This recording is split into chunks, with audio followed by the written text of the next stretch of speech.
Suddenly, a massive town appears on the horizon, its ancient rooftops stretching out under a vast, open sky. This isn't just any town, it's Yuliang, a crucial hub north of Hunan. And right in the thick of it, Duan Yuxian and Xiaomei are already blending in with the local crowd. He takes it all in, his eyes scanning the bustling market as the city's energy washes over them. Time flies by, and they're just chilling, blending in with the locals like they've been there forever. With the world constantly spinning, he can't help but feel the relentless march of time. But the journey never stops, as they keep pushing forward through Yuliang's lively streets. A heavy sigh escapes him, head thrown back in silent contemplation. As the desolate sky looms above, revealing that there is a chilling whisper of wind through skeletal branches. As he slumps to the ground, a raw groan tearing from his throat. Nothing truly remains. The crushing agony of the entire world, borne by a single soul, is starkly reflected in the blood-soaked blades driven deep into the ravaged earth. As a resolute hand reaches down, pulling a crimson-stained blade from the ground.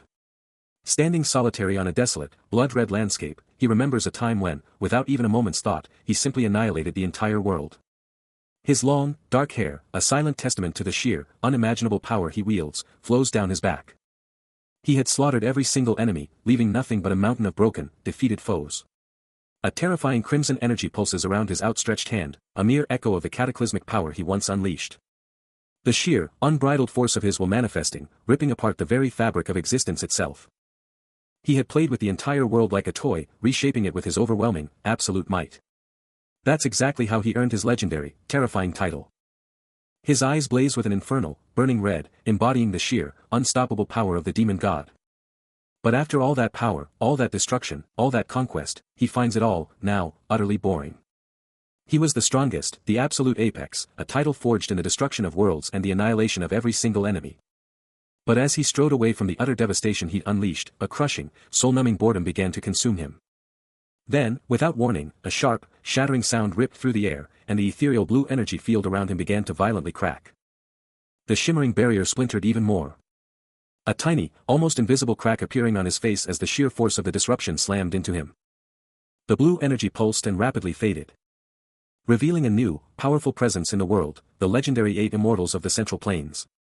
They stood upon swirling clouds, a diverse group ranging from a young child to an ancient elder, each radiating an undeniable aura of immense, ancient power. He reflected on his past, realizing he could never escape his true nature as a demon god, and had committed truly horrible, unspeakable deeds. Elsewhere, an ancient voice echoes. A calm immortal, her face serene, contemplates this immense power. Amidst the ruins of his power, Duan Yuxian stands alone, a profound question echoing in his mind. The blue energy surges, and his eye ignites with a blazing, purple glow. He was known by one name, a title that struck fear into all. But even this legend was once imprisoned. The 8 immortals now surround a colossal, fractured crystal. His prison, a place of unimaginable depth. And now, as the crystal shatters further, a terrifying red symbol erupts from its core. Lost in the chilling expanse, a colossal ice prison takes shape.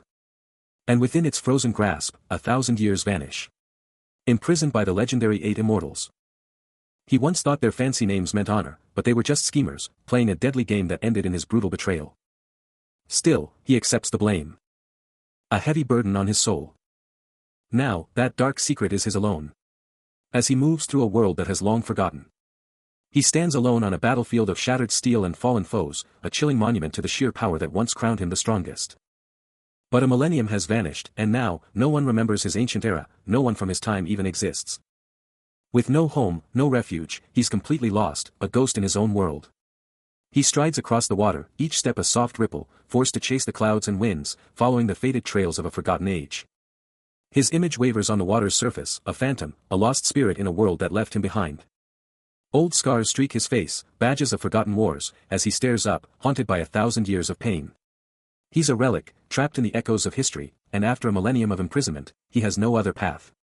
Underwater, his eyes burn open, a silent scream of his enduring burden. He reclaims his very essence, a thunderous declaration, I, the legendary Dan Yuhaian. A desolate, haunting landscape unfolded, stark and unforgiving, with skeletal trees reaching like desperate claws into the muted sky. A low, almost imperceptible, ugh escaped him, a visceral reaction to the sheer emptiness of this forgotten place. But then, a stark contrast to the emptiness, a small, motionless figure lay sprawled on the cold earth, a young girl, utterly still. He loomed over her, a silent sentinel, his gaze piercing, a powerful silhouette against the desolate backdrop. A flicker of something, concern, perhaps, crossed his usually impassive features, his gaze fixed on the vulnerable figure below. The girl's eyes fluttered open, a raw, desperate question escaping her parched lips, a single, heartbreaking word, a beggar. He knelt, his touch surprisingly gentle as he checked her pulse, his mind racing with a grim assessment. It's weak, but there is still a pulse. A grim prognosis formed in his mind. I don't think she will die now, but it will take only 2 hours at most. Her ragged, desperate gasps filled the air, each, ha. Ha. A stark reminder of her precarious hold on life. He stares down at the broken girl, his mind racing, calculating every angle of her survival. The little one barely clinging to life, leaning on him for support. A grim determination sets in. You're lucky I found you, kid. He pulls her close, a surge of vibrant purple energy erupting from his hands, pouring into her fragile form. Her face glows with the raw power, a desperate cry escaping her lips. He watches, a flicker of frustration in his eyes. He has endless life force to give, but that's not the real problem here. A deep, guttural growl rips from his throat. As he carefully sets her down, his immense power hitting a wall. His life force can't fix the physical devastation she's endured. He's desperate, scanning the desolate area for anything, that could save her. Maybe some ancient pills could turn the tide. Then, a shimmering golden orb appears in his hand. A relic from a millennium ago, could this be the ultimate secret weapon he needs? But he quickly doubts its power, thinking if it's just a minor issue, it might barely help with a stomach ache. But the stakes are too high. If this fails, she's gone. No matter what, time is running out. If he leaves her, she's doomed. He makes a gut-wrenching decision, turning his back, leaving her behind to find a real solution. A sharp intake of breath, a final look back, the gravity of his choice hitting him like a truck. He knows what he has to do. High in the branches, under the cold gaze of the moon, he whispers, your fate is in your own hands, kid. Duan Yuxian, the war god, takes a moment of quiet beneath a tree, the rustling leaves a stark contrast to his inner turmoil. His gaze is distant, the faint scar above his left eye a testament to countless battles. But then, something unexpected, a small, round object, wrapped in humble cloth, demands his focus. He retrieves it, examining the mysterious bundle with a cautious touch. Just as Xiaomei, her eyes gleaming with innocent wonder, leans in to get a closer look at the strange find. Duan Yuxian stares at the object, a silent question hanging in the air. Xiaomei's eyes practically explode with delight as she clutches the mysterious object, radiating pure, unbridled happiness. As he holds her, he can't help but think, this isn't just some random find, it's changing everything. Her eyes are practically glowing with innocent wonder. And he can't help but wonder, is she just itching to play with this thing? A tiny, adorable giggle bubbles up from her. Her pure joy is absolutely contagious. He's totally thrown off by such an open, innocent expression, a face completely free of any hidden agenda or bad vibes. Fast forward to the next day, and their adventure rolls on, trekking through some seriously peaceful scenery. And just like that, another day passes, finding them taking a break, still inseparable, under the vast, open sky. Just like that, 2 whole weeks flew by, with Duan Yuxian and Xiaomei on the move, their bond growing stronger with every passing day. That cheeky grin of hers, it was still so weird to him, like nothing he'd ever seen before. Finally, they hit a new town, a vibrant hub with awesome old buildings under a perfect blue sky. He scoped out the buzzing streets, a total change from his usual lone wolf vibe. The market was absolutely buzzing, a wild symphony of noise and action all around him. Then, out of nowhere, a harsh voice ripped through the air, dropping a seriously rude insult. Duan Yuxian just stopped, a slight smirk creeping onto his face, ready to meet whatever trouble was coming his way. Suddenly, the market's chaos erupts as a furious man corners a young girl, screaming about her repeated thefts. The enraged man, clutching the terrified girl, rages on, claiming she's a repeat offender he's caught countless times. Xiaomei, the little girl, looks up, her eyes welling with tears, muttering a desperate apology. But the furious shopkeeper isn't buying it, roaring about his general store and swearing to make her pay for every single stolen item. He jabs a finger at her, his voice escalating as he brands her a thief. A strange look crosses Xiaomei's face, as if a memory of the stolen items is just clicking into place. The man's fury explodes, screaming that thieves deserve a brutal beating and ordering someone to summon his favorite thug. But before he can even finish his vile threat, Duan Yuxian strikes with lightning speed, a devastating kick slamming into the man's gut. The force of the blow rocks him, his face twisting into a grotesque mask of agony and shock. That kick connects with brutal force, sending the accuser flying and screaming in agony. He crashes down, clutching his arm and screaming, "My arm is broken." Scrambling back in pure terror, he shouts, "Oh my god, I'm dying. This guy is insane." But Duan Yuxian's foot stays planted. And he takes another menacing step, closing in on his target. His mind flashes back, remembering the constant fear he'd endured, ever since that girl started her thieving ways. He sees a younger Xiaomei, looking so innocent next to Duan Yuxian.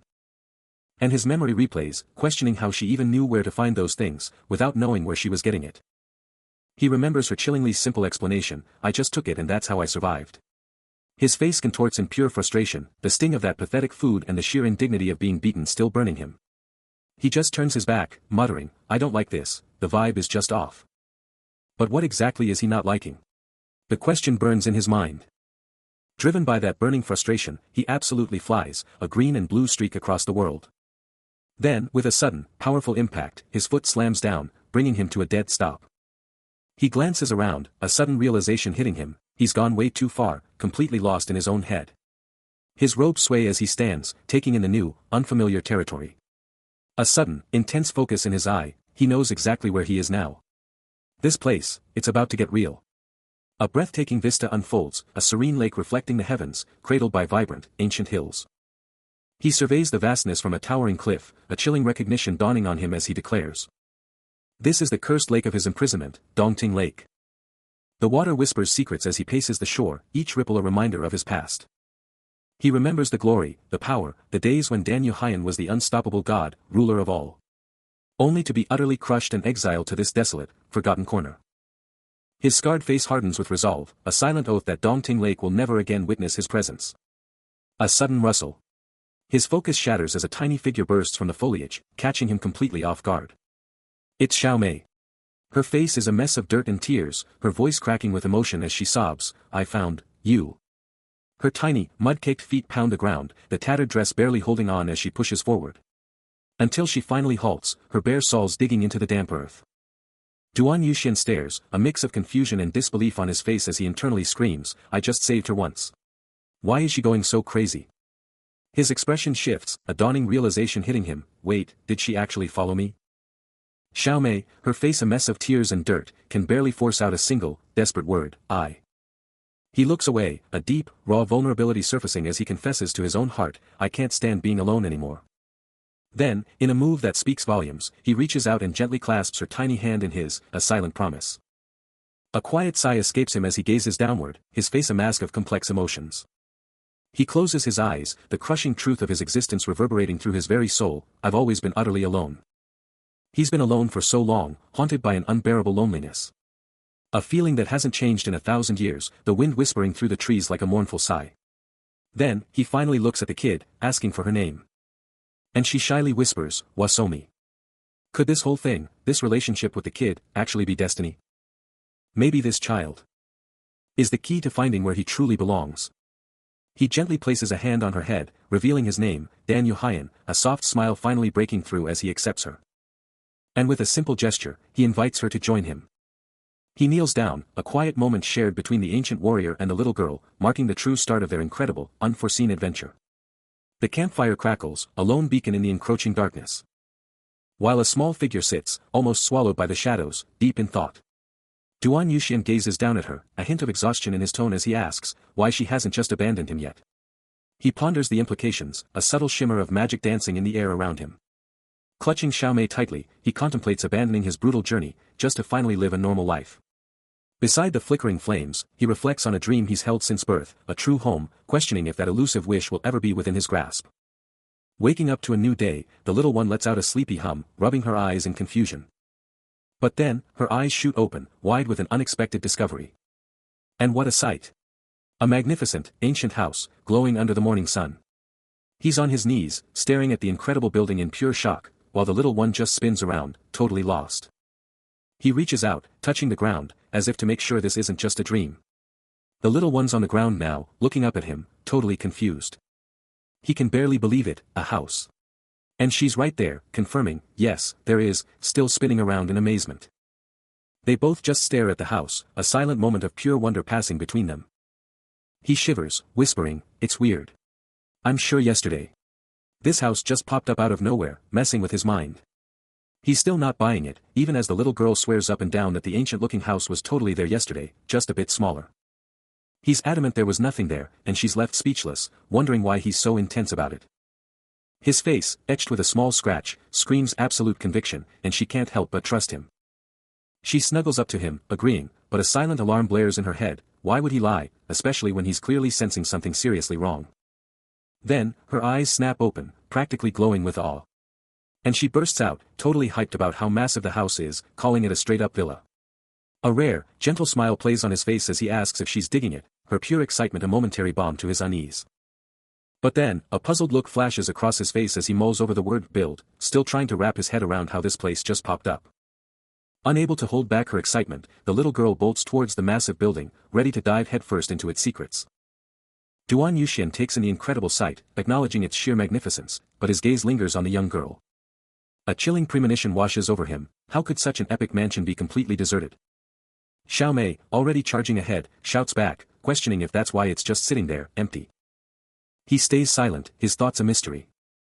As the sun dips below the horizon. But then, the next day, the house is absolutely dazzling, glowing with an otherworldly brilliance. Xiao Mei bursts inside, completely mesmerized by the shimmering, magical dust everywhere. Her jaw drops as she points, screaming about the fences. Confirming to Duan Yuxian that this impossible structure was, in fact, real. Still reeling from the impossible reality of the house, Xiao Mei looks up in awe, exclaiming how high it is. As Duan Yuxian turns his back, leaving her to her thoughts. A soft sigh escapes her lips as she gazes at the ethereal glow. Later finding herself sitting on the floor, lost in contemplation, while he stands nearby. The next morning, she sits up in bed, calling out to him. His intense gaze, a faint golden glow emanating from his eye, poses a question about the house's emptiness. The structure itself seems to hum with a quiet, almost empty energy. And as the next day dawns, its mysterious presence remains, its secrets still veiled. Still reeling from the house's mysteries, Xiao Mei's eyes widen in shock. Whoa, yesterday that wasn't here, but now it is. Dropping to her knees, she can barely believe her eyes at the brand new pond. A pond? Just a few steps away, Duan Yuxian observes her every move, a silent guardian. Her mind already racing, Xiao Mei starts listing her new responsibilities. So much to do. I need to build that cypress bed tonight, and I might even need some help. Her thoughts drift to survival, realizing, plus, I can't drop my guard, so I'll have to go fishing, but honestly, this busy life isn't so bad. While she's lost in her own world, he continues to observe, a silent sentinel. Snapping out of her reverie, she finally spots him and starts to speak. Ah. Ajusi, wait. But before she can even finish her sentence, he delivers a light, playful tap to her forehead. Duan Yuxian, with a look that could melt steel, leans in close, dropping a hushed command. His bandaged hand, a symbol of his past, gently covers hers, a moment of quiet connection in the chaos. A tiny jingle, and Xiao Mei's quick steps bring her closer, her voice piping up to get his attention. Her curiosity burning, she watches his every move, a quick sniff and then the question, what's he building? His bandaged hand, a testament to his efforts, rests on the raw wood of a new tub, revealing his latest project, a bath for them. A simple nod from him, confirming it's for their personal hygiene. Later, Xiao Mei's soft hum and the pluck of her instrument fill the air, until Duan Yuxian cuts through it with a firm, yet gentle, command. Xiao Mei, ever the practical one, reminds him about the clothes she brought, fresh from the wild boar hunt yesterday. And then, the bombshell, new clothes mean a new you, and a clean you. Time for a bath. But Duan Yuxian, with a smirk, just shrugs it off. Coolness isn't about cleanliness, he seems to say. Then, in a swift move, he scoops her up, playfully stating, maybe I don't need a bath, but you, young lady, definitely do. Xiao Mei, caught off guard, flails and shouts, no way. I'm super clean already. But he just gives her that look, the one that says, oh really? Even if I don't wash. Next thing you know, he's in the tub, scrubbing away, making a mountain of bubbles. He then turns to Xiao Mei, asking, seriously, how long has it been since your last bath to get this dirty? And just like that, Xiao Mei is in the tub too, getting a good scrub, muttering a defeated, I don't know, as he gets her sparkling clean. Freshly bathed and rocking a stunning new look, she beams with pure joy. Duan Yuxian can't help but comment on her sparkling cleanliness, and she just giggles, hee hee, it's so. Totally hyped about her brand new threads, declaring she's never worn anything this cool. He's just relieved it actually fits. Xiao Mei is absolutely living for the moment, twirling around in her gorgeous new dress. She's all like, who cares if it fits or not? Because being with him is all that matters, even if she's in rags. Duan Yuxian, with a knowing smirk, playfully calls her out on her cheesy lines. And in a heartwarming moment, he gently pats her head, wishing for nothing more than this simple, happy life together. Xiao Mei, with a voice full of pure joy, shouts her absolute loyalty, proclaiming they can totally make it happen. Her face just explodes with a radiant smile, totally surrounded by vibrant flowers, radiating pure, unadulterated happiness. Then, a brief, almost ethereal pause. Meanwhile, Duan Yuxian is just chilling by a window, his eyes lost in thought, giving a quiet, okay. Before muttering that things would get super messy if it all went wrong. He then pivots, starting to walk off, his mind clearly still wrestling with all the future headaches. With a sharp humph, he coolly accepts the situation, declaring it an apology for the intrusion. Night descends, and the scene shifts to a new location under a vibrant purple sky, where officials are gathered, bathed in an otherworldly, mystical light. A high-ranking official, clad in striking red and black, takes center stage, his presence commanding as he leads a hushed, intense discussion with his retinue. The official's voice cuts through the air, a sharp edge of concern in his tone, questioning if the governor is too caught up with his own affairs. Then, an older, bearded advisor, clutching a mysterious, softly glowing orb, drops a bombshell. A bandit group is wreaking havoc across the Haman region. He presses on, highlighting the extreme seriousness of the situation, with even the royal family now deeply concerned, a worry that must surely plague their governor. The official starts to reveal the deeper truth, but the advisor cuts him off, demanding to know why, if things are so bad, nothing is being done. The advisor's frustration boils over as he finally declares that all this chaos is because of one person, Sangguk Sa. The conversation intensifies, revealing the name of their greatest threat, Jang Baek-san, a name whispered with fear, reserved only for the absolute strongest. And the terrifying truth is, Jang Baek-san is the current, undisputed head of the bandits. This guy's no joke, he's a first-class warrior, a force so terrifying even the elite assassins from the palace wouldn't dare cross him. And it gets worse. These bandits are unbelievably brazen, they don't even flinch against better cavalry. And the ultimate insult? They sent us the heads of our own family. That pushed Jang Baek-san over the edge, making him a completely uncontrollable force of nature. But don't worry, the palace is sending help, and all these problems will vanish. A weary sigh escapes the official, praying that help actually arrives. He looks out, a grim expression on his face. It's been one hell of a restless year. A piercing gaze snaps open. As the ethereal forest mist swirls away, unveiling a majestic, ancient temple. The official and his advisor are frozen, their eyes glued to the solitary, powerful silhouette dominating the temple entrance. He stares up at the colossal structure, his sheer aura making the onlookers question their very sanity, wondering if this legendary figure is truly before them. The advisor can only stammer, who could it be, while the official vehemently denies the impossible, mind-bending reality unfolding. A single, earth-shattering step reverberates through the ground. As the officials collectively gasp, recognizing the one and only conqueror of heavenly demons. His eyes narrow, looking down at an unseen supplicant, whose terrified pleas for mercy are met with a bewildered thought about a ghost. He surveys the scene, a smirk playing on his lips as the cowards scatter. Time to move in. Then, a cataclysmic burst of raw power explodes from him, his eyes blazing with an unholy purple, as a terrifying, monstrous entity manifests behind him. Lightning rips through the air, a deafening crack of pure energy, leaving only stunned silence in its wake. An official nearby is absolutely floored, reeling from the sheer, explosive force. But he just keeps walking, completely unfazed, as others scramble to get out of his way. His face hardens, a chilling declaration leaving his lips, "I don't remember inviting any guests." A new challenger, with wild, dark hair, feels a palpable murderous intent radiating from him. The dark-haired stranger boldly challenges him, "Are you the owner of this manor?" And with an icy calm, he retorts, "That's right. And you are." The official, the current governor of Yeyang, declares he won't be overwhelmed, no matter what comes next. But he just calmly retorts, he won't be overwhelmed either, because he's the one governing the nation. Elsewhere, a menacing figure with glowing red eyes, Jang Baek-san, challenges, asking if he's the one who actually owns this manor. Duan Yuxian, with an unyielding gaze, declares he doesn't own it, he built it. Under a massive full moon, Jang Baek-san confronts him head-on, demanding, "Are you joking? This is the staff's land." Jang Baek-san presses on, his red eyes blazing, insisting no one can build or live here without approval, then dares him, "Don't tell me you didn't know." Duan Yuxian's eyes narrow, and he fires back, "Then why don't you approve it now?" Jang Baek-san stumbles back, utterly stunned, a choked, "What?" escaping him. Suddenly, a raw, purple energy erupts from the ground around Duan Yuxian, a clear declaration of his overwhelming power. His eyes blaze with an otherworldly purple light, and a cold command rips through the air, "Close your eyes for me, will you?" And just like that, Jang Baek-san is down, utterly crushed and sprawled at his feet. Talk about a power move. Jang Baek-san lets out a guttural cry, his face twisted in pure disbelief and searing pain. But the official isn't having it. Furious at the display, he screams at his men, "Arrest him immediately." Like a pack of wolves, the guards rush in, completely surrounding Duan Yuxian, weapons at the ready. But he just stands there, cool as ice, thinking, 10 guards. Should I even bother? Nah, it's fine. Good thing Somi's asleep. He just casually glances at the armed mob, a smirk playing on his face like they're nothing. And then, with absolute swagger, he drops the mic, "You picked the wrong person today." He stands his ground, a subtle purple energy radiating from him, his voice cutting through the tension as he lays down the gauntlet, "I won't let you do anything. Prepare yourself." His eyes narrow, the challenge in his tone undeniable, as he doubles down, "My governor and his people are already being tortured because of me. You'd better hope you make it out of this alive." The official stumbles back, his jaw dropping in utter shock, barely able to stammer, "Goodness, what did he just say?"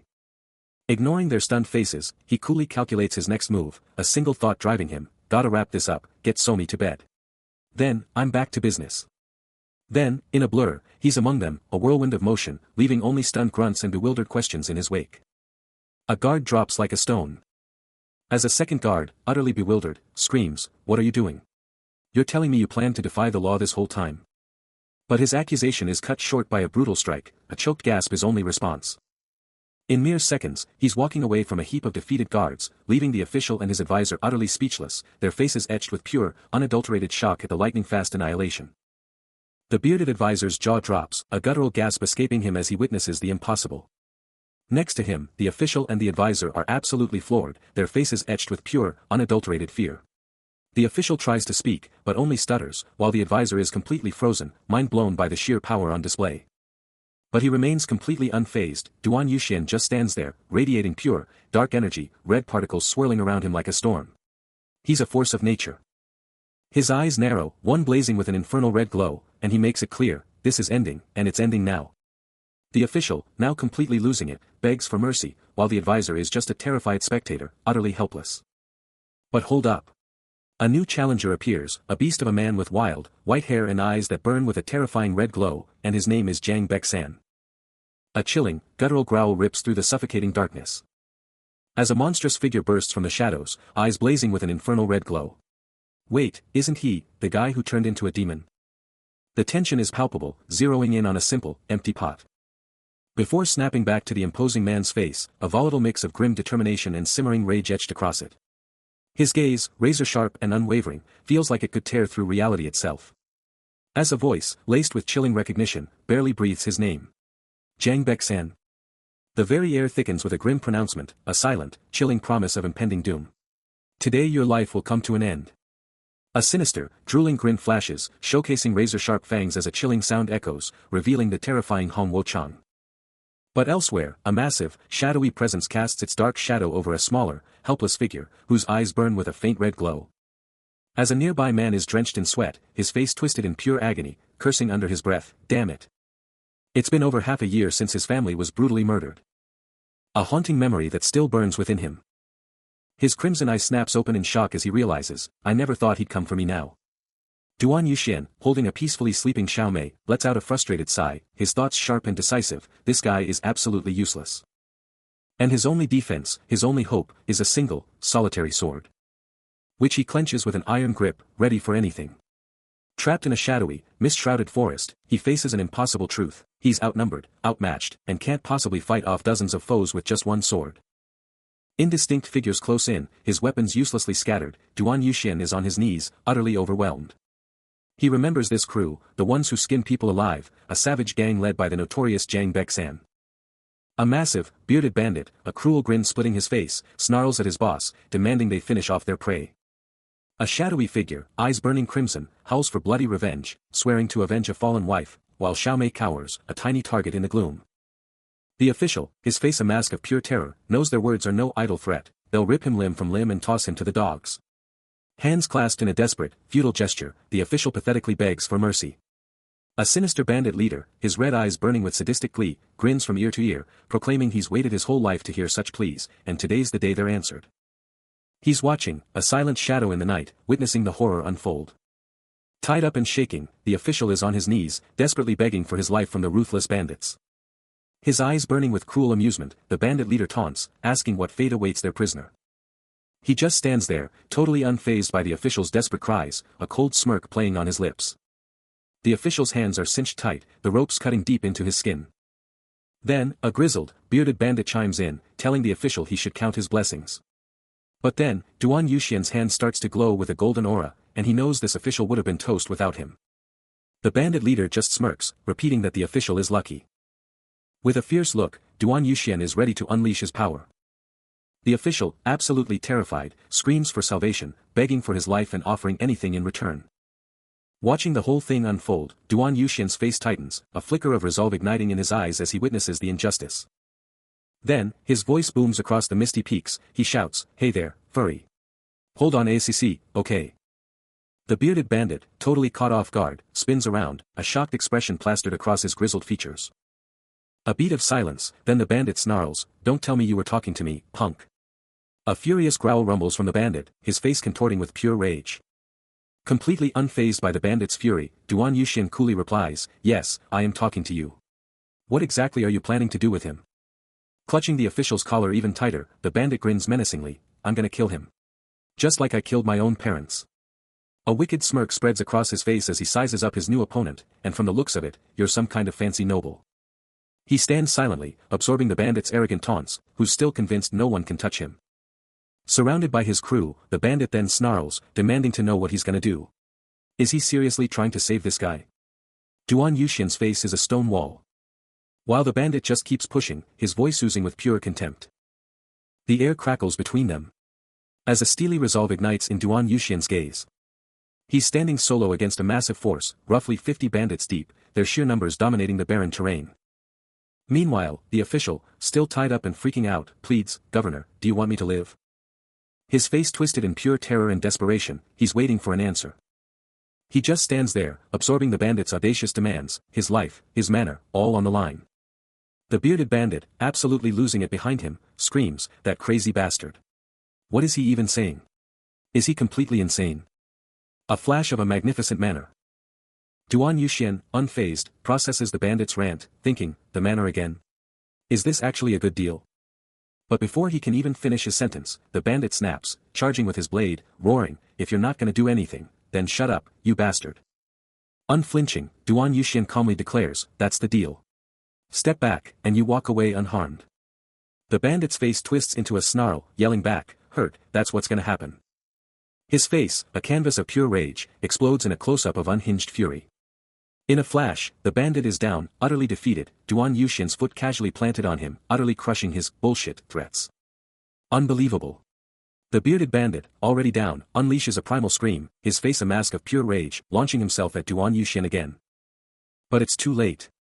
Duan Yuxian is already there, a flash of purple energy as his strike lands with devastating force. One hit, then another. His fist cracks across the bandit's face, sending his head reeling. The power is insane. The bandit is launched, a human projectile, tearing through the air with a violent impact. And he hits. A massive impact as he slams into the ground, leaving a crater. As the dust settles, the full moon watches silently over the brutal display. The other bandits are frozen, their eyes wide with disbelief at the sight of their leader utterly crushed. And there he stands, Duan Yuxian, radiating raw power, the undisputed victor. Even the menacing bandit leader, who seemed so confident before, is now utterly terrified, his face pale with shock. A predatory grin stretches across the bandit leader's face, revealing sharp, inhuman teeth, a clear sign of his escalating fury. His thoughts turn dark, a chilling resolve forming, concluding it would be better to simply eliminate them all immediately. No mercy. His eyes, now glowing with a fierce, terrifying yellow light, reflect his absolute, unyielding murderous intent. With a face contorted in pure, unadulterated rage and splattered with blood, he screams internally for their absolute demise. Kill him. The intense yellow glow in his eyes intensifies, burning with raw power. A clear sign of his escalating fury and unshakable resolve to destroy. A desolate, rocky expanse stretches out, where a group of figures, clad in various robes, stand poised. As a wide, predatory grin splits one of their faces, red eyes glinting with pure malice. Blood sprays across Duan Yuxian's face, his black hair whipping around him in a blur of motion. While the menacing bandit leader, his face contorted in a furious shout, commands, "Kill him." He thinks to himself, "I better finish him in one blow." His own red eyes, now glowing with fierce resolve, meet the challenge, blood still streaking his face. As his body continues its rapid, blood-streaked descent. His eyes, now blazing with an infernal crimson, reflect the sheer, unbridled power surging through his veins. And with an explosive, unseen surge of power, a cacophony of terrified screams erupts as his enemies are violently, instantly, obliterated. He stands, an unmoving, silent storm in the heart of the maelstrom, as the broken forms of his assailants plummet around him like discarded puppets. Dust and debris churn violently around his boots, the only lingering echo of the cataclysmic power he just unleashed. As he surveys the pathetic, remaining figures, a chilling thought echoes in his mind: these opponents are utterly insignificant, barely even registering as a blip on his radar. Another bandit crumples, their futile struggle extinguished before it could even spark. He muses, with a detached calm, that dispatching them requires absolutely no effort whatsoever. Suddenly, a mysterious, faint light pulses from his bandaged hand, a subtle, ominous glow hinting at a deeper, awakening power within. He knows, with absolute certainty, that every single one of these foes will be annihilated with a single, decisive strike, yet the very thought of spilling more blood, again, gnaws at his resolve. He's disturbed by something deep inside, a feeling that makes him hesitate, even now. A fleeting image of a young girl, smiling gently, flashes through his mind. As his sharp gaze remains fixed on something unseen, his resolve hardening. Then, a guttural roar rips through the air. As a colossal pillar of pure energy absolutely explodes from the ground, shattering the very earth with a deafening, concussive crash. Both the official and the bearded bandit are absolutely frozen in stunned silence, their faces screaming disbelief at the sheer, unbridled power unleashed. The immense energy just keeps surging upward, a powerful whoosh ripping through the air. Above the swirling clouds, Duan Yuxian floats effortlessly, looking down upon the chaos he's wrought as the bearded bandit stares up at him in utter awe. His dark eyes, sharp and unwavering, peer out from behind the cold iron bars, a silent promise of impending chaos. It took less than a second for him to act, launching Zhang Bexan through the air like a ragdoll, who was utterly bewildered, unable to process the sheer speed of the attack. After throwing his sword with incredible force, he didn't even flinch, already planning his next move. The blade became a lethal blur, a projectile of pure destruction. Then, with a casual flick of his wrist, he effortlessly scooped up a small stone from the battlefield. Dan Unhyan began to aim and launch these stones, transforming mere pebbles into lethal projectiles, a storm of destruction. The stones struck with incredible force, shattering blades and sending enemies flying, leaving behind only broken fragments and utter chaos. The barrage continued, relentless and absolutely devastating. Soon, he had annihilated all of Bexan's underlings, leaving the bandit leader absolutely stunned, staring in horrified disbelief at the carnage. Standing amidst the carnage, his power was just on another level. A normal person wouldn't even comprehend what he was doing. His hand trembled, a chilling question echoing in his mind: could a human even do something like that? The red aura around him screamed the truth: he was a monster, even among the strongest martial artists. His legs felt like lead, revenge was a joke now. How could he even think about revenge when he was about to get instantly wiped out? It was the moment Zhang Bexan finally got it. A desperate scream tearing from his throat: "You rascal!" With a surge of adrenaline, he bolted, running with all his might, leaving his defeated underlings in the dust. But his escape was futile, as for the first time since his birth, he was utterly defeated and helpless. Zhang Bexan, utterly crushed, pushed his legs to their absolute limit, desperately trying to escape. He bolted, a desperate streak across the barren land, until his legs finally gave out, sending him crashing down. Duan Yuxian, observing from afar, couldn't help but think, was this guy seriously running? No guts, no glory, not even for revenge. Suddenly, an official burst onto the scene, practically begging him, screaming not to let that guy get away. He practically demanded, "Please, you have to catch him for me." But Duan Yuxian just casually grabbed the official by his collar. His face a mask of ice as he thought about the fleeing man. What a total coward. He then laid down his law: "It's just not my style to chase someone who's literally running for their life." He stands his ground, eyes locked on the horizon, laying down the law: to finish this manner feud, he absolutely needs his opponent to comply. Then, a sudden, crushing impact hits, and he's forced to admit, he can only give in to their demands. The world explodes into a blur as Duan Yuxian is launched, sent hurtling headfirst from an insane altitude. The earth screams closer. A chaotic streak of trees and sky as he drops like a stone. The wind screaming past his ears. A brutal, uncontrolled freefall. His body rockets downward, a deafening crack echoing the sheer force of his plunge. Until he's completely inverted, his clothes shredded and torn from the brutal ordeal. Blasted. He's sent flying, body contorting as an unseen power absolutely decimates him. His eyes go wide with pure shock, a single, desperate question screaming in his mind. The sheer momentum drags him down, his arm flailing wildly as his clothes shred from the insane speed. But he's fighting back. Red energy crackles around his fist, a desperate surge of power against the impossible odds. But it's not enough. The force explodes around him in a crimson nova, sending him spiraling even deeper into the void. He's just a blur now, plummeting through the endless expanse. The world blurs into a dizzying canvas of stars as he freefalls, the ground rushing up to meet him. But even facing certain doom, his face hardens with an unbreakable resolve. Still falling, still defiant, he unleashes a challenge into the void, Governor.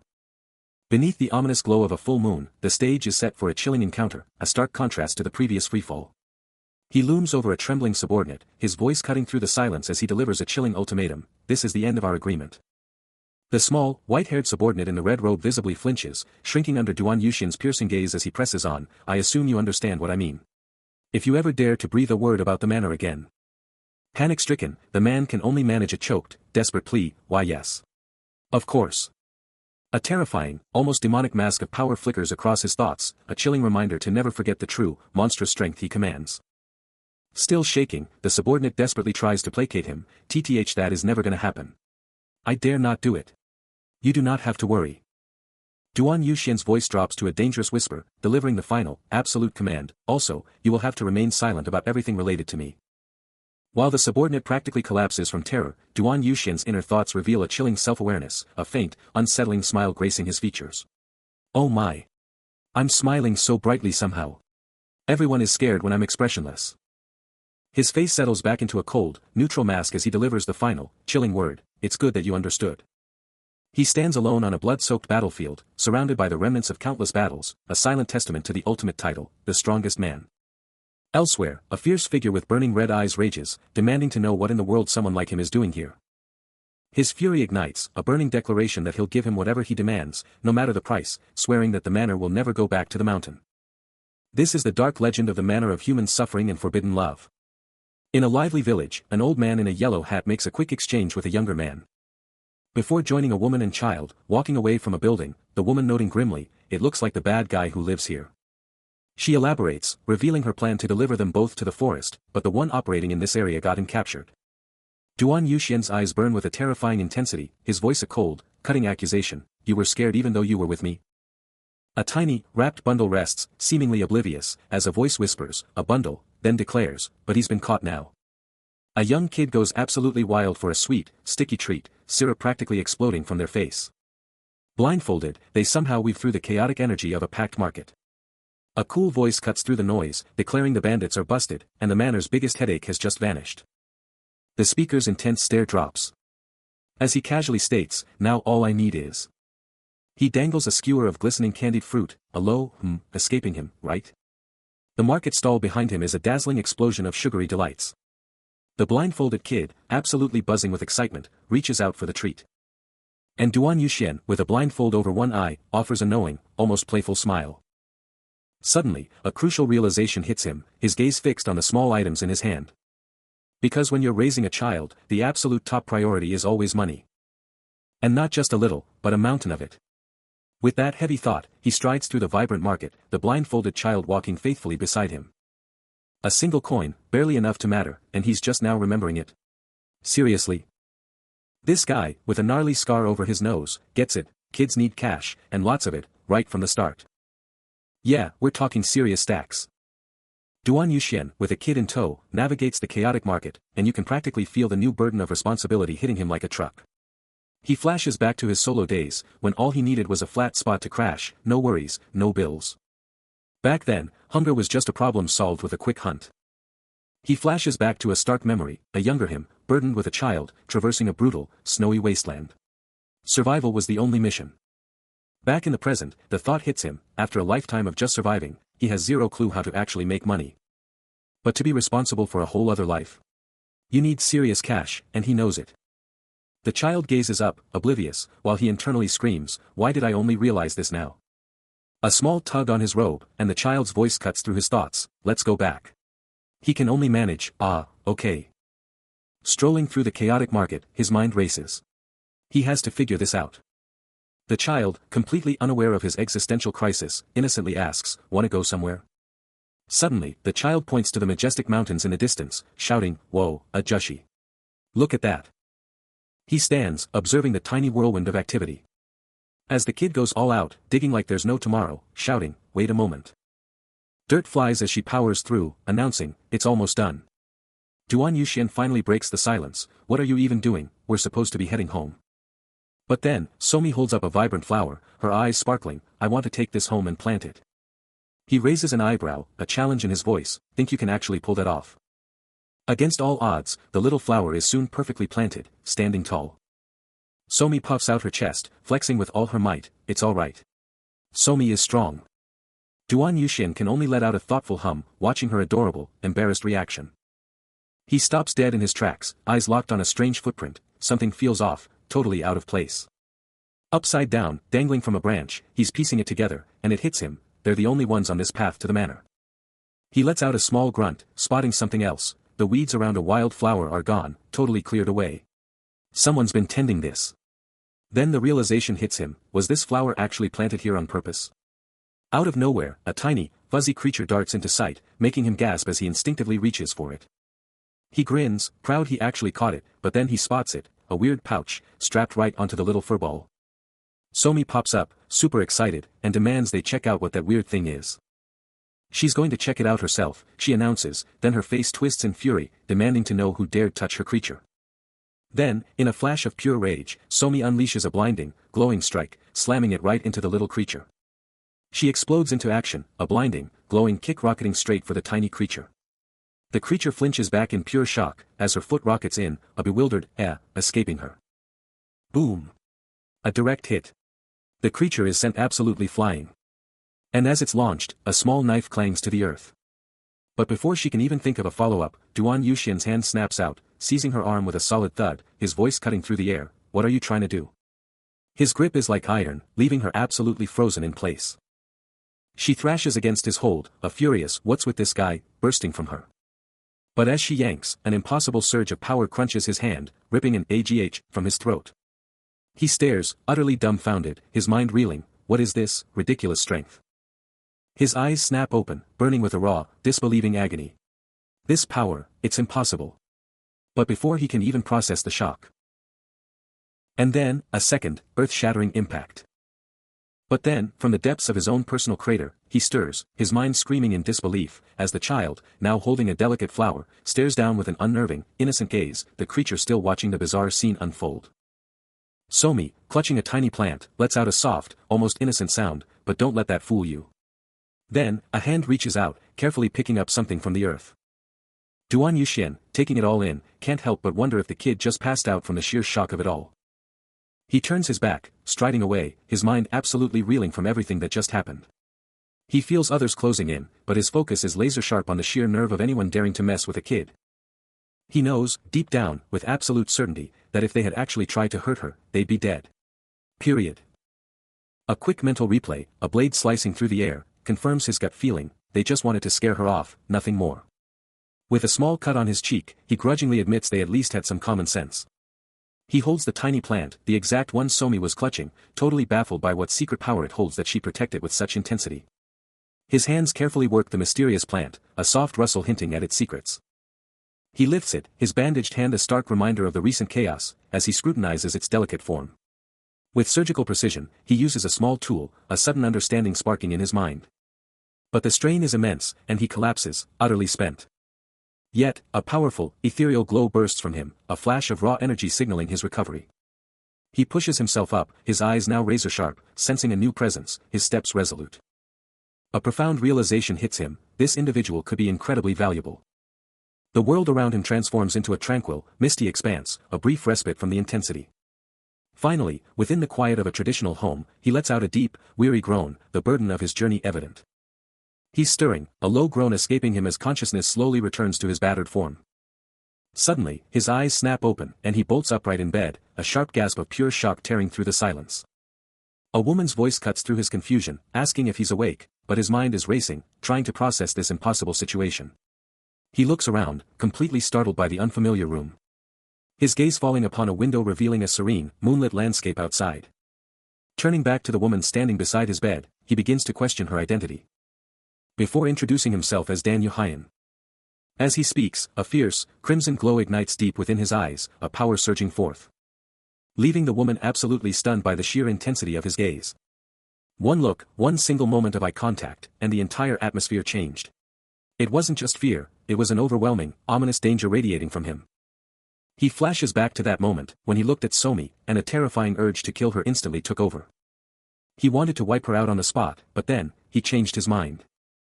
Now, recovering from his injuries, he asks the woman, "But I changed my mind. Can you guess why?" She has no clue, so he presses on, "Everyone has a worth to their life. How much do you think your life is worth?" The woman, clearly stumped, just can't figure it out. After a beat of intense thought, she finally blurts out, "I think it's 1,000,000 gold." He smirks, "Your value is quite high. But I don't work for worth that much, so I'll take that." His cryptic words leave her completely shocked. Then, with a mischievous glint, he drops the bomb, "You look like you'd do it for free at best." He gets up and walks away, leaving her stunned, and delivers the final blow, "But you choose your worth. Looks like." The scarred man stares down Duan Yuxian, challenging his very confidence. Then drops a bombshell, 1,000,000 niangs for his life, plus another 1,000,000 for the Somi incident, bringing the grand total to a staggering 5,000,000 niangs. Duan Yuxian's face twists from smugness to utter shock. As the scarred man delivers the chilling ultimatum, "Pay up, or die." The villagers are showering the governor with praise and gifts, with little Somi right there in the mix, thanking him for everything.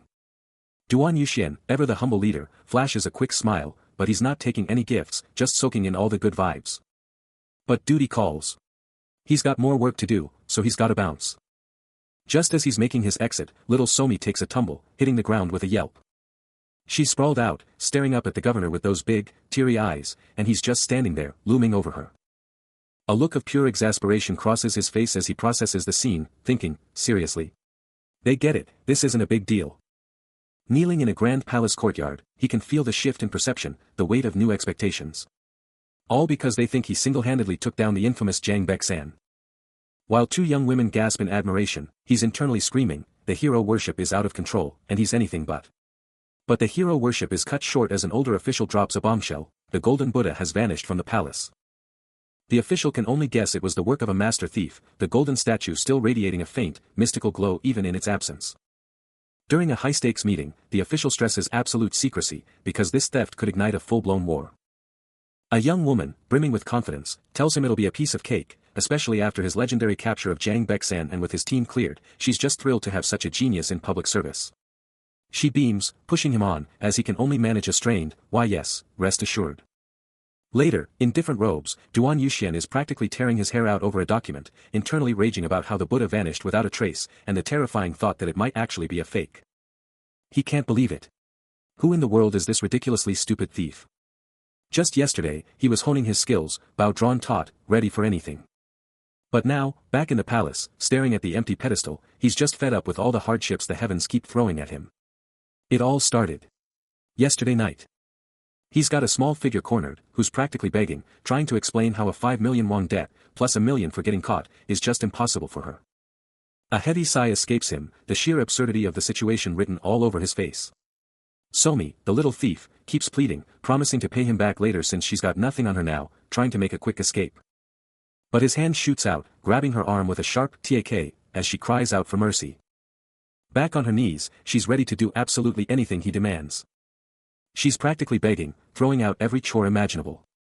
"Cleaning, laundry, whatever you want," she cries, utterly desperate.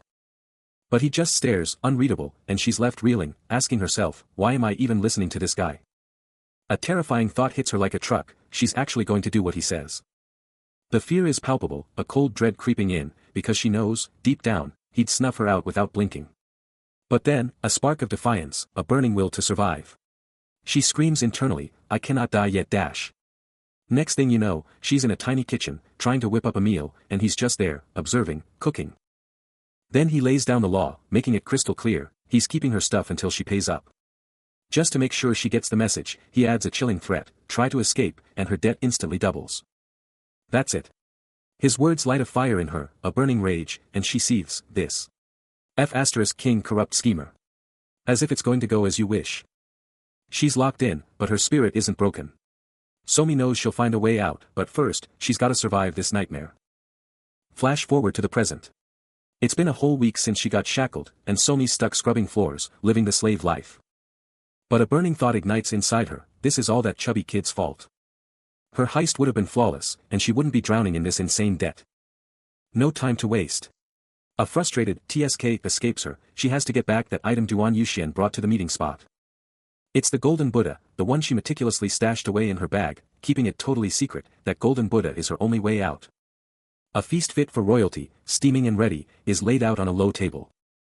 Somi absolutely demolishes the food, a tiny sound of pure bliss escaping her, as Duan Yuxian and a servant watch on. Duan Yuxian can't help but comment on her incredible appetite, declaring she's quite skilled and this lifestyle suits her way better than being a thief. The servant, with a warm smile, chimes in, "He, did you like it?" Still chowing down, Somi just manages to mumble, "Yeah, this is good." Then, out of nowhere, Duan Yuxian drops a bombshell, a salary offer. 3 silver coins a month. Somi, a little stunned, manages a quick, grateful thank you. He shoots her a quick, calculating glance, a silent question in his eyes. But Somi's mind is already elsewhere, flashing back to the golden Buddha and the moment she first laid eyes on it with him, a burning resolve to get it back before she can even think about escaping this place. Her fingers tap a silent rhythm on the table, a clear sign of her unshakable resolve. She stares up, a warm bun in her grasp, as he drops a legendary truth bomb about Sun Wukong and Buddha's inescapable grasp. He flashes a confident grin, "You know it, right?" "Yeah, I know it." But her mind is racing, connecting the dots. Without that golden headband, even Sun Wukong couldn't break free from Buddha's ultimate power. She chomps down on the bun, the delicious taste a brief escape from her intense scheming. Meanwhile, the man himself is on his knees scrubbing the floor, grumbling about how someone of his legendary status is stuck with chores. He keeps cleaning, a deep thought brewing, then declares himself the ultimate chef, the ultimate warrior, the ultimate palace legend. Literally nobody can touch him. He stands up, spatula in hand, and boldly proclaims his absolute uniqueness. That's just how he rolls. While expertly scrubbing dishes, he casually wonders what would happen if he just decided to unleash his full power and wander the world. His declaration hits Somi like a shockwave, making her jump, as she's left reeling, wondering who else on earth could possibly possess such insane power and swagger. Clutching her loot, she lets out a frustrated sigh, thinking, this is not how this was supposed to go. Her mind races, demanding to know why she's still putting in all this work. 3 days have passed, and the black marketer is a no-show, leaving her completely in the dark about what's going on. A dark thought crosses her mind, I'll be late to die. She knows, deep down, there's a hidden secret within these walls. Elsewhere, Duan Yuxian stands in a classic chamber, a deep, contemplative look on his face. Her thoughts race, deciding that getting caught is irrelevant because he's here. She pictures herself as the ultimate thief, snatching treasures and selling them off to fund a life of pure luxury. Then, a voice cuts through the silence, "Hey, are you there?" Somi practically leaps out of her skin, completely caught off guard. Duan Yuxian responds, "Oh, master. Of course, I'm here." Then, almost as an afterthought, he adds, "I'm thinking about taking Somi and heading out." He casually continues, "We'll be gone for a bit, so watch the house." Somi's face is a picture of pure shock, her eyes practically bugging out. Somi is absolutely floored by the sudden announcement, her tiny hand gripping his robe as she demands answers. But for him, this isn't a problem, it's a golden ticket, a rare chance to level up after chilling for days. He just flashes a smirk, telling her to chill, that he's got this, and the manner will be spotless. Somi tries to argue, swearing she'll keep her promise, but he shuts it down, dropping a truth bomb, some commands are just non-negotiable. He throws down the gauntlet, daring her to run, but warns her she's trapped, like the Monkey King in Buddha's hand. A quick, confident "see ya" seals the deal. And just like that, they're gone, leaving the old place in the dust. Duan Yuxian gives one last, epic goodbye to the past. But Somi, now surrounded by a breathtaking waterfall, can only groan, a Jussie. Somi, rod in hand, can't help but wonder why they're suddenly fishing when their supplies are already stacked. What's the big plan here? But Duan Yuxian just brushes it off, a casual, "It's nothing," escaping his lips. Then, out of nowhere, he tells her to keep fishing, announcing he's got business to handle. Somi, ever the curious one, immediately asks, "Will you be back fast?" A quick "of course" from her, and she's back to fishing, but a tiny grumble escapes as she wonders, do I really have to chill in this backwoods? He confirms her thoughts, agreeing with her and dropping the bombshell, he's setting up a formation to make sure no one, and I mean no one, can find her. But Somi's spirits instantly soar, proclaiming she'll reel in a mountain of fish. A rare, gentle smile touches Duan Yuxian's lips as he replies, "I'm totally looking forward to that." But as he strides away, leaving Somi to her fishing empire, a darker thought creeps in, what in the world can I even do by myself? He stares down at the object in his grip, as a voice nearby shouts, "I wasn't the one who caught Jiang Bexan." Duan Yuxian, his hand wrapped in bandages, lets out a heavy sigh, internally screaming, "This burden is killing me, for real," then clears his throat dramatically. The short-haired challenger facing him recoils in shock, his eyes practically popping out as he finally realizes who he's up against. "You are." A confident, almost arrogant smirk spreads across his face, as he coolly states, "I've got a good case for you." The challenger immediately drops into a low, aggressive stance, his expression turning deadly serious, and throws down the gauntlet. "Do you want to give it another go?" Beneath an endless, azure expanse, a new journey begins. Towering pagodas pierce the sky, their ancient grandeur hinting at untold stories. A tranquil courtyard, vibrant with life, holds secrets within its traditional walls. A golden Buddha statue radiates power, yet a voice echoes, "I wish to get rid of this." Duan Yuxian tries to offload an item to a shopkeeper, but the price is steep, 200,000 gold. The merchant even warns him it's a tough sell. But he's not backing down, demanding the full price. Suddenly, a gruff, eye-patched man appears, questioning how he even survived after stealing from that person. And what's his response? A nonchalant shrug. Unbelievable. He's got the goods, but the shopkeeper's warning about the Zhang clan's wrath still rings in his ears. "Thanks for the quick deal," he'd said, but was it really that simple? A blood-red haze flashes, a stark reminder of why his entire life got flipped. He flashes back to the sheer, terrifying power of the guy he messed with, the one who basically owned all of Pyong. The flashback ends, but the message is clear, word got out, and the Zhang clan is coming for him. Back in reality, the shopkeeper's telling him the item's a tough sell, but Duan Yuxian just shrugs it off, totally unfazed. Then, heavy footsteps stomp closer. And a squad of officers storms in, declaring they've got a major problem. Somi, completely freaked out, shouts, "What's going on?" She glances at an officer, who's just as panicked, muttering about the officers as if they're the ones in deep trouble. The Zhang clan's officers were everywhere, a massive force swarming the entire district. The shopkeeper's jaw dropped, a furious realization hitting him, someone ratted us out. His mind raced, who would dare do such a thing? A single tear escaped the shopkeeper's eye, but in the background, Duan Yuxian coolly announced, "Then, I'll be on my way." While the shopkeeper was reeling, he was already making his quiet exit. Clutching the crucial paper, he made his move. The shopkeeper's bitter, "Good luck," was instantly followed by a raging, "What a bastard," as Duan Yuxian simply walked away from the chaos. Paper still in hand, he kept moving. His steps carried him further from the escalating crisis, leaving the shopkeeper to deal with the fallout. Chaos. The Zhang clan storms the building, their eye-patched leader roaring, "Arrest every single one of them." No time to react, the shopkeeper is instantly grabbed, a choked "Kugh" forced from him. Another officer moves in, and the shopkeeper lets out a desperate "ACK." The eye-patched leader takes it all in, his presence commanding the room. But the real prize is clear, a brilliant, golden Buddha statue, practically shimmering with light. The shopkeeper, defeated, can only manage a resigned "Oh." As he sees the statue. The confirmation rings out, the Buddha statue is really here. The shopkeeper snarls at a smirking figure, "Dan Dash. You who ratted on us."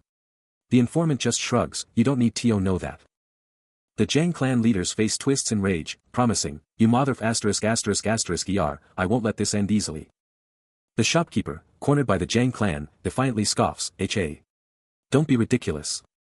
But the evidence is undeniable, the gleaming golden Buddha statue, the very treasure they were after, as a chilling voice warns, "For the crime of stealing the palace's Buddha statue, it won't be easy for you to get out." The informant, a smug grin playing on his lips, confirms the statue's immense value, already calculating his reward. "That's true. I'll have to return that precious item. Not only will I get a reward from the royals, but also..." Unaware of the informant's machinations, Duan Yuxian, the mysterious figure in the brown robe, calmly walks away from the chaos. His mind races, I thoughtlessly followed words, but actually found the real stuff. The informant, catching a glimpse of the departing stranger, can't help but wonder, that man, who is he? Duan Yuxian's excitement builds, well, whatever the case, this is awesome. This does not even compare to the Zhang Bekasayan case. And just like that, he's gone, a tiny silhouette against the endless horizon, disappearing into the distance with incredible speed. He's tearing through the forest, the shouts of his pursuers hot on his heels, screaming for him not to get away. His face is a mask of pure frustration, and he's just screaming, "Damn it. They just won't quit," and he's sweating bullets, wondering why they're so obsessed, and cursing the guild for leaving him high and dry. He grips a tiny bottle, his mind locking in, this isn't a game, this is real. Because if they catch him now, it's torture, then execution. Just a little more, he can almost taste freedom. His eyes lock on the horizon, he has to make it to those cliffs. The ground beneath him is crumbling, a death-defying sprint to the very edge. He pushes himself onward, every breath a desperate struggle. His hands scramble for purchase on the rough cliff face, a desperate attempt to climb higher. Until he finally collapses against a rock, letting out a long, weary sigh of temporary relief. He scans the area, a flicker of hope in his eyes, muttering, wondering if his contact had arrived early, or worse, not at all. But then, the ground beneath him gives way without warning, sending him plummeting into the abyss with a desperate, echoing scream.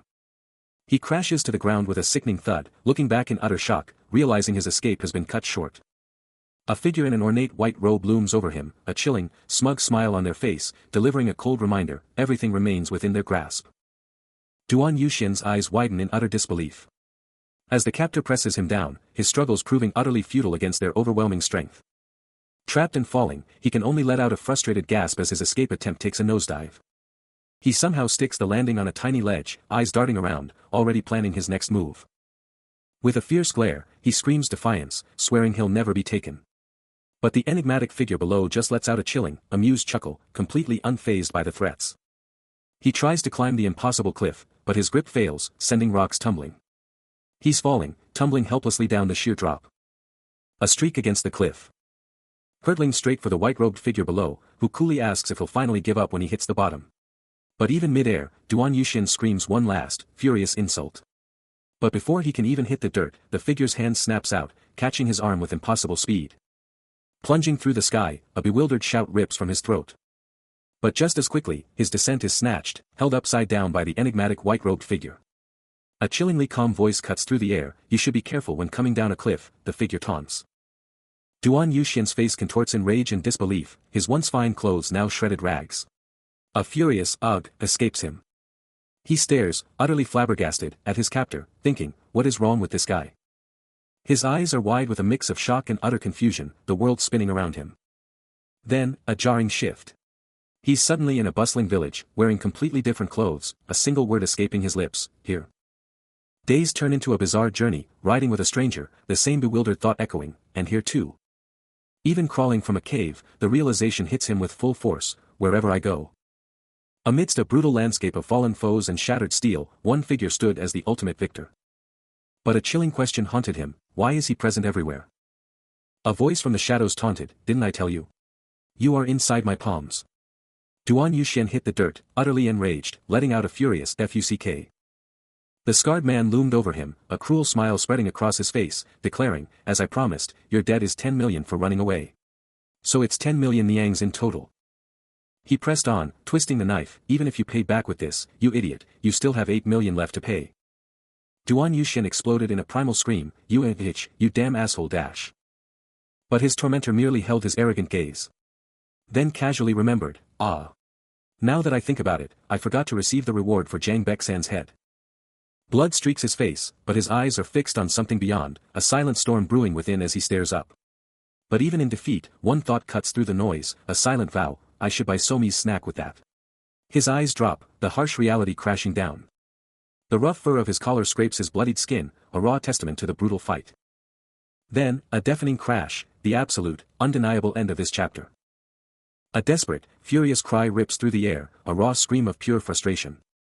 But the peaceful traditional estate, surrounded by swaying bamboo, offers no comfort. Because Duan Yuxian is stuck with a clingy kid, grumbling, "Ugh, this is so annoying." Somi, totally oblivious, just beams with pure joy, shouting, "Wow, the house is so shiny." But his mind drifts back to the past, to the humiliation of being captured yet again, and how his tormentor pushed him to the absolute brink of death. And to make matters worse, the money he has now. It was all stolen from him in the first place. The injustice burns. He just sighs, utterly defeated, and curses his luck, muttering about his master and his miserable life. Still burdened by his past failures, he carries the young girl, his mind replaying every brutal attempt at escape, each one ending in crushing defeat. Meanwhile, the little one watches him with an unnerving intensity, silently observing his every move. He can't help but curse under his breath, utterly baffled by the sheer isolation of this manor. A quick glance back at the persistent child, and he mentally urges her to disappear before his master's return, knowing his own survival is a razor's edge even with his legendary speed. But the kid? She's not having it, her tiny legs pumping, determined to keep up. He whips around, his eyes locking onto hers. She just keeps on coming, a blur of motion. "Seriously, kiddo," he demands, a hint of exasperation in his voice, "why are you still following me?" Her response is a barely audible murmur. He stops dead in his tracks, glancing back at the persistent little shadow, who just gazes up at him, utterly unfazed. Somi ponders his question, a tiny frown on her face, then just shrugs, because. A playful snicker bubbles up from her, a cheeky grin spreading across her face. His patience wearing thin, Duan Yuxian's face tightens as he lays down the law, this isn't a game. It's dangerous in there. If anything happens to you, I'll never forgive myself. He carefully detaches his hand from her grip, a subtle attempt to shake her off. Yet, the girl holds on, her tiny hand clamping onto his robe with surprising strength, a stubborn declaration escaping her lips, I don't like to be ahead. Pooh. Exasperation etched on his face, he lets out a heavy sigh, demanding, seriously, do you even know where I'm headed? Another exasperated breath escapes him, his tone laced with defeat, fine, I get it. But I can't bring you somewhere crowded, it's too risky. Somi meets his gaze, her determination unyielding, reminding him, like I said, if anything happens to you, that damn bastard won't just sit there. Then, with a softer tone, but I will, follow you closely, right by your side. Duan Yuxian's mind races, a flicker of unease crossing his face. He can't shake the feeling that monster's coming back, and leaving the kid to fend for herself out here. Forget about it. Not with all these wild beasts roaming around. But Somi isn't backing down, her determined gaze fixed on him, demanding he stick by her. Fine. With a defeated sigh, he scoops her up onto his shoulders, and they're off again. Suddenly, Somi's eyes light up, pointing ahead, screaming, a fruit. Before she can even blink, a monstrous boar bursts from the bushes, sending her into a terrified shriek as she clings on for dear life. Duan Yuxian instantly pivots, his voice cutting through the chaos, a sharp command for her to get close as he braces for impact. Crisis averted, Somi is out cold on his back, her soft snores a surprisingly peaceful soundtrack to his trek. He just keeps moving, a silent resolve hardening his expression, eyes locked on the horizon.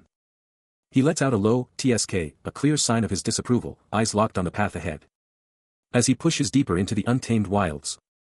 Then, a burst of pure joy shatters the quiet, Somi practically screams, wow, we're here already, bouncing with uncontainable energy on his back. He just gives a silent nod, his face a mask as they brush past two hardened figures, their gazes sharp and wary. Somi lets out a soft chuckle, still riding high on his back as they push further into the bustling new world. Taking in the scene, he grimly notes, this place is even more dangerous than I thought. He recognizes it instantly as Golgoth, the notorious black market, the very place his cherished wife, desperate for peace, had chosen as her last stand. A grizzled, eye-patch-wearing figure flashes across his thoughts, and a quiet worry surfaces, he's gotta be worried sick by now. A sudden, sharp realization hits him, freezing him in his tracks. Somi, perched on his shoulders, frantically warns him about getting caught, the fear palpable in her voice. But in a flash, a monstrous hand snatches her away, leaving him reeling in utter shock. A menacing bald figure, scarred and sneering, bellows his intent to steal the child. He clutches Somi tight, a chilling laugh escaping his lips. Duan Yuxian's gaze hardens, his shock instantly replaced by an inferno of rage. No. This cannot be my end, he roars internally, a surge of power building within him. And then, with an explosive burst of speed, he unleashes a devastating counterattack, charging the kidnapper head-on. He erupts in a blinding flash of green energy, the very ground shattering as he roars, demanding to know who they dared to snatch. The scarred, brown-haired accomplice glances back, a sneer twisting into a scowl as he wonders why this mere human is even trying to fight him. Still crackling with raw power, he bellows for them to halt, his command ripping through the air with absolute force. The bald brute, still gripping Somi, and his brown-haired partner bolt through the chaotic market, but the scarred man's instincts scream that something is terribly wrong, that this relentless hunter's gaze is fixed solely on him. A chilling thought strikes him, is this all a setup, a deadly trap, but for what twisted reason? Duan Yuxian presses his pursuit, a grim thought flashing through his mind, if he fails, Somi might just step in to save this fool herself, a prospect that ignites a new fire in his resolve. The scarred man's features twist into a monstrous snarl, horns erupting and eyes blazing crimson as he undergoes a horrifying transformation, a chilling realization dawning, if he lets this play out, his life is over, a fatal error he'll rectify immediately. With a guttural roar, he raises a fist crackling with malevolent red power, aiming to crush the terrified child, cursing his damn life as he makes his brutal, desperate play.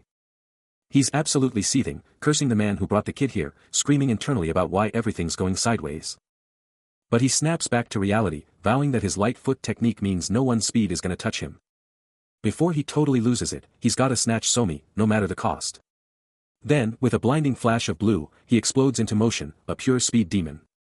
He's practically teleporting, leaving glowing afterimages as he flies. A desperate hand shoots out, he's almost got her. But just as he's about to grab her, Duan Yuxian is there, like a ghost, snatching Somi away and leaving the accomplice absolutely floored.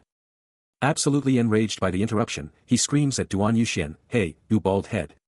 Give the child back now." Duan Yuxian just smirks, cool as ice, and tells him to check your surroundings before acting cocky. He spins around, bolting away, but not before a desperate glance back at Duan Yuxian, who's got Somi safe and sound, while the other goons are just gone. His plan just blew up in his face. He's still running, but his mind is stuck on one burning question: how did they pull that off so fast? He keeps running, a blur of motion, the sting of defeat fueling his escape. Then, out of nowhere, a brutal splash of crimson. Painting the scene in a shocking red, a sudden, brutal impact. But then, the scene shifts completely. We're in a peaceful, ancient setting, bamboo everywhere, a beautiful old building. What a change of pace. Now, we see Duan Yuxian, standing at a doorway, looking deep in thought, his mind clearly elsewhere. He takes a seat, the room is totally silent except for his deep thoughts, you can practically feel the gears turning in his head after everything that just went down. He surveys the grand estate, a question forming in his mind: was the manor always this vast? He used to believe this scale was normal, but somehow, he'd grown accustomed to the noise and chaos of the outside world. It feels as though Somi and Samte have moved towards the downtown area, leaving him to ponder the quiet. This place feels like a truly dangerous moment, a thought that makes him clench his fist, just in case. Before he can react, a heavy boot slams down, crushing his face with brutal force, blood erupting from his mouth. The sudden, unexpected attack leaves him reeling, a single thought piercing through the pain: he has to find them. From the shadows, a voice gasps in disbelief, questioning how anyone could possibly withstand such an ordeal. Below, two hardened figures, one with a headband and the other in a straw hat, relentlessly tear into the ground. The man in the straw hat can only acknowledge the sheer, unyielding persistence of their target. As the brown-haired accomplice grimly deduces that this stubbornness must be fueled by the captive child's immense value. His eyes gleam with dark intent as he promises a horrifying, drawn-out torment for the girl if their tormentor doesn't break.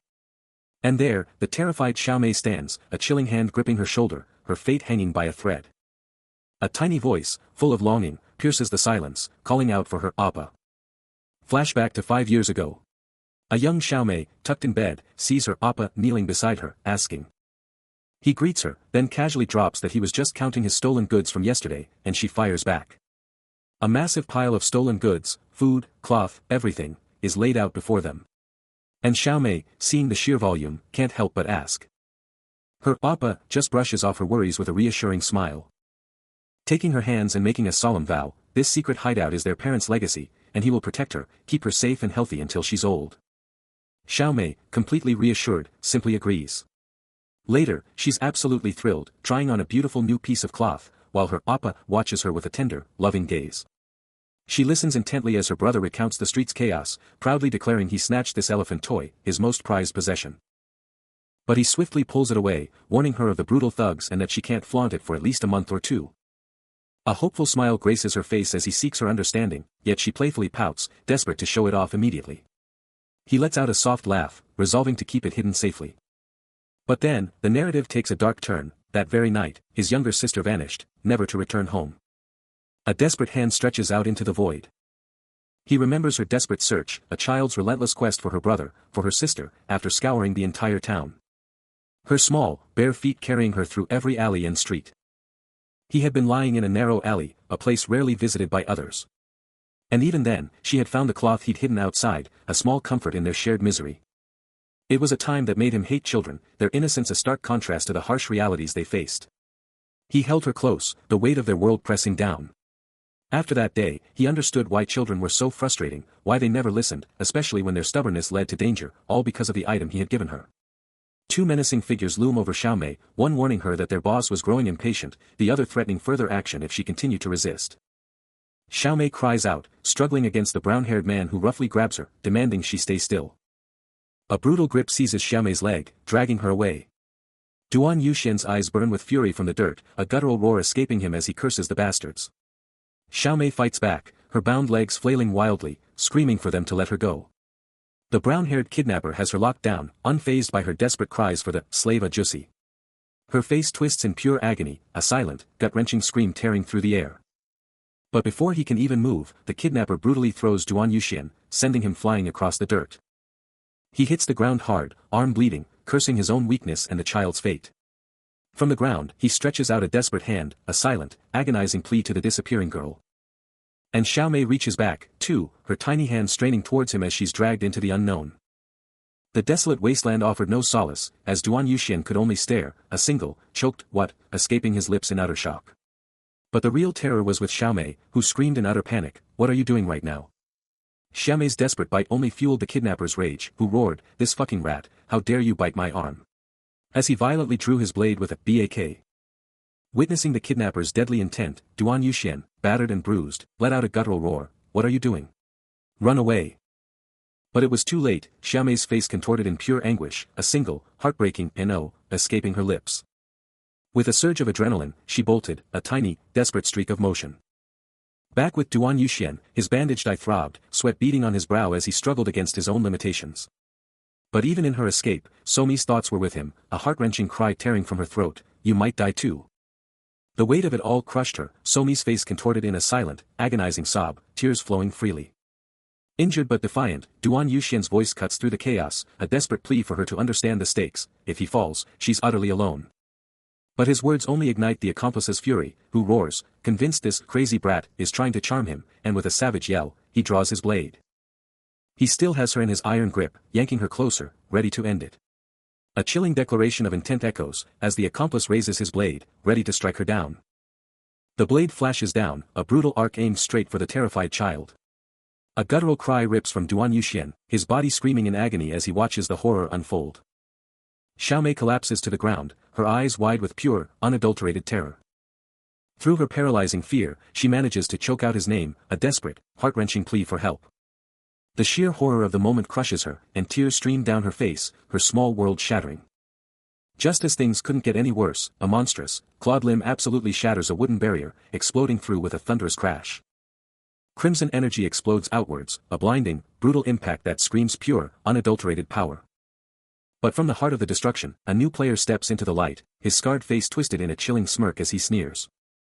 His voice drips with menace, a cold, hard promise of the brutal end that awaits them, won't die peacefully today.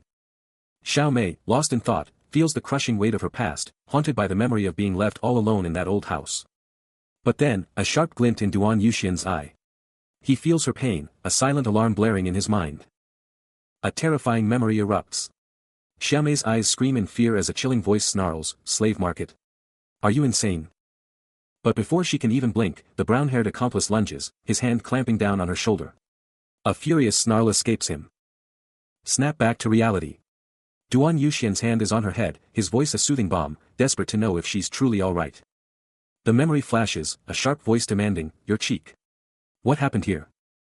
The little girl recoils, hands flying to her face, the man's words a stark reminder, "You shouldn't have come here." A trembling whisper escapes her lips, "Slave a Jussi." The brown-haired man's gaze sharpens, his concern palpable as he cradles her injured face, realizing her wounds are far more severe than his own, a shocked escaping him. A brief, unsettling calm descends, the scene momentarily shifting to a serene, glowing tree. Later, the brown-haired man stands vigil over the sleeping child, a heavy sigh escaping him as exhaustion finally sets in. But the peace shatters as the brown-haired man looms over a defeated figure, a sinister purple energy swirling, the child lying motionless nearby. With a chilling finality, he orders the fallen man, "Take her and go." The scarred man's eyes ignite with a terrifying, crimson glow, his face a mask of pure, unadulterated fury at the impossible choice, comply, or face oblivion.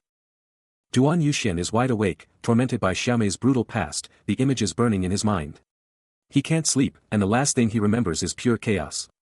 But then, a small voice cuts through the darkness, as Xiaomei appears, calling out to him. He turns, a raw pain etched on his face, trying to tell her that her life is worth more than anyone else's. She just stares, her big eyes locked onto his every word. But his words are met with a shocking refusal from the little girl, who defiantly declares she'll do it again. Her eyes blaze with fierce resolve, a powerful declaration that she won't lose her family. A ghost of a smile plays on his lips, as he finally understands, she knew his secret, his own desire to run. His face hardens with a new resolve, a silent vow echoing in his soul, he'll never run again. Xiaomei's voice rings out, a battle cry of fierce resolve, her eyes blazing with the promise to get stronger and protect everyone. After her powerful declaration, Xiaomei's face shows a flicker of raw emotion, her words still hanging in the air. Even later, alone in her bed, the echo of her own voice, "So don't say things like that," still rings in her ears with a sharp tack. Elsewhere, a solitary crow caws from its perch, while a profound question reverberates in someone's mind: was I truly outmaneuvered by a mere child? The serene forest scene quickly fades. A jarring change in the air, as whispers of massive brawls erupting in the village start to circulate. Guards sprint through the chaotic streets, their frantic movements mirroring the escalating turmoil. Even Duan Yuxian is caught in the rush, a furious internal monologue boiling over: damn it, these past few days have been pure chaos. But for this to happen. He confronts an official, his frustration boiling over as he demands, why is absolutely nothing going right? The official, visibly uncomfortable, stammers, Governor. There was a very specific report attached to this. He stares, a single word escaping his lips, as he takes in the gruesome wounds inflicted upon the newbies. What is this madness? Every single victim bears identical injuries, all on their left cheeks, and the sheer audacity of it all fills him with disbelief. He can't fathom what kind of rogue is behind this insane, brutal pattern. As if summoned by his very thoughts, the shadowy rogue, eyes burning crimson, raises a hand, ready to strike again. A terrified victim on the ground desperately pleads for mercy, but the rogue's attack descends, merciless and swift. The impact leaves a bloody, clawed mark, a brutal testament to the rogue's power. But before the rogue can continue its brutal assault, a sudden, powerful intervention occurs, as Duan Yuxian appears, standing protectively over the fallen figure, completely startling the attacker. His intervention is immediately met with an angry shout from a nearby official, who points an accusing finger, demanding to know what's happening. The official's anger quickly turns to shock as he recognizes the man before him, while Xiaomei, completely unfazed, casually greets him with a cheerful, well, hello, sir. What brings you here? Duan Yuxian's gaze sharpens, his eyes reflecting a deep, unyielding resolve. He stands victorious, surrounded by the defeated remnants of his challengers, a dismissive scoff escaping his lips. But the moment is broken as guards storm in, their leader, the brown-haired accomplice, screaming for arrests, while his men whisper, who is he? They have no idea. But Xiaomei? She's just chilling, munching on a snack, casually dropping a bombshell. Isn't that Governor Hong, the guy who soloed Huang San? Duan Yuxian's face turns stone cold, his mind flashing to the golden Buddha statue and its insane powers, a surge of determination igniting within him. He can't shake the thought of the official's weird behavior, muttering, why is he sucking up to that nobody? His eyes narrow, a chilling thought hitting him: do they even know about the Black Sword Society? The name alone sends shivers. The Black Sword Society, a notorious criminal organization from the Central Plains, is made up entirely of thugs and vagrants, a low-tier menace that's been a thorn in everyone's side for ages. He's locked onto the Black Sword Society, a crew of criminals and vagabonds pulling off high-level heists with insane skills. These punks and all the intel on the Black Sword Society, he realizes, it all points back to Mount Hang. But then, the brown-haired accomplice cuts in, dropping a bombshell: Mount Hang is where Governor Hong's branch is at, tying it all back to the big boss. He then challenges Duan Yuxian, practically daring him to say that the governor himself is in on this dirty business. Duan Yuxian, his gaze falling on Xiaomei, makes a silent vow: he has to repay them somehow, a fierce promise to the innocent child in his care. The brown-haired accomplice, losing his patience, snaps: he's taking Duan Yuxian by force, a direct challenge and a clear threat. The view explodes open, revealing the epic, towering majesty of Mount Hang. Staring at the colossal mountain, Duan Yuxian can't help but question, what in the world is actually happening, especially with zero contact from the others. He's at the top of the stairs, a subordinate below trying to calm him: don't sweat it, my lord. They'll be rescued, I'm sure of it. But his thoughts are already racing, fixated on the wild world of the black market and the guy he put in charge, Yang Jinchang, the notorious head of the black market, whose whole career was a roller coaster. No more screw-ups, not after all that chaos. Elsewhere, a hand clamps down on a neck with a nasty crunch. While the brown-haired accomplice just smirks, not even enjoying the actual deed, but getting a kick out of the sheer chaos, loving to watch everything fall apart. He remembers Jiang Bexan getting busted recently, caught completely off guard. Even the black marketer he backed so hard, wound up in the same mess. Suddenly, his monologue is shattered as something explodes through a barrier, wood splintering everywhere with a deafening crash. Duan Yuxian is instantly swallowed by the explosive debris, his face frozen in pure shock. He spins around, debris still exploding from the brutal, unexpected hit. Up above, the brown-haired accomplice and Governor Hong are absolutely stunned by the chaos, the accomplice yelling, "What is this?" The entire platform starts to crumble, massive cracks tearing through the stone. But through the swirling dust, Duan Yuxian's eyes ignite with pure, unshakable resolve. His gaze drops, locked on his target, absolutely lethal. Then, a lightning-fast strike, and the brown-haired accomplice gets absolutely rocked, blood exploding from his mouth. "Arrest him!" Governor Hong roars, his order cutting through the air as guards rush in, only to find the accomplice already down for the count. The governor stares, a terrifying thought hitting him: is he really from the underworld society? You live to see some crazy stuff, huh? He's on the ground, scooping up every last coin, each one flashing with a subtle gleam. But a sudden look of worry flashes across his face, his dark eyes showing a deep concern. Meanwhile, Xiaomei's stomach lets out a sad, hungry growl, and she's practically in tears, her hunger undeniable. He's still on his knees, frantically collecting every coin, while two shadowy figures just stand there, watching him. He lets out a frustrated sigh, wishing for a bigger score, grumbling that he needs way more cash just to get Somi some snacks. Sack on his back, Duan Yuxian is out. He's making his move, declaring, "I'll get going then." He's already on his way, but someone from the village shouts out a final goodbye, telling him to take care on your way. Fast forward 3 months, and the seasons have completely shifted, summer is here. And with summer comes serious gains. Duan Yuxian is now rolling in cash and has scored some sweet gear from the Sword Society, just like Dan Yuhaiyan's legendary rise to riches. But despite all the new wealth, life has become incredibly calm, quieter than he's ever known. His life was chill, peaceful even, but a new problem was totally brewing, one that showed up in tiny, chubby hands and feet. He looked down at the kids, and it hit him, Wasomi and Jiang Samte had gotten way too chunky. Little Xiaomei was just staring at a mountain of food, eyes wide and hungry. And a little boy next to her, Jiang Samte, totally chirped, hee. "Hey, Appa. You look so good." Yeah, he thought, the real issue was that Wasomi and Jiang Samte had packed on way too many pounds. He awkwardly cleared his throat, totally aware that this whole situation was actually his fault. Because for days, Dan Yuhaiyan had just gone wild, buying and bringing them literally every food he saw, turning their home into a total buffet. Every single day, he'd loaded them up with all sorts of food, and this was the completely predictable outcome. It made total sense, the more they'd starved, the more they craved food. And with Jiang Samte being a legendary eater, he just devoured all those amazing treats, so it was only natural they'd get bigger when faced with food they couldn't resist. He watches the kids, and it's clear they're not the same starving waifs he found. They're thriving, plump, and totally healthy, all thanks to him. He calls them over, and Jiang Samte and Xiaomei rush to him, ready for whatever's next. He drops the bomb, from now on, they're learning martial arts. The kids are totally shocked, their eyes practically popping out. Xiaomei, sitting there, is like, huh, and Jiang Samte is right there with her, totally confused. He tries to explain that street food is garbage, but even with his wisdom, the kids are still giving him that, but, master. Look, probably dreading the workouts. With a sly grin, he tells them the training is gonna be perfect for them. Xiaomei, still a bit confused, just repeats what he said, trying to figure it out. But then he drops the word delicious to describe the training, and suddenly, Jiang Samte's eyes go wide, then Xiaomei's, and they're both totally hyped for this tasty martial arts journey. Before you know it, scrolls and papers are flying, as they gear up for their epic new training. Duan Yuxian casually checks out some random junk, a smirk playing on his lips as he dismisses its value. But then, he's all business, gripping a scroll and trying to remember something about to ch and Teijian. His mind races, connecting the dots to Amana, and the wild idea of someone out there using his legendary name. A confident grin flashes as he dives into the ancient texts, realizing that the heavenly demonic arts are all about pushing your body to the absolute limit to unlock true mana power. Scroll in hand, he gives the signal, and it's go time for Jiang Samte and Xiaomei's training. The kids are hyped, throwing themselves into the moves with all the energy they've got, even if it's a total mess. But Samte? He's already wiped out, flailing like a ragdoll as the training hits him hard. He crashes to the ground, totally gassed, the hype wearing off as reality sets in.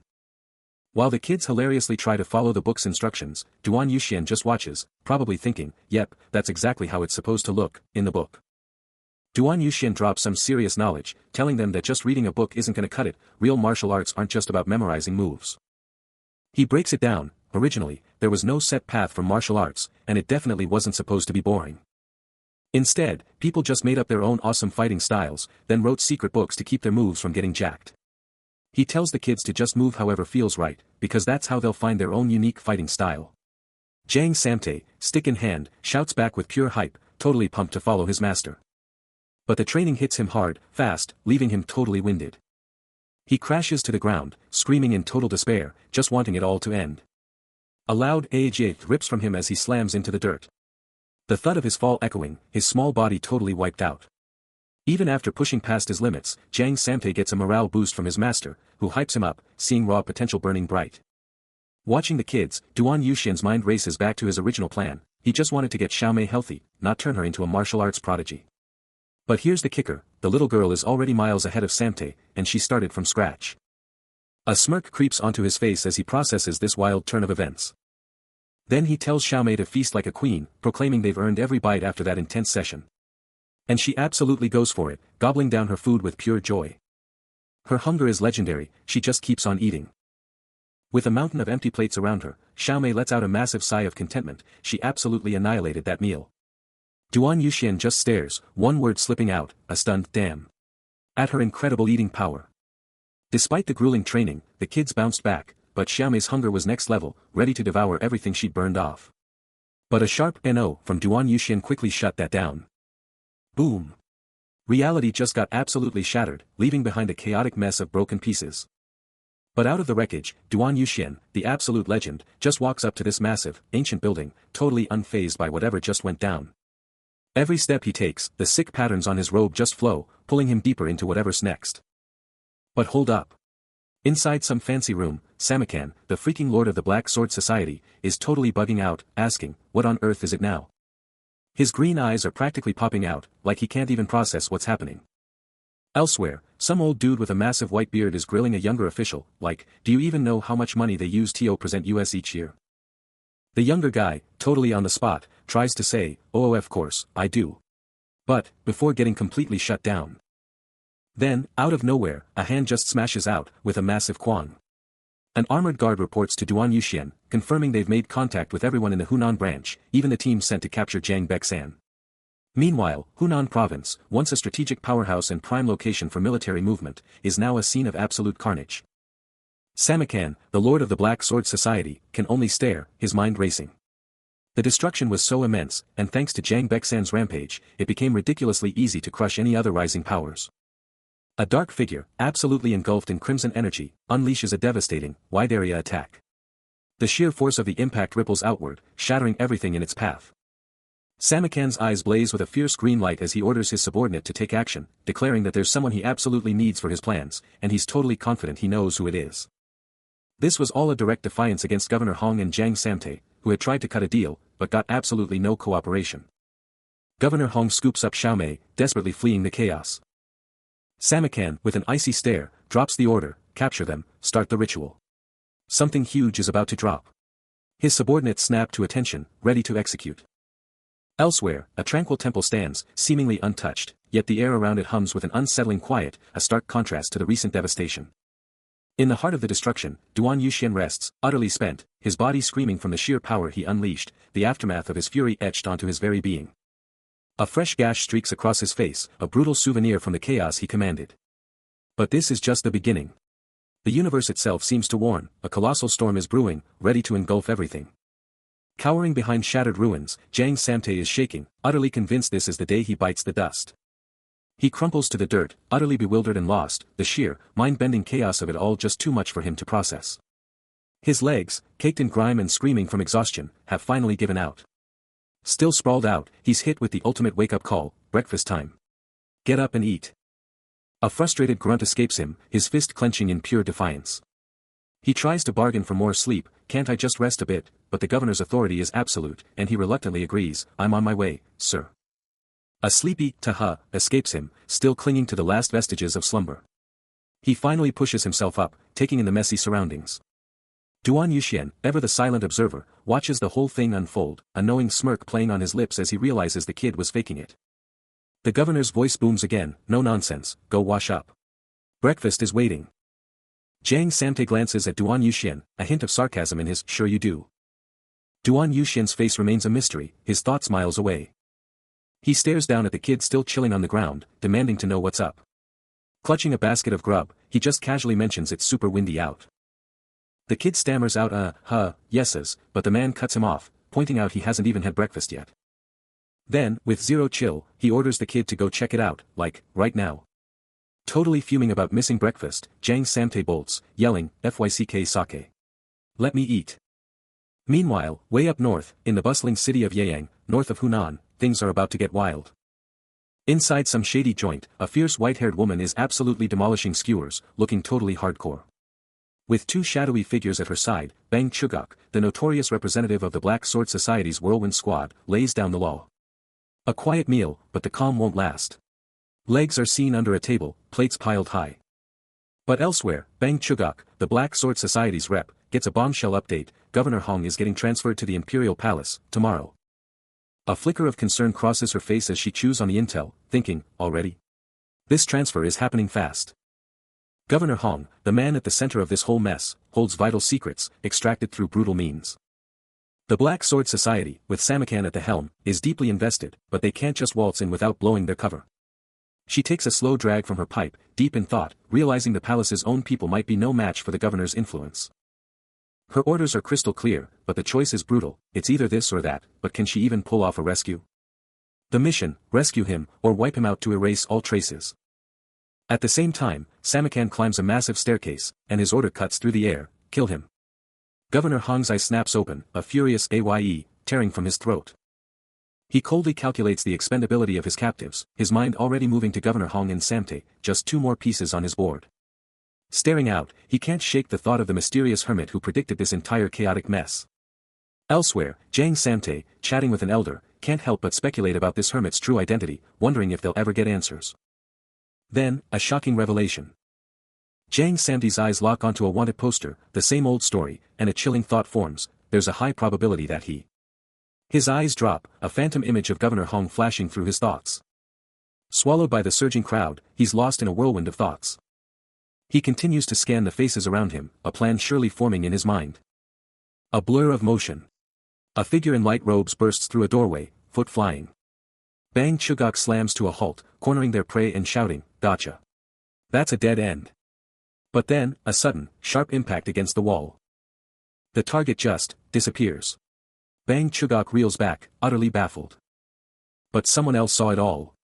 Jang Samte, watching from afar, can only stare in utter shock. Huh? Where did he disappear? A beat of silence. Then it clicks for the kid, the bizarre event finally making sense. That's what happened. He huffs, totally fed up with the weird vibes and the fact that he's being followed. The atmosphere around here was really unusual. And as a finale, a weirdo tailing me. He vents, wishing the Black Sword Society would just back off, completely unaware that Duan Yuxian is silently observing his every move from the background. I'm sure the Black Sword Society will leave me alone. Still buzzing from the weirdness, Jang Samte is on the hunt for answers, demanding to know the real deal with the Black Sword Society. But all he gets is a frustratingly cryptic, "Can't tell you much, honestly." But the mystery deepens. The Black Sword Society, a shadowy group founded half a century ago, is still shrouded in secrets. And the biggest bombshell? It was all started by some unknown man. Duan Yuxian is clearly piecing together this puzzle, striding through a battlefield littered with blades. A lone figure, back to us, treks across a desolate, snow-covered wasteland. Leaving behind a field littered with discarded swords, as Chapter 15 kicks off, dropping the bombshell that 50 years ago, the Black Sword Society was founded by some unknown, rumored demon cult member, though it was all just whispers. Meanwhile, an aide briefs Governor Hong, admitting they've got 0 leads on the Black Sword Society, because nobody gave them a second thought until now. The aide presses on, conceding that the society's leader must be seriously skilled, given how this barbarian cult has somehow stacked up enough power to go toe-to-toe with the other major players. Governor Hong, dismissing the Black Sword Society as nothing more than a barbarian cult, muses on his choice to target them for investigation, convinced that for Taijin, nothing trumps a rock-solid stability policy. Bang Chugok lays it out, revealing the Black Sword Society's shocking rise to power, now rivaling even the Great Tribal Alliance. And it's not just them, everyone outside the Great Tribal Alliance is jumping ship to the Black Sword Society. It's a power play, pure and simple. Taijin's mind races, remembering the old Murim alliance built on justice factions, and he knows whoever leads this Black Sword Society must be a strategic genius to unite them all. He can't help but think how unthinkable this would have been in his time, yet now, the Murim is eerily peaceful despite the shifting powers. Walking off, he can't shake the feeling that this kind of factional power grab would have been absolutely impossible back in his prime. Chugok just stares, her face a mask of silent contemplation. Later, with Xiaomei by his side, Taijin sighs, realizing Governor Hong is in for some serious trouble with this new power dynamic. The world outside remains oblivious, with only the birds breaking the silence. He's all ears as Bang Chugok drops a bombshell: the Black Sword Society is now so massive, they're going head-to-head with the Great Tribal Alliance. His expression shifts, clearly taken aback. She keeps going, revealing that even lone wolves are ditching their independence to join the Black Sword Society, proving just how much power they've amassed. Then, Bang Chugok drops another bomb: their leader is a total genius, making them an even bigger threat. He can't help but narrow his eyes, deep in thought. He presses her: do you know who this mastermind is? But she just shakes her head, confessing she's completely in the dark about their true identity. His thoughts are a whirlwind. How can such a massive force stay so hidden? A leader with no face, no name, it's mind-boggling. Bang Chugok just shrugs, emphasizing how impossible it is to figure them out. No matter how hard she tries, their whole deal just doesn't add up. He's putting the pieces together. If Jang Baeksan and the Black Marketer were truly in cahoots, then the Black Sword Society shouldn't have been taken down by Governor Hong. Something's not right here. A chilling vision invades his thoughts, a desolate battlefield, bodies everywhere, a brutal reminder of what's truly at stake in this power game. His eyes narrow, a shiver of suspicion running down his spine as he declares, there's definitely a puppet master behind all these groups. He's taking a beating, his mind screaming in silent agony as the relentless interrogation grinds on. Blood smears his face, a brutal badge of honor from the relentless questioning, but his eyes are still lost, trapped in a haze of pure torment. His eyes, wide and burning with a mix of raw pain and utter confusion, scream the harsh reality of his brutal captivity. Meanwhile, the relentless Bang Chugok keeps pushing, absolutely convinced he's totally missing the point, demanding to know why he keeps asking her, and what in the world he actually wants. Duan Yuxian can only manage a silent, agonizing response, his mind shattered by the sheer brutality of the ordeal. He screams he knows absolutely nothing, his voice a desperate, raw whisper against the overwhelming chaos. The entire scene around him is pure wreckage, overturned objects screaming of a brutal struggle or the aftermath of his capture, as he fights desperately to cling to consciousness. A chilling, grim realization slams into him, the terrifying thought that this is it, he's probably going to die right here. His face, battered and bruised, screams profound despair, a silent, chilling acceptance of his brutal, inevitable fate. Even after all they've done, Duan Yuxian is still holding strong, his will unbroken. Bang Chugok, absolutely furious, gets right in his face, demanding to know if he's seriously going to die with this secret, and if his word is really that important. With a flick of her wrist, she makes it clear, there's no escape now. Her eyes narrow, a chilling thought crossing her mind about Hong Wen-chang, a guy who looks tough but is actually a total pushover with no real fighting ability. She knows a weakling like him would fold instantly, dying in minutes under this kind of pressure. Then, she turns back to Duan Yuxian, holding up a mysterious vial, and asks if he knows what it is, but he just stares back, speechless. No answer needed. She blasts him with a wave of glowing blue energy, shoving it right into him with a sharp breath. Her red eyes burn with ruthless intent as the blue power flares, the chilling word drug hanging in the air, revealing her true weapon. Her gloved hands then reveal a small, dark object, the actual drug she just forced into him. Still on the ground, the blue glow of the mysterious drug pulses around him, as a voice nearby erupts in frustration, realizing the absolute disaster if he dies in this place. His expression is unmoving, yet the urgent thought screams, this can't go wrong. It'll be a catastrophe for everything. Elsewhere, a man with a top knot declares with urgency, they absolutely need Hong Wen-chang, a revelation that clearly shocks his listener. He doubles down on his demand, stressing the critical need for Hong Wen-chang, and his companion finally gets it. Back to the main event, Duan Yuxian is still out cold, his eyes shut tight as the drug's power courses through him. The man with the top knot grapples with the grim reality, Hong Wen-chang would absolutely destroy him for even a simple question, and if he just lets the other guy die, he's basically signing his own death warrant.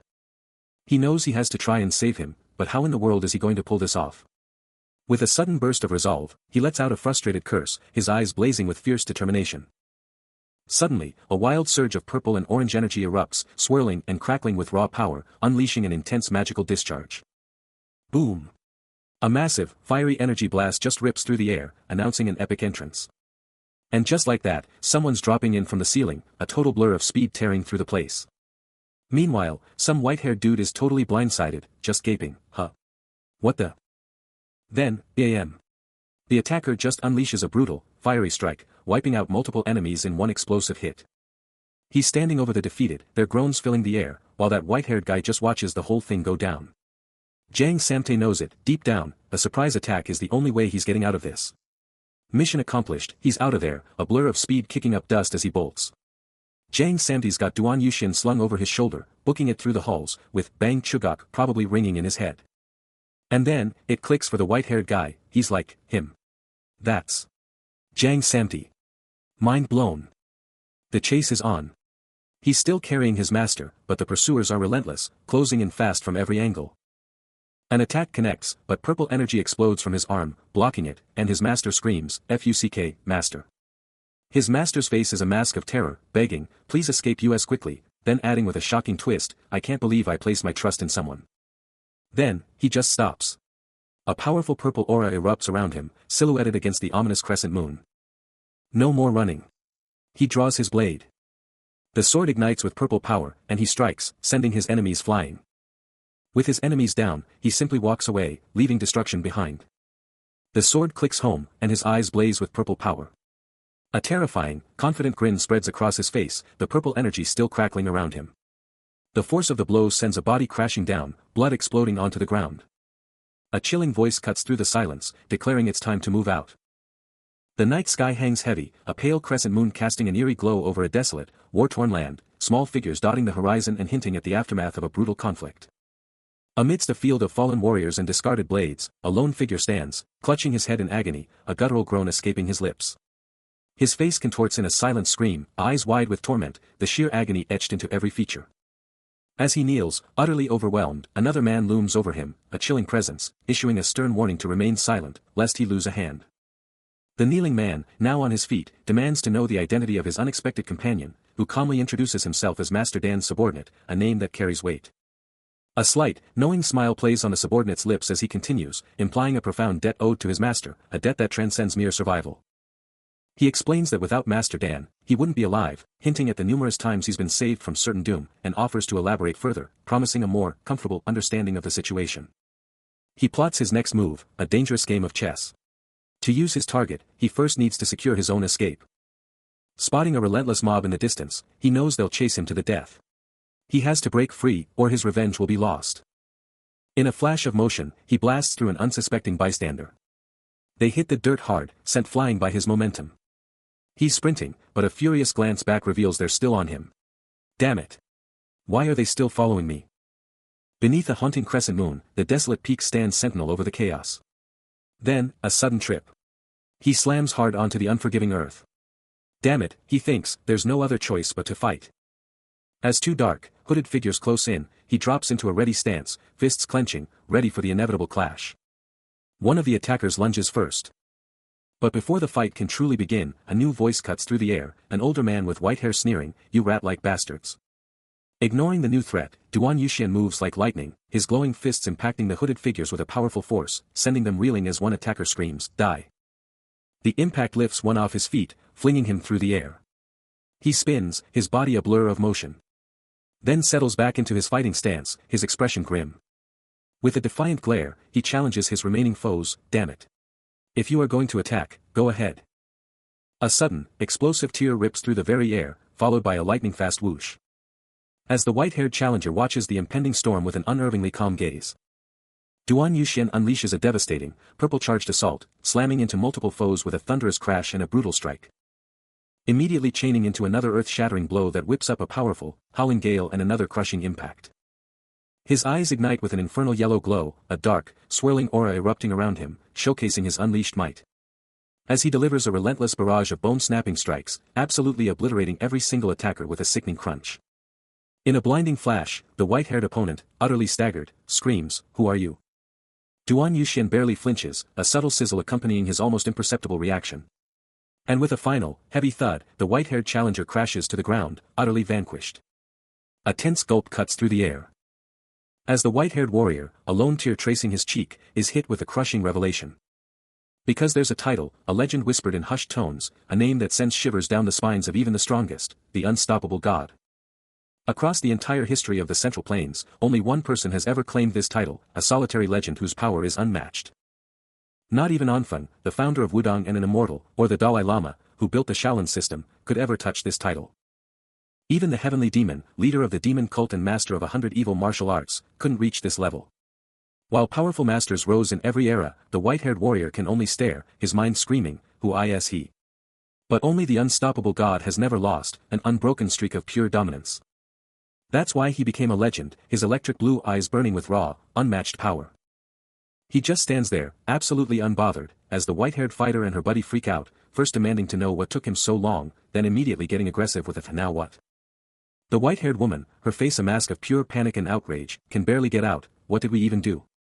His stare is absolutely ice-cold, as he drops the bombshell question, "Are you from the Black Sword Society?"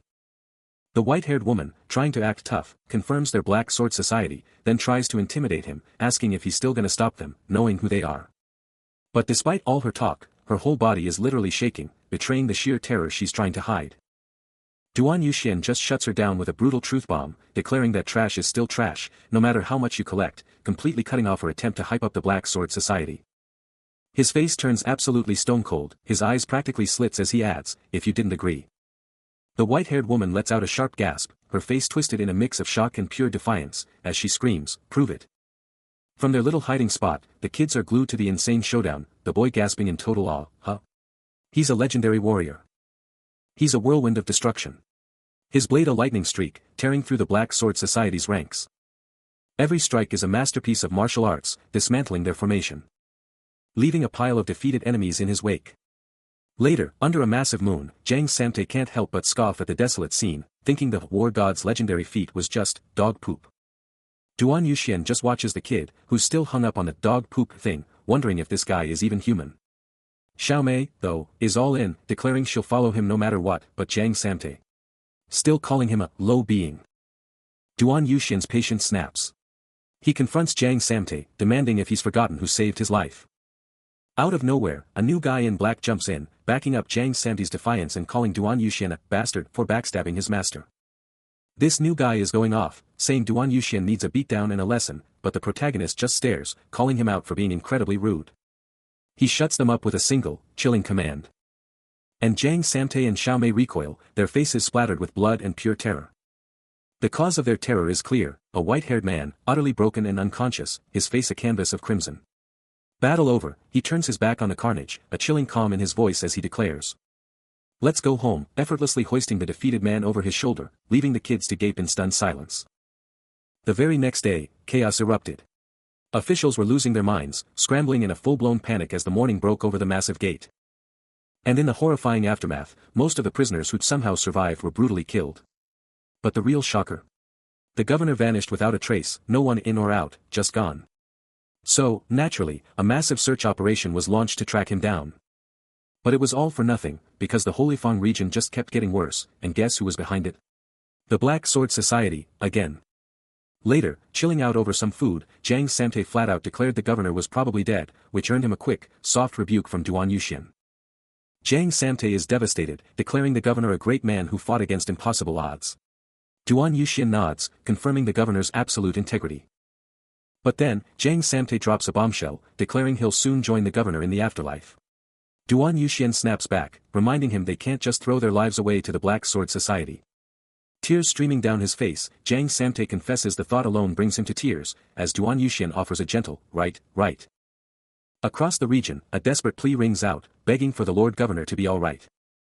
The magnificent estate looms silently, a stark reminder of the power and prestige that once resided within its walls. Suddenly, a tiny figure gazes up at Duan Yuxian, her innocent eyes silently pleading for answers.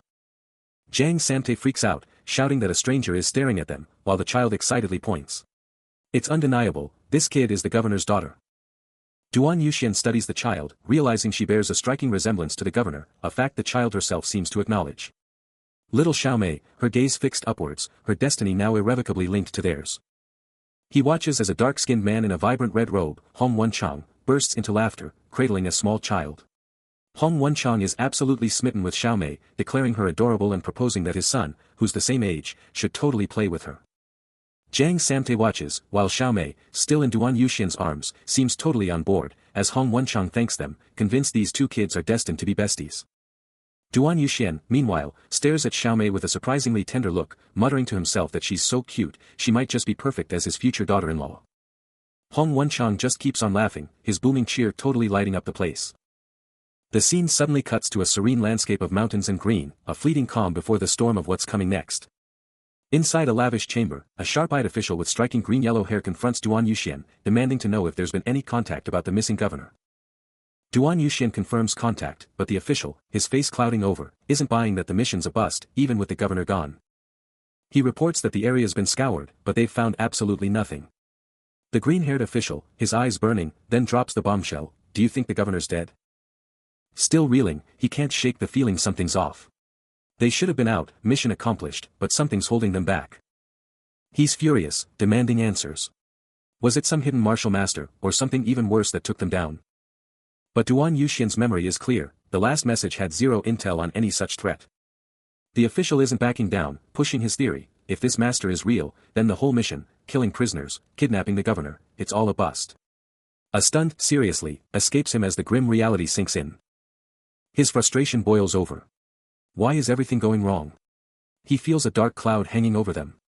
Taking charge, Duan Yuxian declares a new search troop is needed, but this time, they'll be sneaky.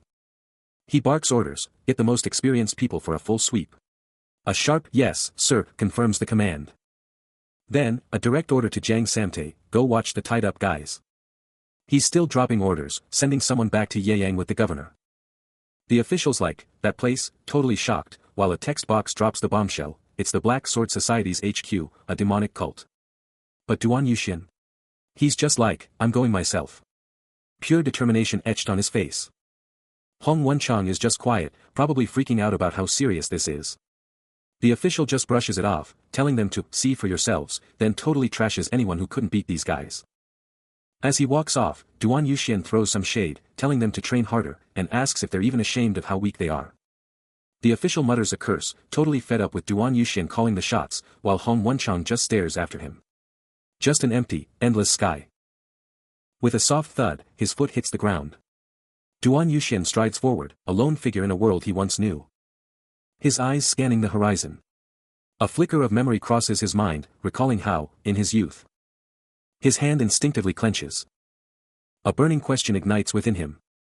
His gaze hardens, a silent resolve etched into his features. But then, a softer memory breaks through, a vision of him, Xiao Mei, and Jiang Samte, walking together, a profound realization dawning. With an intense focus, his dark eyes lock onto something beyond perception. While a powerful voice resonates within him, challenging, sacrifice everything if you dare to walk this path. He flashes back to a sun-kissed memory, strolling with Xiao Mei and Jiang Samte, their youthful energy a stark contrast to his present. Snapping back to reality, he reflects, man, it's been ages since I've been in this spot, a thought gnawing at him, what if I can't look down on anything anymore? A different memory, a tense standoff where he brushes off a man's threats, only for the man to explode, don't even think about it. Get him now, move, you punks. Out of nowhere, a glowing, spectral blue entity manifests directly in front of him, its voice booming, so you're the one causing all this ruckus around here. He stares back, a silent question etched on his face, his surprise palpable. The glowing entity presses on, shimmering energy swirling around his feet, clinging to this world. That's a bad habit you've got. Then, the entity shifts, revealing a stunning, feminine form in luminous robes, her voice sharp, have you no shame? Out of nowhere, Namgung Suhai, a powerhouse from the legendary Namgung family and a pillar of the Muram alliance, makes her grand entrance. She confronts a whole squad of guys, calling them out, demanding to know if they have no shame. For ganging up on one lone, skinny guy.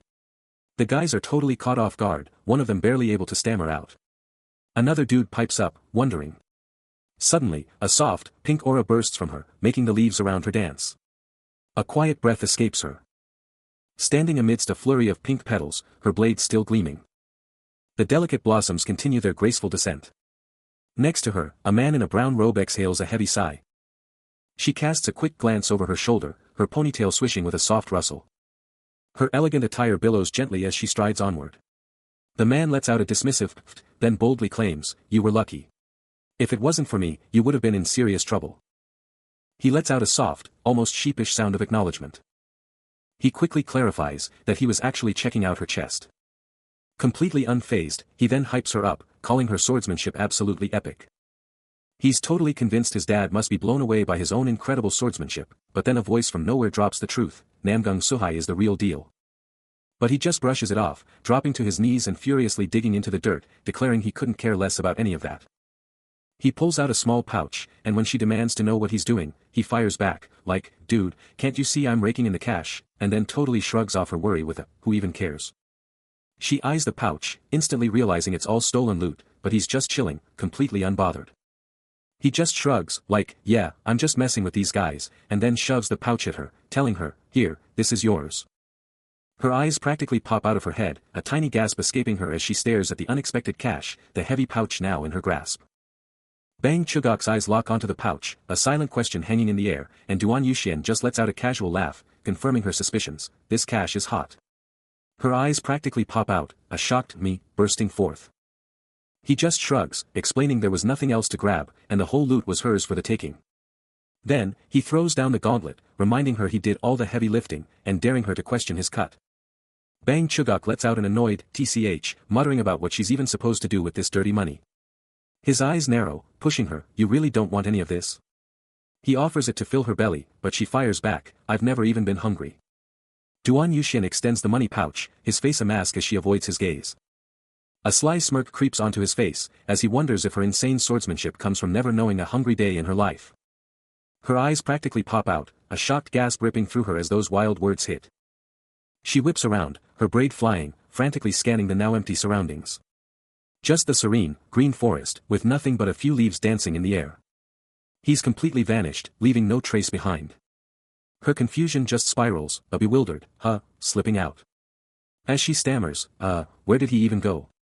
But then, a slight, almost amused smile plays on her lips, a mix of annoyance and grudging respect for his vanishing act. She finally turns to leave, the leaves softly crunching beneath her steps. And just like that, the forest settles back into its peaceful silence. The era, Tanga Human Reign, Year 10. Within a humble eatery, a server hustles over to Duan Yuxian, pressing for another order. Deep in thought, he grumbles about the annoying waste of time in this desolate spot. With no immediate reply, he just stares. Despite the server's push, he cuts them off, declaring he's done. A hand extends, setting something down with a soft thud. The server's persistent call makes him snap his head around, annoyance flickering in his eyes. Footsteps pound the ground, propelling him away from the eatery. One final look over his shoulder, then he's gone. He keeps moving, leaving the eatery in his dust, his journey far from over. But a dark look crosses his face, a fresh cut on his cheek, blood on his hand, a brutal memory crashing back. That memory hits hard. Unleashing a dark, swirling energy that starts to gather around him. That bloody hand now consumed by the terrifying, shadowy power, its tendrils lashing out. The dark energy explodes, crackling with purple power, devouring everything in its path. Step by step, a lone figure treks down a dusty path. Leaving the village in their dust. Duan Yuxian keeps moving, leaving everything behind. The burden of his choice crushing him, he abandons his past. Then, he stops dead, his eyes lost in a storm of thoughts. Pain contorts his features as he wipes his mouth, a raw sign of the battle he's just fought. The echoes of it still ringing. His hand clenches, crimson with blood, a brutal reminder of the cost. A surge of dark, raw power still crackles around him, a chilling testament to the force he just unleashed. His blade, still humming with residual energy, plunges into the floor with a sharp crack. Around him, bodies lie still, blood painting the scene. As he coolly steps over his defeated foes. He knew it. His gut feeling was right, they tried to poison him. A grim realization washes over him as he stares at his hand. The sheer depravity of human greed and jealousy truly unsettling him to his core. An old woman drops a bombshell, the entire village is under the iron fist of the Black Sword Society. He takes it all in, a low rumbling from his throat, his face a mask of intense focus. A split-second pause, then pure determination ignites his gaze, his crimson eyes blazing with intent. Robes whispering, he charges ahead, a silent army at his back, closing in on their target. Then, with an almost chilling calm, he announces, finally, they are here. His long robe billows with each powerful stride. His boots kicking up dust with every determined step. But back at the Black Sword Society's HQ, a frantic messenger bursts in, shouting, my lord, we got a problem. The leader snaps back, what? A cloaked subordinate bursts into the opulent chamber, his voice trembling with urgency, what's going on now? Did someone just vanish, or what? The armored leader, turning with a dismissive scoff, cuts him off, So the unstoppable demon god is back to stir up trouble, huh? Still frantic, the subordinate stammers, I don't know, but it's just one enemy, but he's seriously strong, just one. The leader's eyes narrow, his voice dropping dangerously, are you? He roars, his disbelief turning to fury, expecting me to believe that? The subordinate, now utterly desperate, cries out, but it's my lord. He's already left headquarters. He's heading straight for the village. A deafening crack reverberates through the room. As the leader looms over his now kneeling subordinate, the full gravity of the situation finally sinking in. His eyes burning with cold fury, the Black Sword Society leader now fully grasps the scale of the incoming storm. The ground is absolutely drenched in blood, a brutal testament to the sheer power unleashed. A torso, absolutely drenched in crimson, lies broken amidst the carnage. Another limb, brutally severed and lifeless, just adds to the absolutely gruesome tableau. In the brutal aftermath, a lone figure stands silhouetted against the light blasting through a ruined structure, just surveying the absolute devastation. It was just for a brief moment, but the demon god's gaze holds an absolutely profound weight. Meanwhile, the leader of the Black Sword Society, his face absolutely etched with concern, starts to piece together the insane implications of the recent events.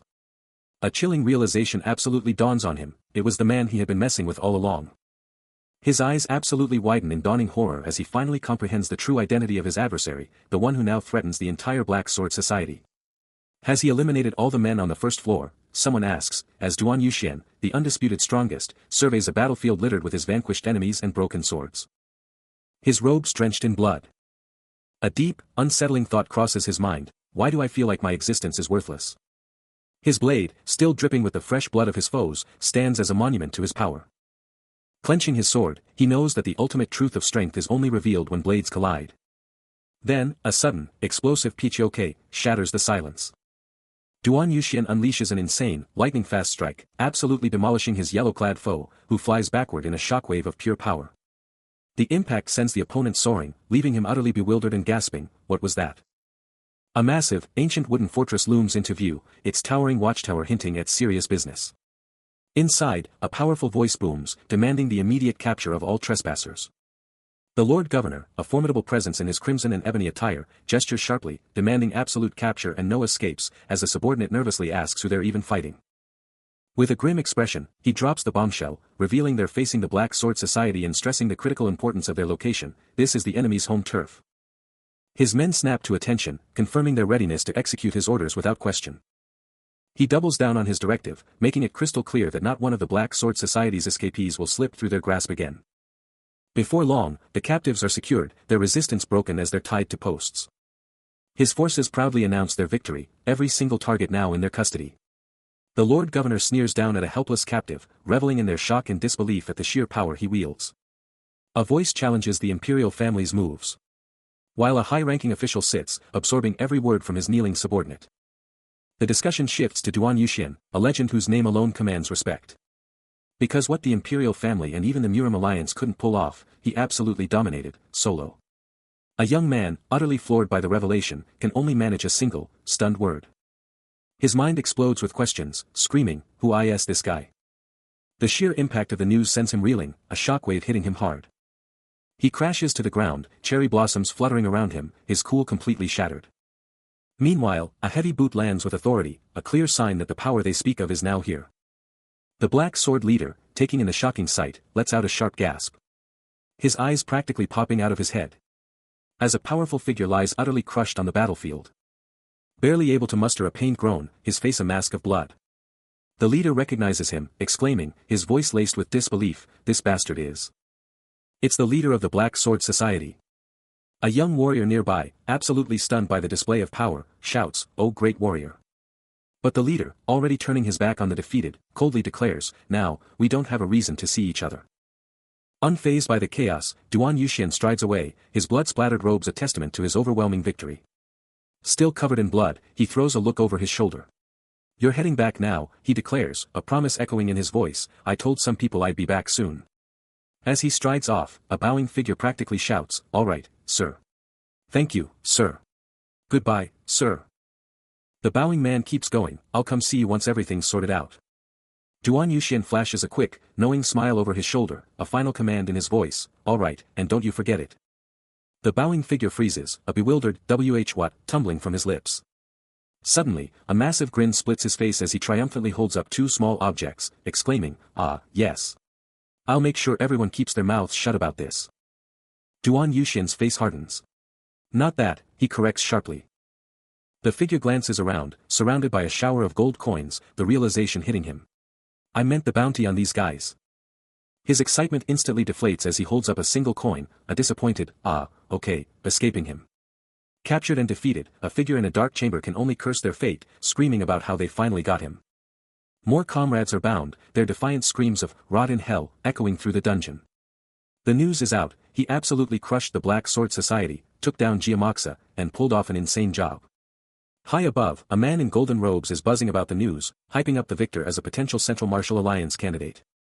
But the woman next to him, with her sharp gaze, isn't so easily convinced, a flicker of suspicion crossing her face as she mutters, "Something's weird." This is none other than Namgung Sohai, the absolute boss of the Phoenix troop in the Murim Alliance. Meanwhile, a different leader, absolutely glowing with power, holds court, addressing his assembled forces. The golden-robed man on the balcony is still reeling, utterly baffled that anyone could have taken down Jiamaksa, a Black Sword Society martial master. It's just impossible. The impossible news of Duan Yuxian's victory echoes through the land, reaching a high-ranking official who just sits there, a knowing, almost smug smile playing on his lips, clearly thinking about the sheer power at play. But elsewhere, in a hushed hallway, Nangung Sohai's companion can't help but voice his doubts, whispering, "I'm sure someone's behind all of this." She just listens, her face a mask of deep thought, taking in every word. And the biggest question of all just hangs there, screaming for an answer: what is the identity of that person? The Murim Alliance is reeling, questioning if the Black Sword Society's collapse was actually real. An ancient elder, with a flowing white beard, stands on a stone path, his back to a younger man. The younger man is convinced, declaring this unknown person must be a master, because no mere governor could pull off such a feat. The elder turns, confirming the younger man's predictions are spot on. He then orders the younger man to send the punishment troops leader to investigate immediately. The younger man simply acknowledges the command. The elder muses, regretting that if this is a hidden master, they shouldn't have let him escape, especially since it makes no sense for him to be an enemy of the Murim. The younger man, now with Jae Galun, the allied strategist, suggests that if this master is truly that skilled, they should try to lure him to their side. An ancient elder, his wisdom etched into his face, ponders the enigma of the new master, questioning if this unknown force will be friend or foe. But from the heart of the Murim Alliance itself, a voice echoes back, promising that answers are just around the corner. But the scene shifts dramatically. Nangung Sohai is on her knees before her grandfather, a picture of utter despair. Bound and broken, she's on the ground, kicking herself for a colossal blunder, cursing the moment she handed over those crucial papers. Her grandfather looms over her, his voice a thunderclap, declaring that if his other granddaughter, Sin, ever found out, it would be absolute chaos. The weight of her mistake crushes her, leaving Sohai in a spiral of panic, desperate for a way out. But even in his anger, a flicker of compassion shines through, as her grandfather extends a hand of comfort, offering her a steaming, delicious bun. A tiny child, all alone, clutches a mysterious round object, eyes wide and looking up. Her huge eyes blink in pure shock, like, what just happened? Then, a gentle voice breaks through, offering, "I'm totally full, seriously, take it." Her eyes, like tiny mirrors, reflect a soft hand reaching out, a moment of pure, unexpected kindness. Totally blown away by this random act of kindness, she's like, no way. Someone this kind actually exists. In her pure heart, she literally sprouts angel wings, a total visual metaphor for her overwhelming thankfulness. Then, a younger Namgung Sohai, with another woman by her side, steps up to the child, flashing a super warm smile, her eyes practically sparkling with kindness. Sohai, holding the child's hand, introduces herself, "What a beautiful name. I'm Nangung Sohai," then asks sweetly, "Where are your parents? I really want to thank them." With a soft pat on her head, the child starts to whisper, "Don't have p-." A blood-stained blade, a red ribbon, a warrior's hand grips the hilt, ready for anything. Then, a man in a brown robe, with a small child by his side, moves through ancient halls, their path unfolding. It's Duan Yuxian, scar and all, a smirk hinting at his thoughts, his gaze fixed on something ahead. The child, eyes wide with wonder, gazes up at him, his hand a comforting weight on her small head. But then, Nangung Sohai bursts onto the scene, jaw dropped, pointing straight at them, a bombshell dropping from her lips. "You're her dad?" But they just keep walking, leaving Sohai stunned, the bombshell hanging in the air. Her brain goes into overdrive, piecing it all together. Could this be why his swordsmanship is so ridiculously arrogant? Then, another shockwave hits her, her eyes snap wide, pointing once more, a new realization dawning. "Wait, aren't you that guy from back then?" Duan Yuxian just gives a subtle turn of his head, that smirk back, a silent acknowledgement of her shock. Sohai, deep in thought, processes the shocking revelation. Her eyes snap up, a fierce determination igniting within her as she declares this encounter her absolute destiny. The heavens themselves must have sent him to her aid. She closes the distance, ready to confront Duan Yuxian and the child clinging to him. But the child, clutching his leg, defiantly shouts, "Mommy, I refuse." Sohai tries to leverage her past help, but he's completely unfazed. She pushes, begging for just a little assistance, only for him to coldly shut her down. Exasperated, Sohai reminds him of her previous rescue, but the child cuts her off, declaring, "I belong to this person." With one last, utterly dismissive look, Duan Yuxian simply turns his back and walks away, the child still firmly by his side. Still desperate to connect, Nangung Sohai reached out. Her voice filled with urgency, insisting the child needed their aid. But his eyes, cold and unreadable, gave nothing away. Then, a tiny voice cut through the tension, the child looking up at him and shouting. The powerful word resonated, a defiant claim. Echoing repeatedly, solidifying their bond. Meanwhile, far from that tense encounter, a new scene unfolded, with an impatient shout demanding speed. As a heavy thwack of wood against something echoed sharply. A frustrated woman, stick in hand, vented her annoyance, wondering why the grime refused to yield. Suddenly, the scene shifts. We're in a chill home vibe, where a woman is absolutely grinding on laundry duty. But then, from the floor, Duan Yuxian drops a casual, almost savage, comment, telling her she's doing it all wrong. Her face contorts in pure frustration as she fires back, like, seriously, how many times does she have to say it, you gotta smash that laundry harder. And just as a little kid starts cracking up next to her, the woman snaps, a literal vein popping, ready to go full on with the brat. Watching the whole chaotic scene unfold, he just can't believe it, asking if she's actually trying to kill someone, then, with a smirk, offers to school her on laundry technique. The kid just absolutely loses it, cracking up. Completely done with it all, the woman mutters a frustrated curse, while the kid just keeps on laughing, totally oblivious. And just like that, Duan Yuxian, now sitting up, can't hold it in either, his booming laughter filling the entire space. Finally, with a dramatic sigh of defeat, the woman just walks away, muttering about her terrible luck and why she always gets treated like this. He's laying down the law, straight up, you work here now. Payment? That's when you're done. No room for argument. But a desperate woman is freaking out, wishing she'd just asked for a few measly silver coins, while the text drops the bombshell, gold NYNGS. Her money pouch. Totally empty, just a sad, limp sack, making a pathetic thunk as it hits the ground. But the mission? It was a massive success. A treasure chest absolutely bursting with shimmering gold, a whopping 100 gold niangs now secured. Later, an official is practically bowing down to Duan Yuxian, gushing, holy smokes, boss. You crushed that mission in record time. Across the table, Jay Gaolan is all praise, but the protagonist just shrugs it off, saying, nah, that's nothing compared to your achievements. Two guards are just chilling, when one asks, so, what's the deal with those guys now? The vibe instantly switches to, yesterday, the royal palace. Strolling with a subordinate, Duan Yuxian gets the brutal truth, they're probably getting shipped to the royal palace, which means they're basically dead men walking. The transfer orders are already out. Back at the table, Jay Gaolan, with a subordinate listening in, just gives a chilling nod, definitely. The conversation between the two men deepens, a serious air hanging between them. Elsewhere, a vibrant young woman steps out from an opulent estate, her arms laden with a beautiful floral arrangement. She takes a brief moment, her eyes lingering on the impressive architecture behind her. Duan Yuxian observes the little one at play, a rare, soft smile on his face as he thinks, she is truly a kind, adorable child. The woman dashes through the garden, the child chasing after her, and she responds to his unspoken thought with a knowing, I know that. Jay Gaolan, ever the pragmatist, shifts the conversation, asking if it isn't time for the little one to start getting ready for school. The suggestion gives Duan Yuxian pause, a flicker of uncertainty crossing his features. The little girl, catching the word, stops in her tracks, her innocent voice questioning, school. Meanwhile, Namgung Sohai holds a magnificent koi fish with utmost care, a peaceful, knowing smile gracing her lips. Lord Namgung, sipping tea, drops some serious wisdom, education is everything these days, and everyone needs a helping hand to get by. He goes on, asking if anything's worse than kids just messing around and making fun of people. He pauses, then declares, but wait, there's more. They'll get even more grief if they don't follow their friend's footsteps. A vibrant koi glides by as Lord Namgung announces, he's gonna keep teaching them for a while, letting out a smug humph. A smirk spreads across his face as he thinks, this is a slam dunk, he's practically got him. Then, the real reason drops, his future daughter-in-law absolutely has to know how to read. Behold the epic, sprawling Namgung family estate, a true architectural masterpiece. Namgung Sohai is totally mesmerized by the pond, reaching out to touch the super cool lotus flowers. But then, out of nowhere, a super loud voice just blasts through the piece, demanding to know who she is and what she's even doing.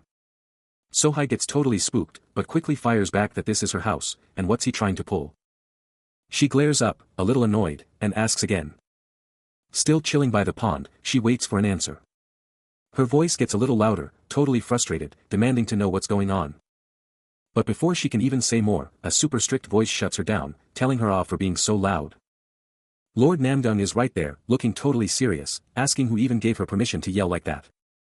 Sohai, totally humbled now, respectfully calls out to him, a quiet but juicy, slipping out. The Lord's voice cuts through the air, a harsh echo of his disappointment.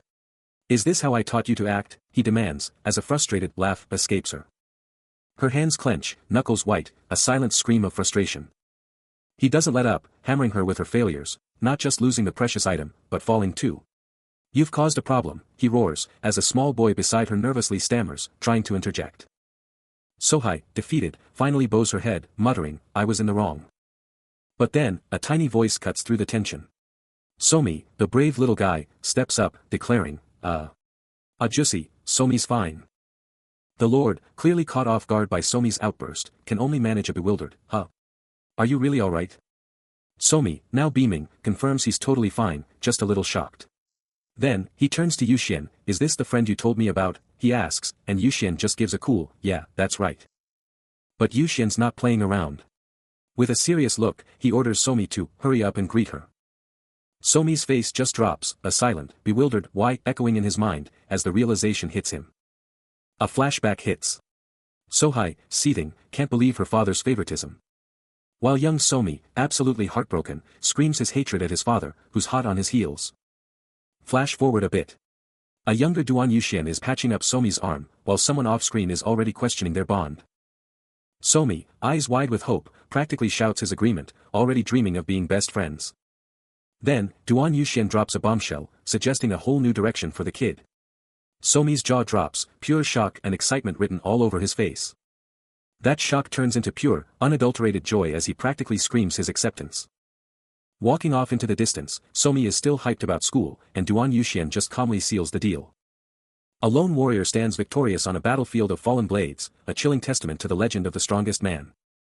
But far away, a powerful shout erupts from a majestic school, where a young Duan Yuxian is pushing his limits. He's absolutely dominating, honing his skills against a determined Jie Gaolan, their clash a whirlwind of pure power. Later, a young Sohai can't help but worry, asking if everything will really be okay, especially since the Pine Tree School is a huge deal in Yeyang. Yuxian just chills, taking in her every word. Then he just casually asks what the big deal is, totally unfazed. Sohai quickly clarifies, saying it's just how things work, the bigger the school, the better the talent. He just gives a casual, somewhat, totally getting her drift. But then, young Sohai drops a bombshell, revealing she deliberately changed her name and transferred schools for a secret reason, a hidden agenda from her 10-year-old self. Her mind races, flashing back to a younger self, standing with a youthful Duan Yuxian and Xiaomei, as she lays bare the secrets of her past. She knew the whispers would follow, the gossip would spread, but it wouldn't matter if the one she shielded was stronger than anyone imagined. Even if the odds were stacked against her, if she couldn't handle it alone, she'd step up, take their place, no questions asked. A different memory flashes, her younger self, a fierce warrior, declaring her unwavering commitment, because I'm her parent. Yes, I'm her parent. Then, the younger Sohai challenges, are you sure you won't regret throwing away immense power? She'd always hated that place, always wanted anything but it, even more than mastering martial arts. Even if the Namgung family somehow escaped detection, she was going to protect that kid, no matter what. She would protect that kid until the bitter end, even if it cost her everything. As her confession hangs in the air, Duan Yuxian's eyes ignite with a terrifying, crimson glow, his face twisting into a mask of pure, unbridled fury. She flashes back to a younger self, burdened by the world, feeling everyone was just using her power. But then, a massive surge of raw power hits, making her question, did you feel a strange energy earlier? Cutting back to the present, Sohai brushes off the question to Duan Yuxian, nah, I didn't feel a thing. But her younger self, holding her hand, had already put the pieces together, the chilling realization dawning, that means. The sheer, overwhelming force could only mean one thing, one person, that raw energy could only be felt by a master like me. Sohai's voice hardens, the bitterness of her past echoing, of course, they want to use me to destroy the Black Sword. Like I'd ever go along with that crap. Her younger self, eyes burning with fierce resolve, had made a silent, unbreakable promise, just you wait, I'll find you. The scene blurs, then sharpens on a tiny hand reaching out. And the very next day, that small hand was safely nestled in hers. She ponders, is this serene feeling, this quiet contentment, the true essence of goodness? Elsewhere, Xiaomei, accompanied by an attendant, boldly declares her enthusiasm for school, while the attendant calms her fears about Somi, urging her to enjoy her break. Duan Yuxian, joining their stroll, reinforces the idea, pointing out that she has her own important duties awaiting her at school. Sohai, deep in her own reflections, muses that Xiaomei's family's fate is hers to decide, but it's a burden she won't carry. But a flicker of hope ignites within her, a quiet prayer that Xiaomei will forge strong friendships. Xiaomei, her face alight with joy, eagerly voices her longing for friends. Flashing a fierce grin, she boldly states she'll tackle any obstacle, no worries at all. A subtle, knowing smile graces Sohai's face, a quiet nod to Xiaomei's unwavering resolve. But just moments later, Xiaomei's resolve flickers, confiding in an attendant her fears about making friends, hinting at a backup plan if things go south.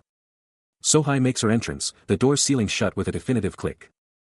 Facing the room, she ponders her next move, asking if it's time for a quick change. A subtle swish of her robes, and she's already moving, her steps barely audible. Moments later, she glides up to two waiting figures, her arrival marked by the soft whisper of her garments. In the classroom, Xiaomei's mind is racing, trying to piece together a memory. Lost in thought. Duan Yuxian arrives, settling into his spot among the other students. He bows deeply to someone off-screen, hoping for a smooth start. After the bow, he's told to sit down, and things get back to normal. Xiaomei keeps an eye on him. While Duan Yuxian gets comfortable, a serious look on his face as he tries to figure out who someone really is. His mind racing, fixated on a single, crucial identity, Duan Yuxian was deep in thought, the gears turning.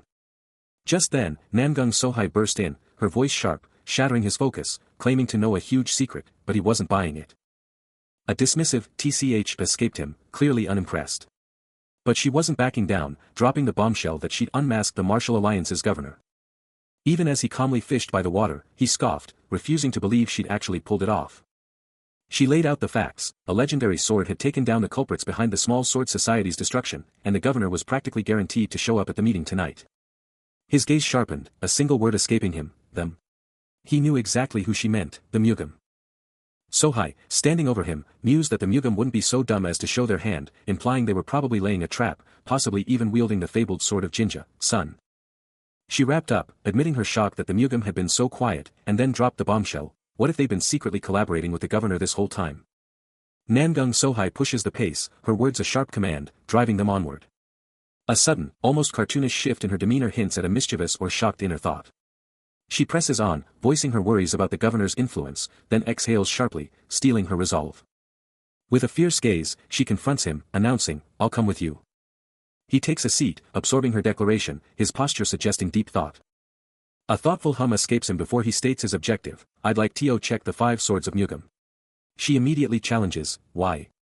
A brilliant smile lights up her face, her mind already racing with the thought of a hefty reward, a mental replay of his promise to buy her a lot of money upon his return.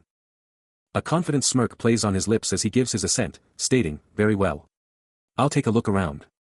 His eyes hold a quiet intensity, a determined focus now etched into his demeanor.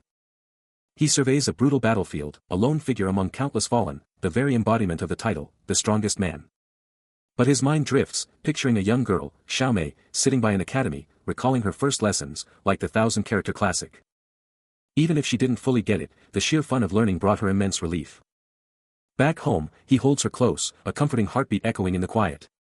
His hand guides hers, teaching her calligraphy for the very first time, a moment that lights up her face with pure joy.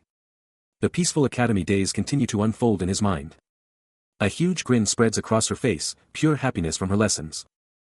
He watches her, a subtle blush on his cheeks, clearly pleased she loves school. Standing together, a question hangs between them, a subtle observation made, but what does it mean? She'd spill all the details about her day. But when it came to her friends? Absolute radio silence. The little one sits there, surrounded by others. Her eyes downcast, a silent world playing out within her. He sees it, though, and with a soft touch, he promises, "Don't worry. It'll happen." Then, Sohai steps in, a knowing look on her face. Yeah, that tracks. Anyway, I'm heading to the 5 Swords of Hunan HQ. You going to Tao Long? His answer is short and to the point, yes. Pulling Xiaomei into a comforting embrace, he declares, "I'll wait for Somi right here, then we're out." And with the child secure, he's already moving, ready for the next step. Under the vast, star-studded night sky, towering mountains loomed, their dark forms cutting sharp against the cosmic backdrop. Through this desolate, moonlit landscape, 2 figures pressed on, their determined strides cutting through the silence. Suddenly, Duan Yuxian and Namgung Sohai confronted a small group, and he wasted no time, demanding answers. Are the 5 Swords of Hunan and the Northern Blade Sword Association really that powerful? The group shifted nervously. Until one of them finally snapped back, clearly agitated, "I have no idea what you're talking about. Everyone always tries to take credit for the warrior behind the scenes, and..." But Namgung Sohai, with a sharp gaze, immediately interjected, "You were the one who mentioned the Sword Association, weren't you?" Duan Yuxian observed the tense exchange, his expression unreadable. The man, now visibly enraged, started to shout back, "Just get LO dash. She knows their secrets," acknowledging their desperate need for anonymity. But one of the bald figures quickly cuts her off, challenging her, "Are you trying to apprehend the leader of the Phoenix Troop?" He then brazenly brings up the bounty for the Evil Sword Society. The man scoffs, claiming ignorance of her sources. But then, with a defiant smirk, he declares his group was the one who crushed the Evil Sword Society. Namgung Sohai's eyes narrow, a flicker of surprise crossing her features as she processes his bold claim. While the men stand resolute, their presence demanding respect. Namgung Sohai is not impressed, thinking she's stuck with total amateurs. She can't even believe she has to go down to the demon cult herself, but then she hits them with the real question: how do they know about it? But the bald guy isn't backing down, hitting her with a defiant, "Wanna see for yourself?" His tone turns ice cold as he snaps back, "Are you seriously doubting us right now?" His gaze locks on, a fierce intensity burning in his eyes. Then, with a guttural grunt, a strange energy starts to crackle around him, punctuated by sharp pops. Boom! The ground beneath the whole crew, Duan Yuxian, Xiaomei, everyone, explodes with cracking white light, pulsing out from their very stance. The cracked spiderweb across the floor, another loud pop echoing, as the bald man just stands there, radiating power. Then, with a smirk, he throws down the gauntlet. "So, after all that, you still doubt us?" The bald man, arms crossed, just smirks, totally dismissing the idea that things could go their way. But hold up. Quan Jinwu, with her long hair flying, gets a warning to stay put or she'll get herself killed, but she's already out of there, knowing their odds are absolutely zero. The bald guy just casually says it's an easy thing, while Quan Jinwu is practically screaming, trying to explain she was just curious. She keeps begging them to wait, shouting for them to come back as she bolts.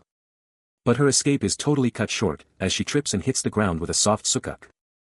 Meanwhile, Duan Yuxian, with a fresh scar above his eye, is gripping a wooden post, looking super thoughtful. A quiet thought escapes him, just a simple, "This is impressive." As night settles over the ancient buildings, he's deep in thought about the mysterious 5 Swords of Human. From his window, Duan Yuxian is totally reflecting on all the rumors flying around after the Black Sword Society's collapse, a name that just popped up out of nowhere. He sits across from a younger man, a tense silence hanging between them as they share a meal. The younger man speaks, admitting that even he's never heard that name before. The younger man confirms, adding that it's the same for them too. Suddenly, a devastating blow connects, blood exploding across the younger man's face, his eyes wide with disbelief. He crashes to the ground, staring up at Duan Yuxian, who snarls, "Are you in a hurry to mess around with me?" The younger man cries out in agony, barely able to whisper about his brother. From the floor, he desperately tries to change the subject, blurting out a rumor that the 5 Swords of Human took down the Black Sword Society. Duan Yuxian's fury explodes, roaring, "You rotten bastard! Are you only listening to the words of your lord?" He unleashes a brutal kick, sending the younger man flying with a guttural scream. A commander snarls, brushing off the threat with a TSK, then unleashes a furious command, "Go after those bastards." His troops roar back, "Yes sir." But deep down, a burning resentment simmers, a desperate yearning for the chance to pick his own master, to forge his own destiny.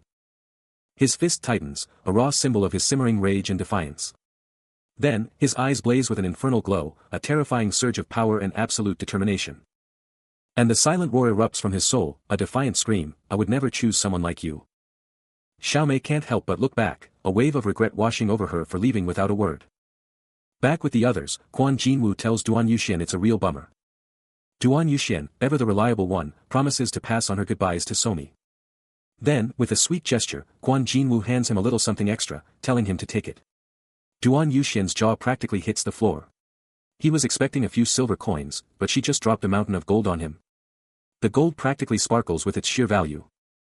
Later, Xiaomei, totally confused, asks Quan Jinwu why that weird guy, Duan Yuxian, always looks like a different person every single day.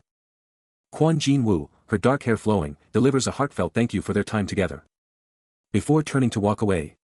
Leaving a quiet, lingering farewell in the air. "Take care." Her footsteps echo softly as she departs. The sound fading into the distance. Meanwhile, Xiaomei, still observing Duan Yuxian, wonders if she can no longer perceive him clearly, her gaze fixed on his retreating form. He responds with a philosophical air, "If we're meant to be, we'll meet her again. If not, then we won't." Xiaomei, looking up at him with a puzzled expression, asks for clarification, "What does that mean?"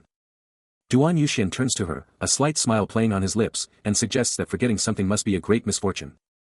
He tells the little girl this isn't the end of her connection with that woman, promising they'll totally meet again soon. She stares up, a little suspicious, asking if he's actually telling the truth. While she's thinking about what he said, Somi's mind is still reeling, trying to figure it all out. He leans down softly, giving her a reassuring pat on the head. Then, with a kind of sad sigh, he says it'd probably be way better if she just forgot everything. Suddenly switching gears, he asks if everything's cool at her school. Her face lights up like a Christmas tree, and she shouts that it's super fun. He keeps softly patting her head, a quiet sign of how much he cares. And with one last bit of wisdom, he tells her not to ever think that those are the only people she'll meet in her whole life. He gazes down at the little girl, a soft smile gracing his lips, telling her there's no need to stress about Kwon Jinwoo. Her eyes light up, and he presses on, emphasizing that she's his daughter. With a confident grin, he declares, "Exactly. You're one tough kid." But a flicker of sadness crosses his eyes as he reflects on her youth, just 7 years old, and already carrying such a heavy burden. He ponders, even if it's not all bad, he can't help but feel for her. Strolling down a sunlit trail, the girl glances up, inquiring if he's Dan Yu-hyun, and happily confirming she loves school. He declares with fierce determination, "I'm protecting you, no matter what." He glances back, delivering one last powerful message, telling her to fear absolutely nothing. The little girl keeps moving, her tiny form pushing onward through the lush, green woods. Xiaomei, aka Dan Somi, is all ears, her face a blend of apprehension and curiosity, soaking it all in. And with a quick nod, she gets it, totally on board. The sky above and the lush trees practically scream understanding. Switching gears, the city's core, the downtown, is absolutely buzzing. Through those packed streets, a determined rhythm of footsteps just keeps on moving. Duan Yuxian is just strolling through the crowd when he spots some drama. One guy is totally laying into another, yelling, "What's wrong with you? You're so annoying." He keeps on moving through the wild marketplace, just soaking in all the chaos around him. Then, his eyes lock onto the guy who just got yelled at, a silent question practically screaming as he raises an eyebrow, totally quizzical. A grizzled, bearded man lets out a low, ho, of pure shock. As the intense discussion continues, his powerful, bare back hinting at immense strength. Meanwhile, Duan Yuxian, ever the strategist, listens intently, his eyes sharp, absorbing every detail of the critical intel. The bearded leader gets the full download, the intel confirming they've finally pinpointed the 5 leaders of Hubei. His face tightens as the crucial detail drops, they're holed up near Wudong Mountain. No time to waste. A squad of elite fighters blazes through the forest, moving with incredible speed and precision. Duan Yuxian is right there with them, full speed ahead, straight for Hubei. The bearded leader's face twists into a savage grin, ready to see just how great these guys really are. Ha! He spearheaded the charge, his crew hot on his heels, tearing through the city streets. They were a blur, a force of nature, moving with insane speed. A smirk played on his face, remembering the intel he just snagged, muttering, "Heh, they were interesting enough to listen in on. And man, did I pick up some juicy info." The key intel burned in his mind, 20 li to the north. The journey raged on. Through epic vistas and the setting sun. Until the silence of the forest was shattered by ragged, desperate gasps, a struggle for air cutting through the calm. A young woman lay broken on the forest floor, trembling with pure terror and exhaustion, her ragged breaths the only sound. And looming over her, a menacing group of figures, some with savage, beast-like traits, stared down, their shadows swallowing her whole. Kwon Jinwoo lets out a worried gasp. Then turns to the group, proposing, a much-needed break. An elder figure listens, unmoving. But a bald master cuts in, declaring, "They're tired, but stopping is not an option." Kwon Jinwoo flashes a confident smile, stating. The master's jaw drops at her bold claim, a shockwave of realization hitting him. Her eyes narrow, a suspicious glint appearing, as if reading his mind. She stands with the group, looking down, and states, she saw their skills with her own eyes. She adds, almost to herself, it's more than just happy, but she can't say more.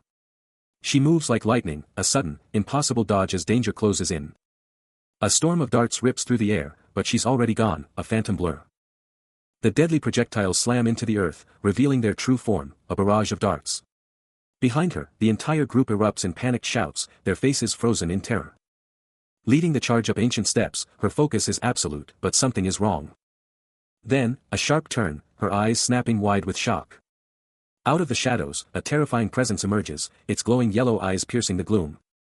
"Who are you?" she demands, her voice a steel-edged whisper. A grizzled warrior nearby can only stare, his mind reeling at the mention of the Yellow Martial Clan. She knows the name, and the weight of it hits her, Tyrant Ma Dokjin, one of the Yellow Martial Clan's top 10 masters, a legend whose fame echoes across all of Murim. A voice cuts through the air, declaring it an honor to meet the tyrant, who then coolly retorts that even a young upstart like them knows his name. The master's face tightens, his eyes burning with intensity. Quan Jinwoo's eyes widen, realizing there's another major player here, the young man right next to Ma Dokjin. Her mind screams the name, it's the master of blade, Quan Mu Jin. Duan Yuxian stands firm, unfazed, taking in the formidable presence of their opponents. The master's voice explodes with fury, ranting about the outsiders, the ones cast aside by their own clan and tribe. His rage boils over, declaring the Yellow Martial clan's rights were tossed aside without a second thought, but now, a new opportunity arises. Quan Jinwoo's jaw drops in a flash of understanding, these people are the legendary Five Swords of Murim. Chaos erupts. A massive impact rocks the very ground, sending terrified figures scattering, their panicked cries piercing the air. But amidst the pandemonium, Quan Jinwoo stands her ground, a shocking thought flashing through her mind, maybe this won't be so tough after all. Then, her gaze snaps upward, and a chilling question hits her, shattering her confidence, to survive today. A tense huddle of men, one of them dropping a bombshell, grab the bounty on the Black Dragon leader, then bolt to the western region. Another, with a grim set to his jaw, drops the name of their enemy, the Namgung family. A determined nod follows, as a third suggests, let's hunt down the Master Alliance. But a voice of doubt cuts through the air, asking, but how can we even begin? Yet, one man's face hardens, fists clenching, a fierce vow escaping him, we can't fail. We won't fail here. Two men whisper about him, one quickly reassuring the other, don't sweat it. The Master's got this. Then, a chilling, unseen voice slices through the tension, delivering a brutal ultimatum, you're dead the second I swing. Ready for that? A bald powerhouse readies for battle, his sword blazing with an electric blue glow. His opponent, a fierce, bearded warrior, throws down the gauntlet, bring it on, old man. The bald warrior's glowing blade holds steady as he issues a chilling warning, do you really not value your life? The bearded man stares, a distant blue light hinting at the impending storm. Then, with an explosive roar, the ultimate technique is unleashed, heaven and earth splitting sword dash. The bald warrior becomes a blur of motion, engulfed in a tempest of pure white energy. The attack lands with a deafening ping, shattering the air. Quan Jinwoo recoils, eyes wide, as she comprehends the chaos, a smoke screen. Amidst the swirling whiteout, the bald warrior's face twists in terror, screaming, run dash. A frantic scramble erupts, feet pounding the ground. As Quan Jinwoo's eyes go wide with utter disbelief, questioning the very reality before her. A choked, disbelieving sound rips from the bearded man's throat. While a mysterious hooded figure stands unmoving, a silent observer to the unfolding disaster. Ma Dokjin is in full panic, roaring about the Heaven and Earth Alliance's destruction, but Duan Yuxian, ever the strategist, coolly deduces that the mana signature is off the charts, far exceeding anything they've encountered. Then, a chilling voice slices through the suffocating darkness, demanding to know who dared to send him on a pointless chase. The bearded man's face contorts in a silent, agonizing scream, dark power erupting around him. As the void of smoke consumes everything. Suddenly, two shadowy assassins explode from the gloom, their weapons drawn, as a ruthless order rings out, kill them all. Leave no survivor. A lone figure stands triumphant over a fallen foe, but the legendary martial master Quan Mu, the one everyone expected, is nowhere in sight. Duan Yuxian can't help but think, he was totally expecting some ancient, grizzled master found by goon Quan Mu. In the thick of the action, he snarls, damn it. Ugh, you fools. Once the dust settles, he casually ponders, seriously. Did they actually die? But then, a complete shift. In a serene forest, he's now chilling with Quan Jinwoo, a calm before, well, something. With a casual flick of a wooden plank, Duan Yuxian shrugs off the whole ordeal, thinking, that little prank was kind of fun, but what a waste. Quan Jinwoo, however, is totally blown away, shouting, how amazing. He just gives a slight shrug, totally unfazed. And just like that, we're back to the battlefield, another foe hitting the dirt with a heavy thud, the fight's brutal conclusion laid bare. He locks eyes with his foe, a challenge in his gaze. His voice rings out, a direct challenge to the unknown. But before a word can be uttered, a blinding purple burst ignites, kicking off an explosive battle. Duan Yuxian is a blur, his glowing fist slamming into the foe, who barely manages a choked gasp as he's sent flying. The impact twists the opponent's form, leaving him stunned and vulnerable. Quan Jinwoo, witnessing the raw power, can only marvel, thinking his one-handed sword skill is already off the charts. He doesn't let up, unleashing another devastating blow, sending the foe soaring. A final, crushing blow lands, and the fight is over. Quan Jinwoo stands frozen, her eyes wide, taking in the sheer power she just witnessed. Even if she's the underdog, Quan Jinwoo isn't backing down, her blade poised, ready to prove she's anything but weak. Then, with a blinding flash, her sword clashes, parrying an invisible strike in a shower of electric blue. But the force is immense, sending her spinning through the air, barely holding on. She hits the ground, but not out, a defensive blue energy shield flaring around her, ready for the next move. Her gaze snaps up, a flicker of shock in her eyes as the attacker finally reveals himself. Suddenly, a hulking figure blurs into action, roaring drop dead, as he charges with lethal intent. His arm becomes a weapon, unleashing a brutal white energy slash that rips through the very air. Amidst the chaos, a silver coin clinks to the floor, the attacker's voice dripping with contempt, "Forgot your pocket change, huh?" Watching the spectacle unfold, Duan Yuxian's face hardens, a chilling retort leaving his lips, "Heading for heaven, were you? Looks like you couldn't even take your cash with you." He'd given them fair warning, his voice dripping with certainty. "I told you." But their eyes? Totally clouded, blinded by pure greed, they couldn't see the truth right in front of them. A mysterious hand reaches for a glowing disc, barely visible against the stark white snow. And Quan Mujin's face darkens, his words dripping with disbelief. "You said you were going to Hunan, but you couldn't even leave Yang." Duan Yuxian, the unstoppable demon god, stands unfazed in the brutal mountain pass, his robes fluttering in the icy wind, a simple, "told you" escaping his lips. The glowing disc still sits untouched in the snow, its faint light reflecting off the icy ground. A new, bearded figure stares in shock, his mind reeling, "Who is this now?" Quan Mujin's intense gaze pierces through the air, and a narration box confirms, based on the words of Quan Mujin, "You are extremely skilled." Duan Yuxian simply stands, looking down, a subtle tsk of disdain escaping his lips. Amidst a chilling, snow-swept battlefield, a mysterious voice promises Duan Yuxian absolute protection from the terrifying Ma Dokjin. With that chilling promise still echoing, Duan Yuxian simply turns and walks away, leaving the carnage behind. Meanwhile, a shocking thought hits Quan Jinwu like a lightning bolt, her eyes snapping wide as she gasps Quan Mujin's name, a burning question igniting, did he actually learn martial arts? Her mind races, piecing together the puzzle of the past. She flashes back to their first meeting, a younger Duan Yuxian already heading for Mount Twins. The scene shifts to her navigating a bustling crowd. And then, in a blink, the Black Sword Association was utterly crushed. Back in the present, it all clicks for Quan Jinwu, her face a mask of pure disbelief as she grapples with the unthinkable. Her voice catches, the shocking truth of his identity hanging unspoken. He snatches a sword from the ground. While she screams in disbelief, "You're seriously going to fight Ma Dokjin by yourself?" The blade ignites with a fierce glow as he coolly declares, "Relax. I'll end this fast." Facing down the incoming terror, he throws down the gauntlet, "Come on then, bring it." With a powerful push, he launches himself forward. Igniting a primal fury in Ma Dokjin, who snarls back, "So, you're the legendary, unstoppable demon god." Ma Dokjin explodes into a dark, lunging assault, roaring, "Do you even know who I am?" The battlefield erupts as they clash in a blinding impact. Leaving Quan Jinwu gasping, utterly convinced, he can't possibly survive Ma Dokjin's onslaught with just that weak sword. The tyrant gets absolutely rocked by an invisible force, his body contorting as he screams, "There's no way to endure this, no escape." He's launched backward. While Duan Yuxian blazes forward with insane speed, a total blur, ready to land another devastating hit. The impact absolutely detonates the air, a massive, explosive force ripping through everything. Then, a chillingly calm voice slices through the chaos, asking, "You seriously think I didn't know who you were?" The borrowed sword practically screams with power as he answers, "Of course, I do."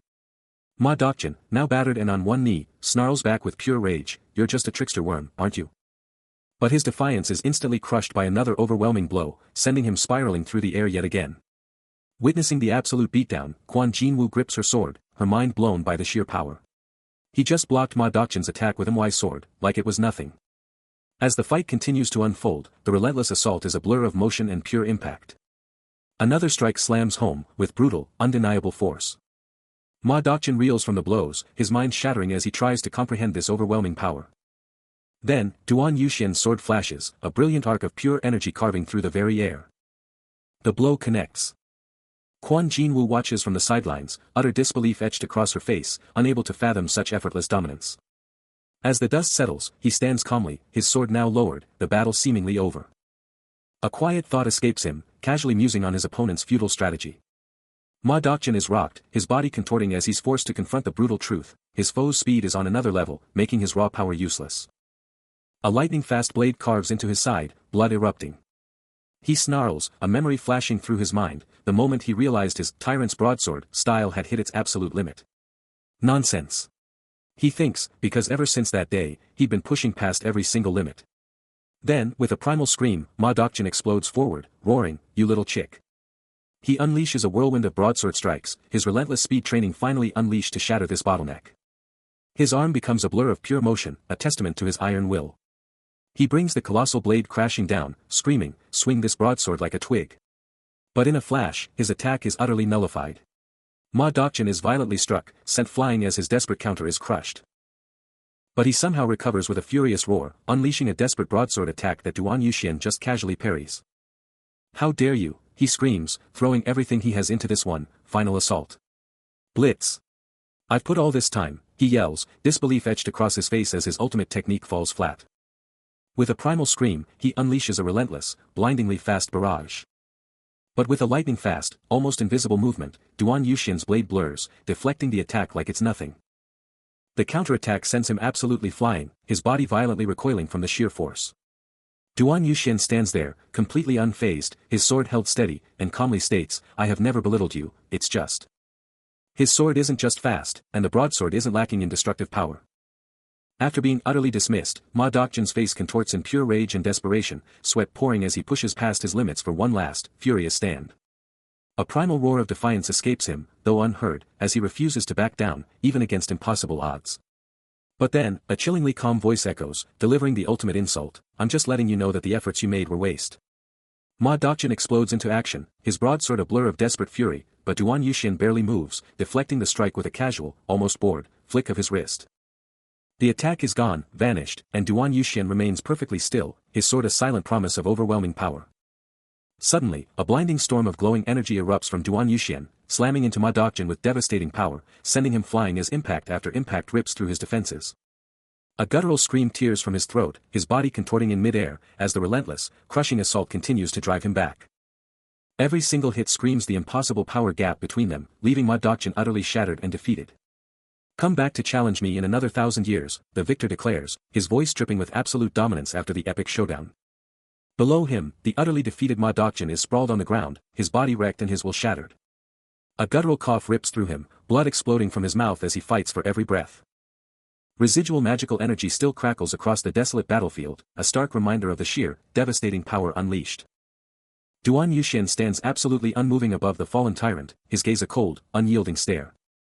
Then, with a barely perceptible movement, he pivots, a faint, crackling purple aura still radiating from him. As Ma Dokjin struggles to his knees before him, the victor extends a hand, offering a pulsating blue artifact with a single, powerful word, "Take it." The defeated man stares up, his tattered robes barely clinging to his battered form, a choked, disbelieving gasp tearing from his throat. Meanwhile, in a different location, a voice ominously questions the recent upheaval, demanding, "Who was the one who got rid of the Black Sword Association? Didn't you tell me?" Duan Yuxian challenges, towering over a kneeling Quan Jinwu. He dismisses her concerns, declaring, "Don't bother yourself with trivial matters. There are times when you have to pretend not to see something, even when you did." Quan Jinwu, her expression a mix of defiance and despair, retorts, "You can just think of today as your lucky day." As he turns his back, Duan Yuxian delivers a final cutting remark, "Since you didn't stop taking on leadership, even with that pitiful swordsmanship of yours."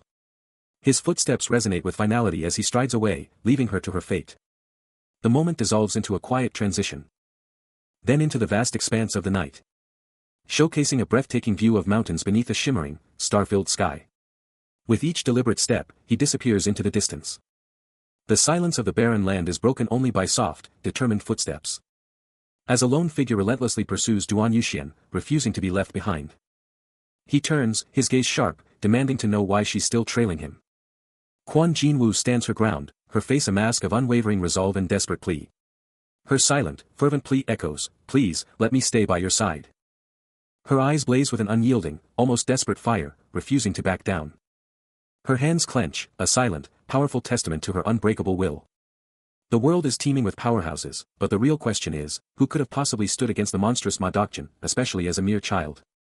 His fist tightens, a raw surge of power as he declares his growth, now seeking a master to push him beyond his limits.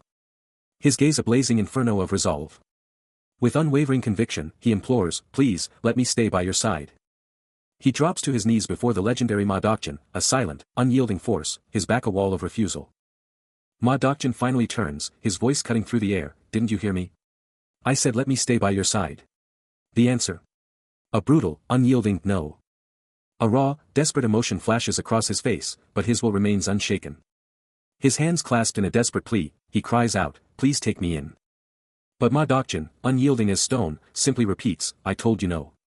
His gaze sharpens, a fierce determination in his eyes as he declares, "I'll follow you at all costs, even if you say no." His eyes, burning with a desperate fire, reflect an unbreakable will. Ma Dokjin simply turns his back and walks away, leaving him abandoned in the dust, a desperate whisper escaping his lips, "If you won't take me, I'll wither."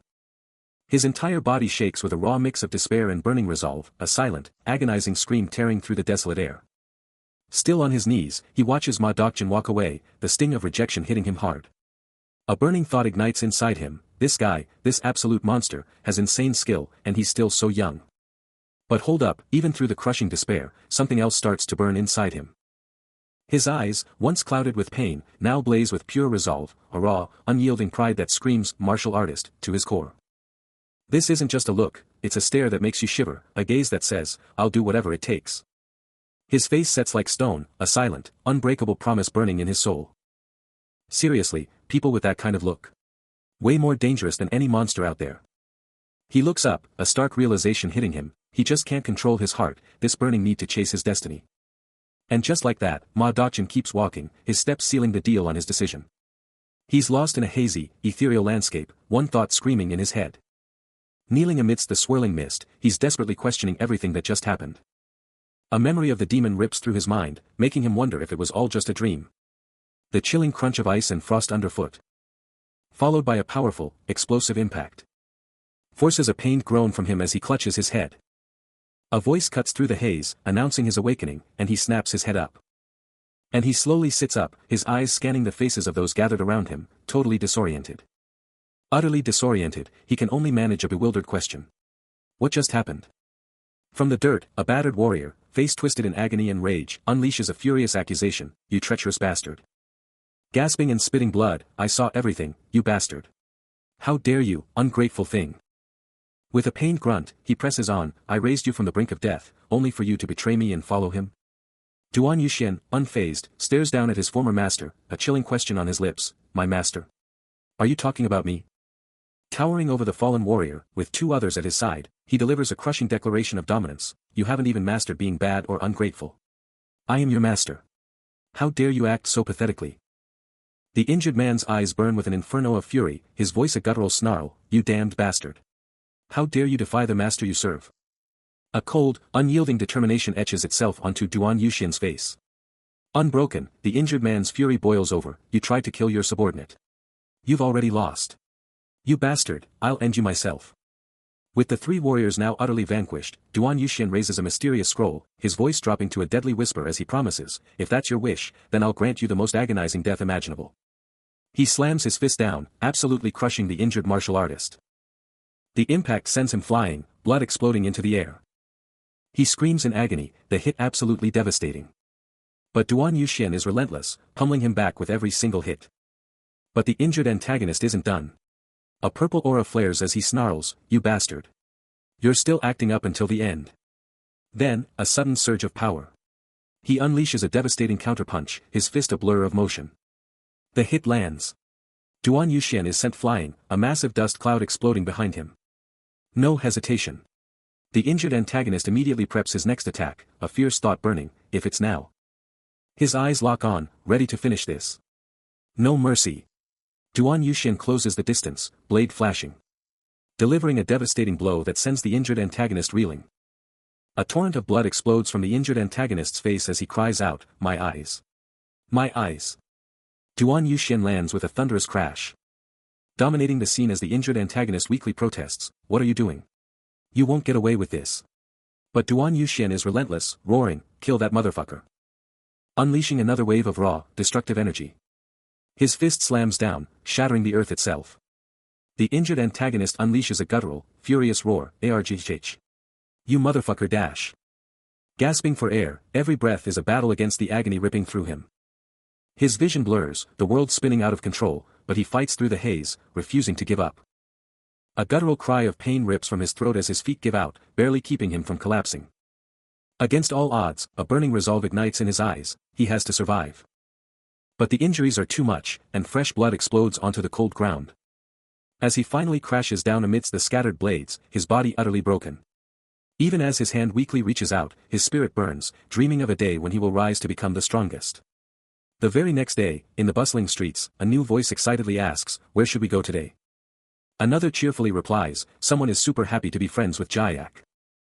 Forget the past, a new day dawns. We're on a vibrant street, and check out this trio, Yuhyan, Jihyuk, and Kwon Jin-woo, just chilling, soaking up the city vibes. But hold up.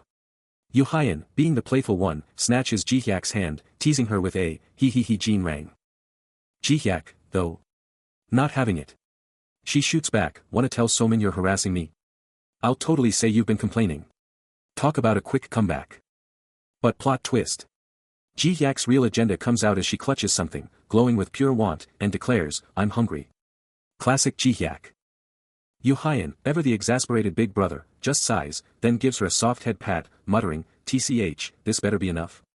Jihyuk's instantly happy, Thanks, Yuhyan. Problem solved. Switching gears, we find some random dude looking totally bummed out, muttering, "Ugh." When a voice from off-panel offers, "Dude, you look upset. Come sit down." Jihyuk, now on her own, walks past some shadowy figure, a big question mark above her head, shrugging off a noise with a dismissive, "Humph." Inside a building, she's still looking around, that weird noise bugging her, but she tries to play it cool, "Nah, just some hall noise." Then, a creak. And Jihyuk's face. It's all business now, pure determination. The town is bathed in the eerie calm of night, lanterns casting long shadows. Duan Yuxian navigates the deserted streets, a chill running down his spine as he notes the unsettling silence, muttering. His eyes scan the unervingly quiet school grounds. The school hasn't been this silent in ages. Please tell me, nothing bad went down, right? A sudden, cheerful voice cuts through the silence from a nearby stall, "Welcome." He heads to the stall, where Jihyuk immediately confronts him, "Yo, you seen Kwon Jin-woo around today?"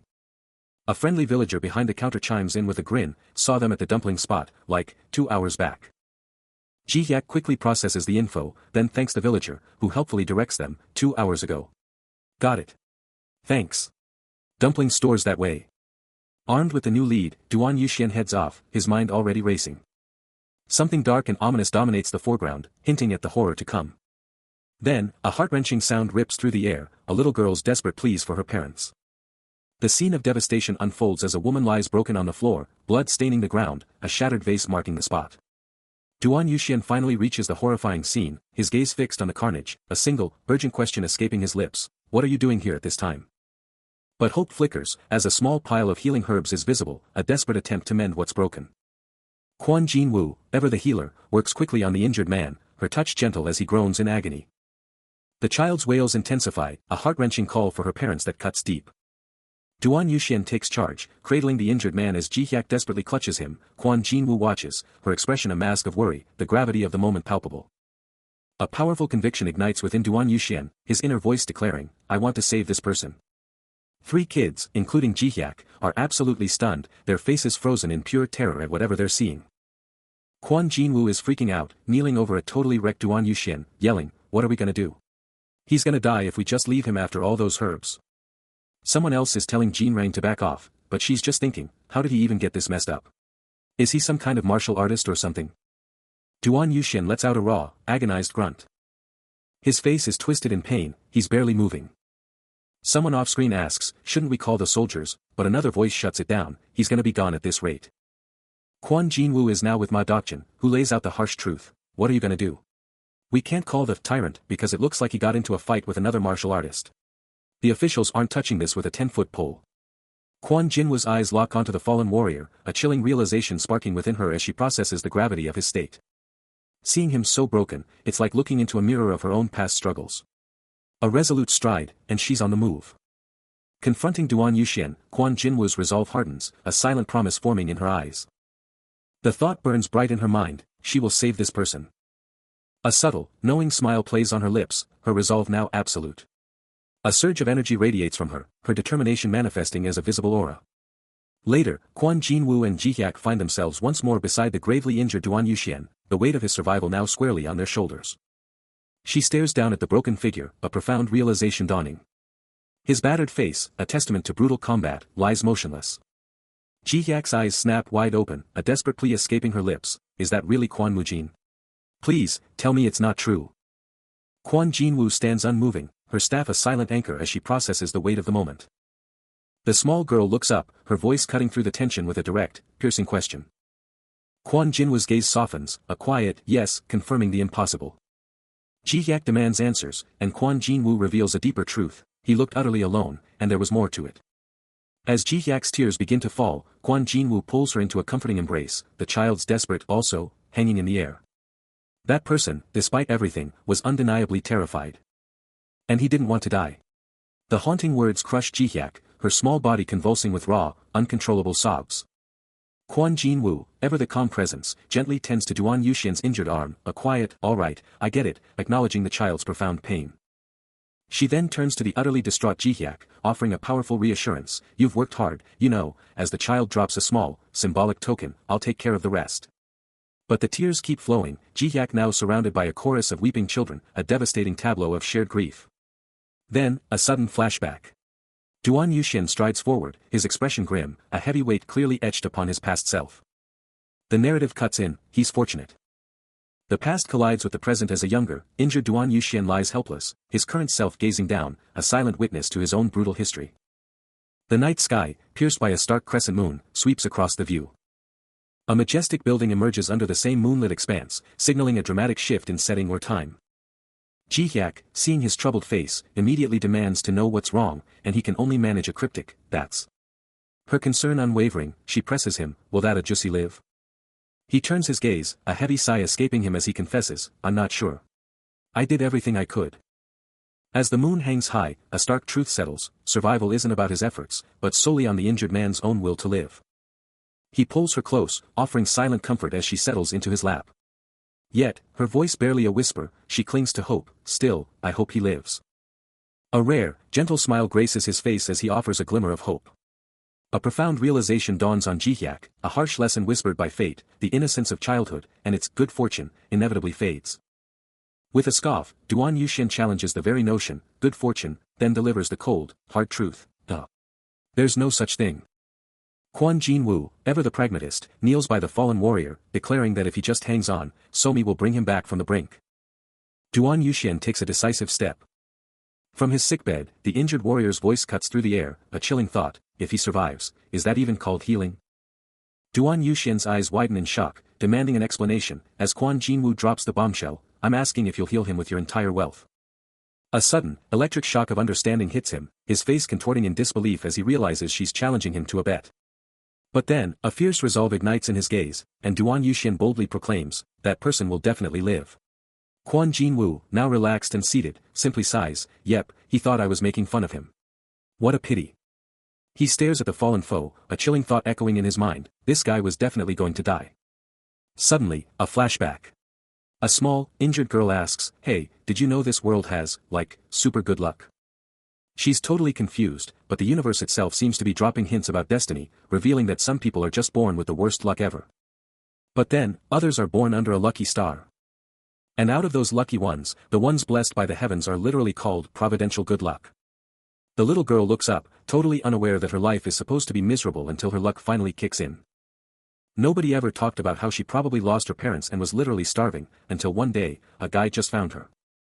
And after he met this kid, the one carrying the fate of the stars, his own luck started to absolutely explode. And get this, anything she touches. Instantly blessed with incredible good luck. Just a few days later. The moon, a silent witness, hangs high in the night sky. A soft breeze whispers through the branches.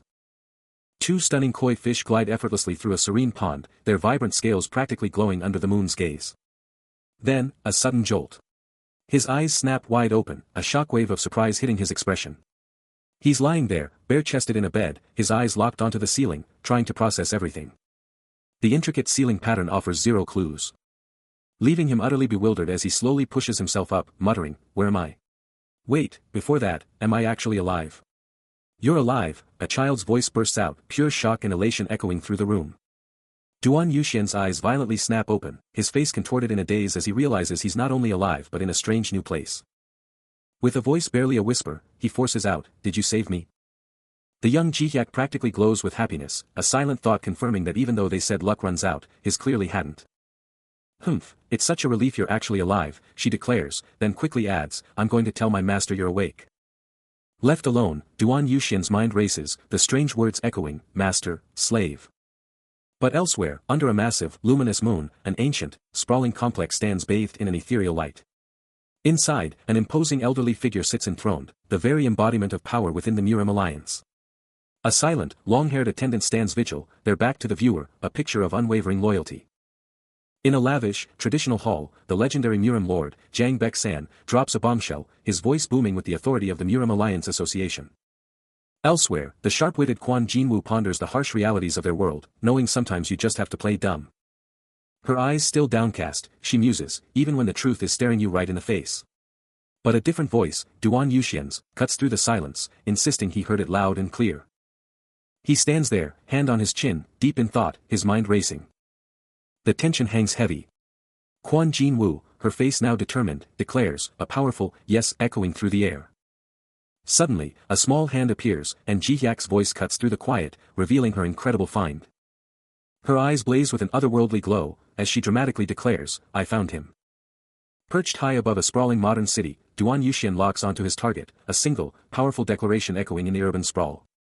But in a completely different world, within an opulent, traditional chamber, an empty, ornate chair sits before a grand backdrop, its vacancy screaming a sudden realization.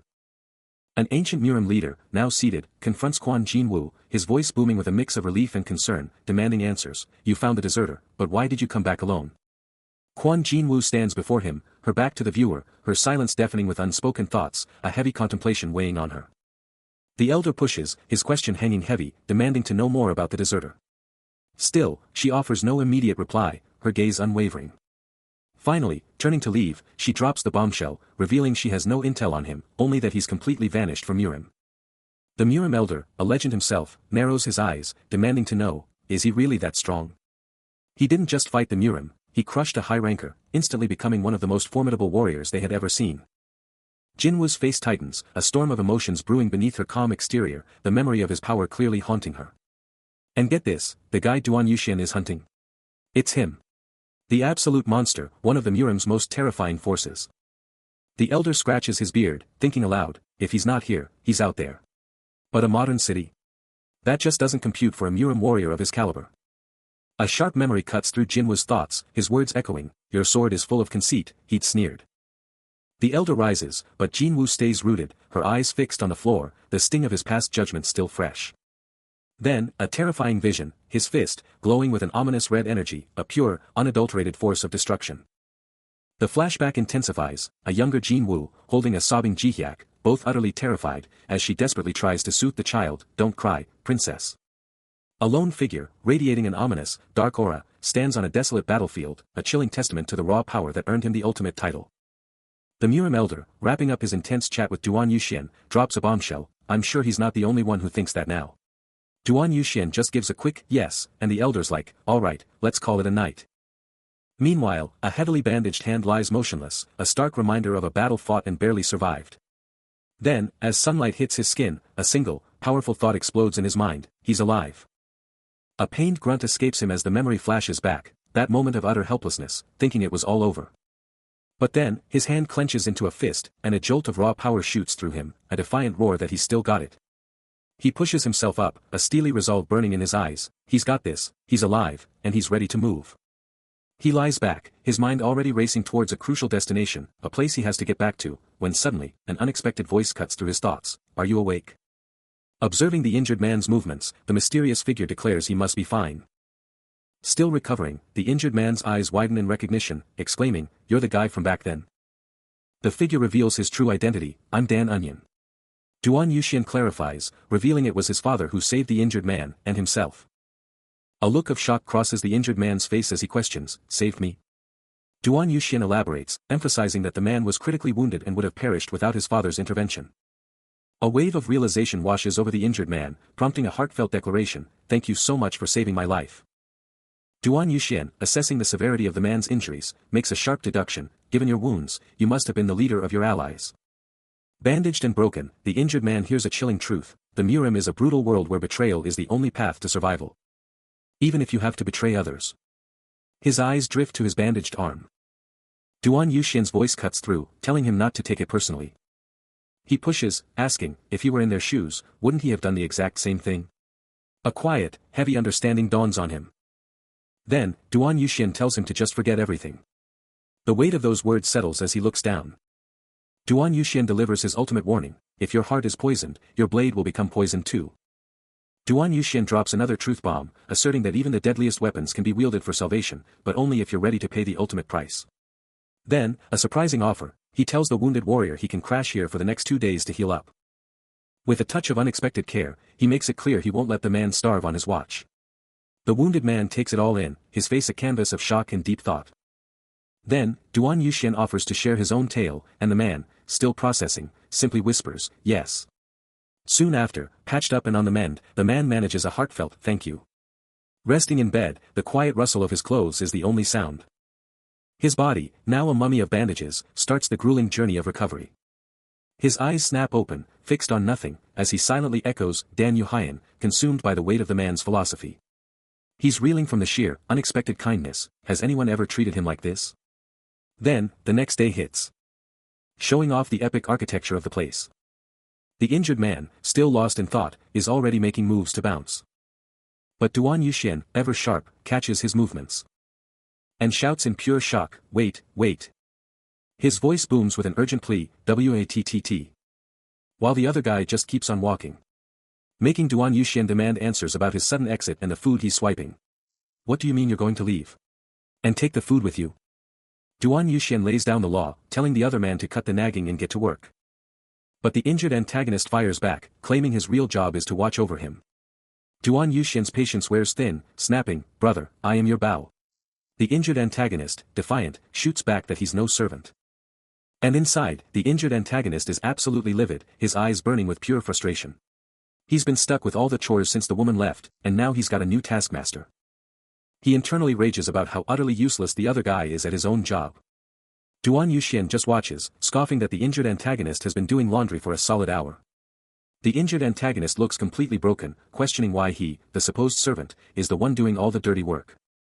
Duan Yuxian then dangles something in front of him, asking, "This?" He offers a twisted bargain: "You don't have to do it if you forget what the job is." The injured antagonist, utterly exhausted, confesses he can't go on. But Duan Yuxian just brushes off his drama, asserting, "Honestly, you're just too weak. I'm the senior here, I can help you. So you'd better listen up." The injured man, against all odds, flat out refuses to take orders. He throws down the gauntlet, daring his superior to beat him if he wants to be obeyed. Duan Yuxian doesn't even flinch, just turns his back and orders the rebel to follow him to the back. But the injured man hesitates, so Duan Yuxian just grabs his arm and drags him. Out of nowhere, the injured man bolts, screaming about the job he's been forced into. But his escape is cut short. He's suddenly launched backward, falling into the unknown. He's falling, the ground rushing away. Still falling, he screams for help. Meanwhile, Quan Jinwu watches the whole thing with a smirk, commenting on how fast the guy runs when he's trying to escape. He's spitting mad, a defiant snarl on his face, knowing full well his pursuers are relentless, ready to finish him off. Then, with a sudden burst of raw speed. But his desperate dash is cut short, as he's suddenly trapped. A silent, imposing squad has him boxed in, no escape route in sight. In a last-ditch, desperate move, he takes a death-defying leap. But elsewhere, in a lavish hall, Duan Yuxian looms over a kneeling figure, his voice cutting through the silence, "Jiang Samte." Jiang Samte's head snaps up, his face a mask of pure shock and fury, as he roars, "You sinner, right away." Inside a majestic, ancient hall, a voice cuts through the silence, declaring that the latest wanted list has just landed. The mayor, a distinguished elder in lavish robes, lets out a relieved sigh. The notorious Black Sword Bandit is finally out of commission. But then, a new question gnaws at him. Who's the next menace to plague their lands? His subordinate, a younger man, is drenched in sweat, stammering apologies to the mayor. His hand clenching into a furious fist. He can't believe it, screaming about a curse and swearing that this time, he's not letting anything slide. A deep, foreboding thud reverberates, signaling trouble. The mayor, radiating authority, drops a bombshell command on his subordinates. But among the crowd, Jiang Samte's face just goes full-on shock mode. As the mayor's voice absolutely thunders, yelling, "Bring this sinner right away, now." Jiang Samte just freezes, totally blindsided by this out-of-nowhere accusation. His brain scrambling to figure out who this sinner even is, and if he's somehow getting dragged for some ancient, forgotten mistake. He manages to stammer out a totally bewildered question, "Wait, what? Did you catch the thief?" His voice practically screaming in disbelief, what in the world are you even talking about? The mayor just turns and starts walking off, but his words slice through the tension, dropping a massive hint, don't play dumb with me. You know exactly what kind of messed up stuff the Black Sword Bandit has pulled, right? He throws one last chilling glance over his shoulder, delivering the ultimate ominous punchline, today, you. He lets out a pained grunt as a firm grip seizes him, yanking him back from the brink of his own thoughts. Looking down at the smaller figure, Duan Yuxian demands, what's all this commotion about? Jiang Samti's eyes widen in pure shock, recognizing the man before him. Ji Grandmaster. Tears welling in his eyes, he mutters, that brat. Duan Yuxian continues, his voice laced with a hint of accusation, what are you even talking about? Suddenly bringing up the past like you stole a cow. You said you'd leave for Beijing, but you came back with your head that made you come here. Jiang Samte, still on the ground, protests loudly, is there anyone with a cleaner background than me? As the smaller man continues his indignant cries, Duan Yuxian observes him closely. A thought forming in his mind. Ah, something suspicious about him now. Still holding a scroll, Jiang Samte shouts back, his face contorted in frustration, I.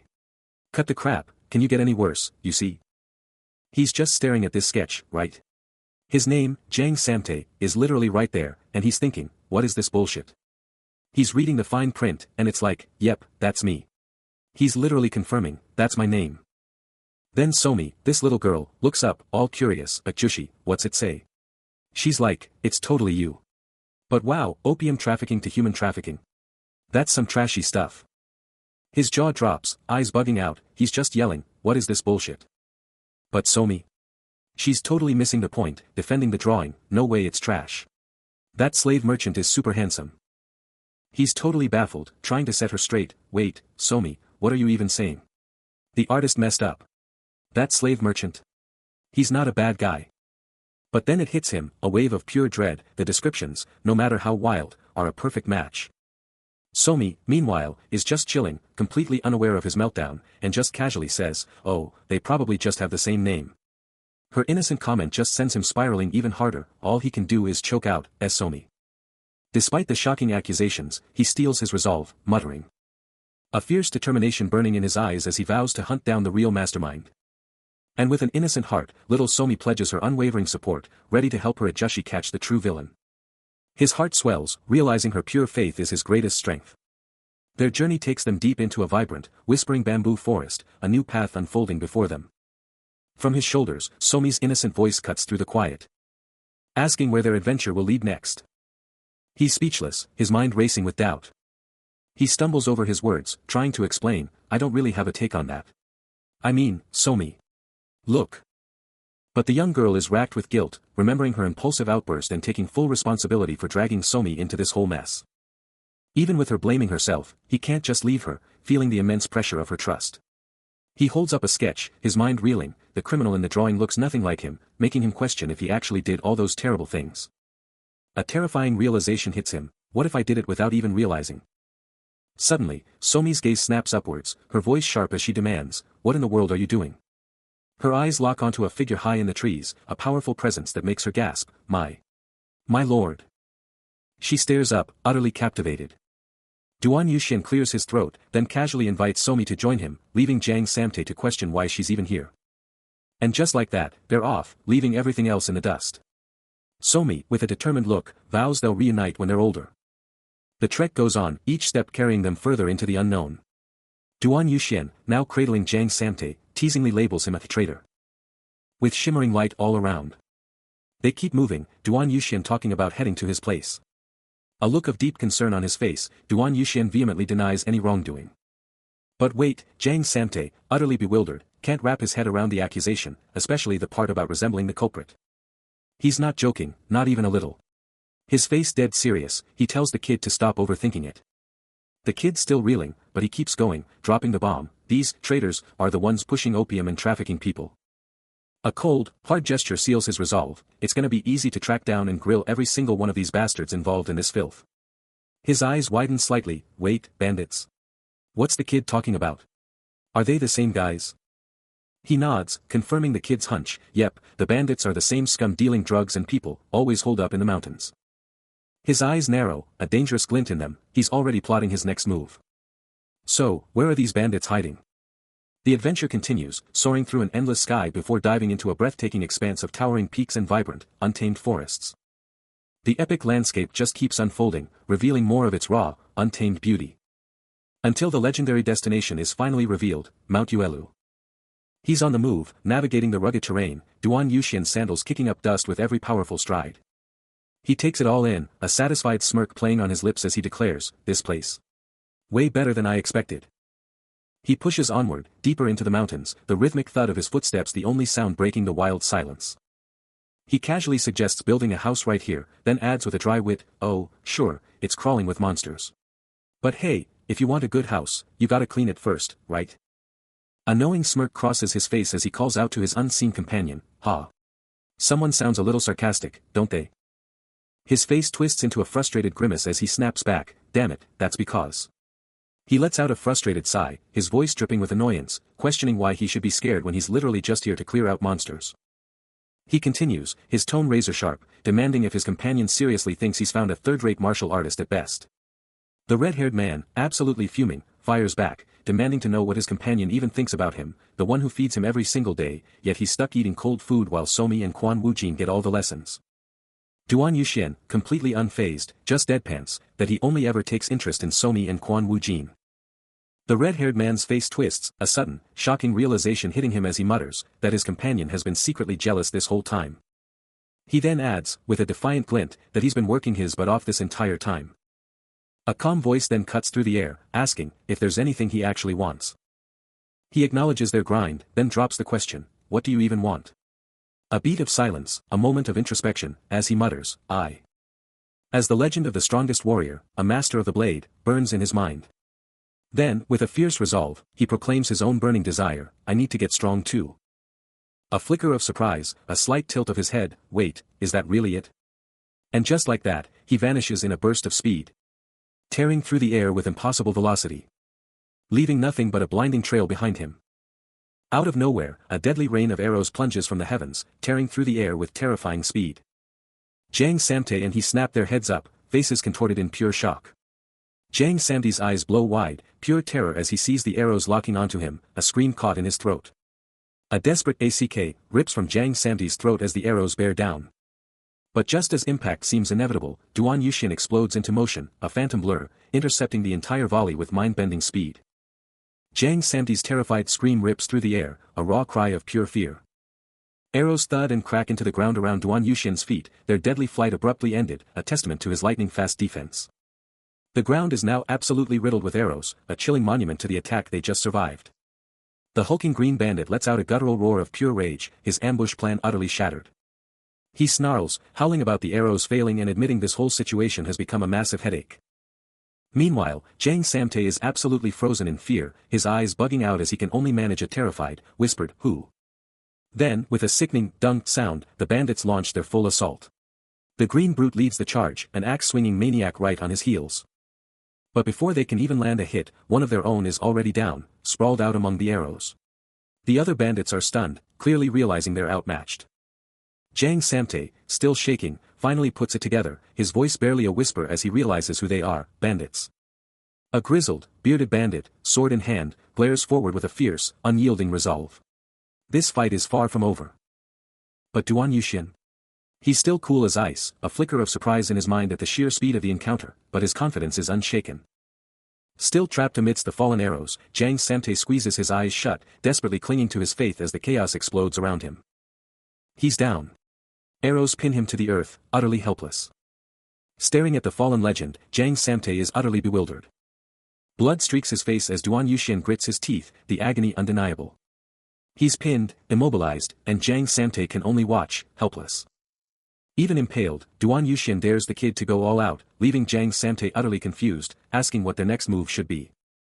A single tear falls as Jang Samtae recalls his burning desire for strength. His face transforms, resolve burning in his eyes, he's ready to fight. A blur of motion. He snatches a weapon, roaring with rage at the bastards.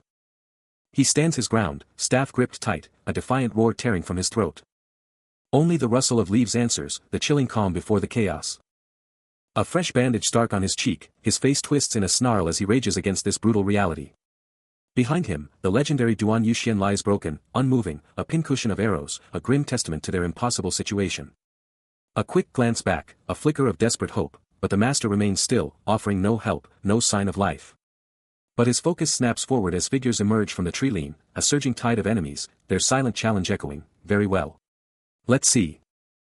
A primal scream rips from his lungs, his grip on the staff bone white, ready to unleash fury. Sweat pours down his face, but his eyes burn with an unyielding resolve, defying the terror within.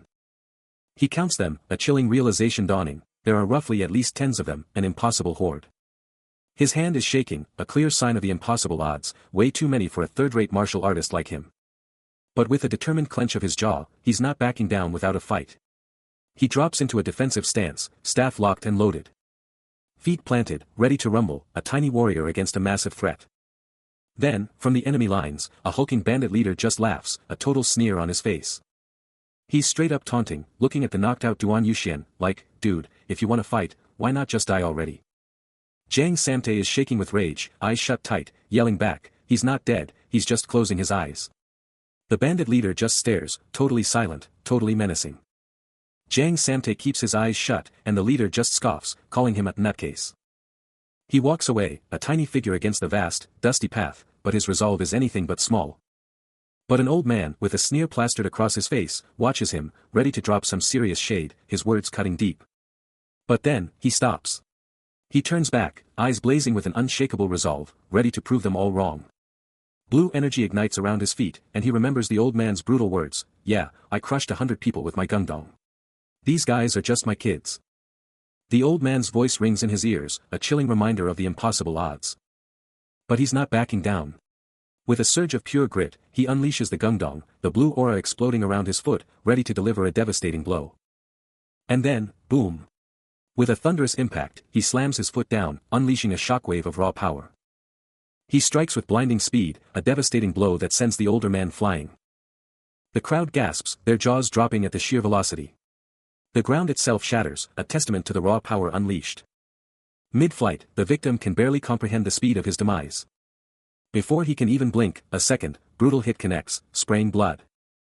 His body contorts, sent flying even further by the relentless barrage. A guttural scream of agony rips from his throat. Jiang Samte stands triumphant over his fallen foe, the other men utterly paralyzed by shock. His fist clenches, ready for the next challenge. He stands there, radiating absolute confidence, shouting, I got them. Let's go. But then, a flicker of memory, a past hit, couldn't inflict a big wound, but still a weak punch. This is what it feels like to be hit near a school dings my punch. Then, a sudden jolt, his eyes widening in an instant of pure awareness. Arrows rip into the ground, a sudden ambush from the shadows. Jiang Samte explodes into the air, a brilliant blue energy igniting around him, leaving the kid stunned below. The attacker emerges from the trees, an archer, bow taut, eyes locked on his target. The archer's shot connects, and Jiang Samte is sent crashing down. Duan Yuxian screams, his face a mask of pure terror as he watches the hero fall. But before the archer can even blink, Jiang Samte is there, delivering a brutal, bone-shattering punch straight to his face, a guttural AGH- escaping the archer's lips. The archer gets absolutely rocked, sent flying backward. A green streak of pure speed. Jiang Samte slams down, shattering the ground with an insane impact. Leaving the archer completely knocked out. Even the guards are freaking out, shouting that Jiang Samte is down. Duan Yuxian can only gasp, watching the chaos. But then a wicked thought sparks in his mind, nice. At this rate. A dangerous smirk spreads across his face as he tightens his fist. Then explodes into action with a tearing, lightning-fast strike. His gaze locked on his target with absolute, burning intensity. A sudden, unseen force just absolutely rocks him. Sending Duan Yuxian recoiling violently. But he twists his body with impossible speed. A faint glow emanating from his back as he prepares his counterattack. Facing a group of attackers, he scoffs, this bastard is not worthy to teach who can only do gonggang. Meanwhile, an archer in the distance draws his bow, thinking, time to move. Yes. Duan Yuxian's attack connects, eliciting a pained grunt from one of his assailants, who stumbles back. Another enemy shouts, don't give him time to think, as Duan Yuxian's mind processes, 2 steps to the right. His gaze remains sharp and focused, ready for the next move in this deadly dance. He's already moving, a lightning-fast 2-step to the right, a blur of pure speed. Before they can even blink, Duan Yuxian's sword is already there, a blinding flash that leaves his foe stunned. His momentum is unstoppable. And he's already on the next one, a sickle strike demanding they stop running. Then, a devastating punch lands, and the impact is brutal. One down, he stands victorious, but the fight isn't over yet, another foe still waits. He lets out a triumphant shout, he's done it.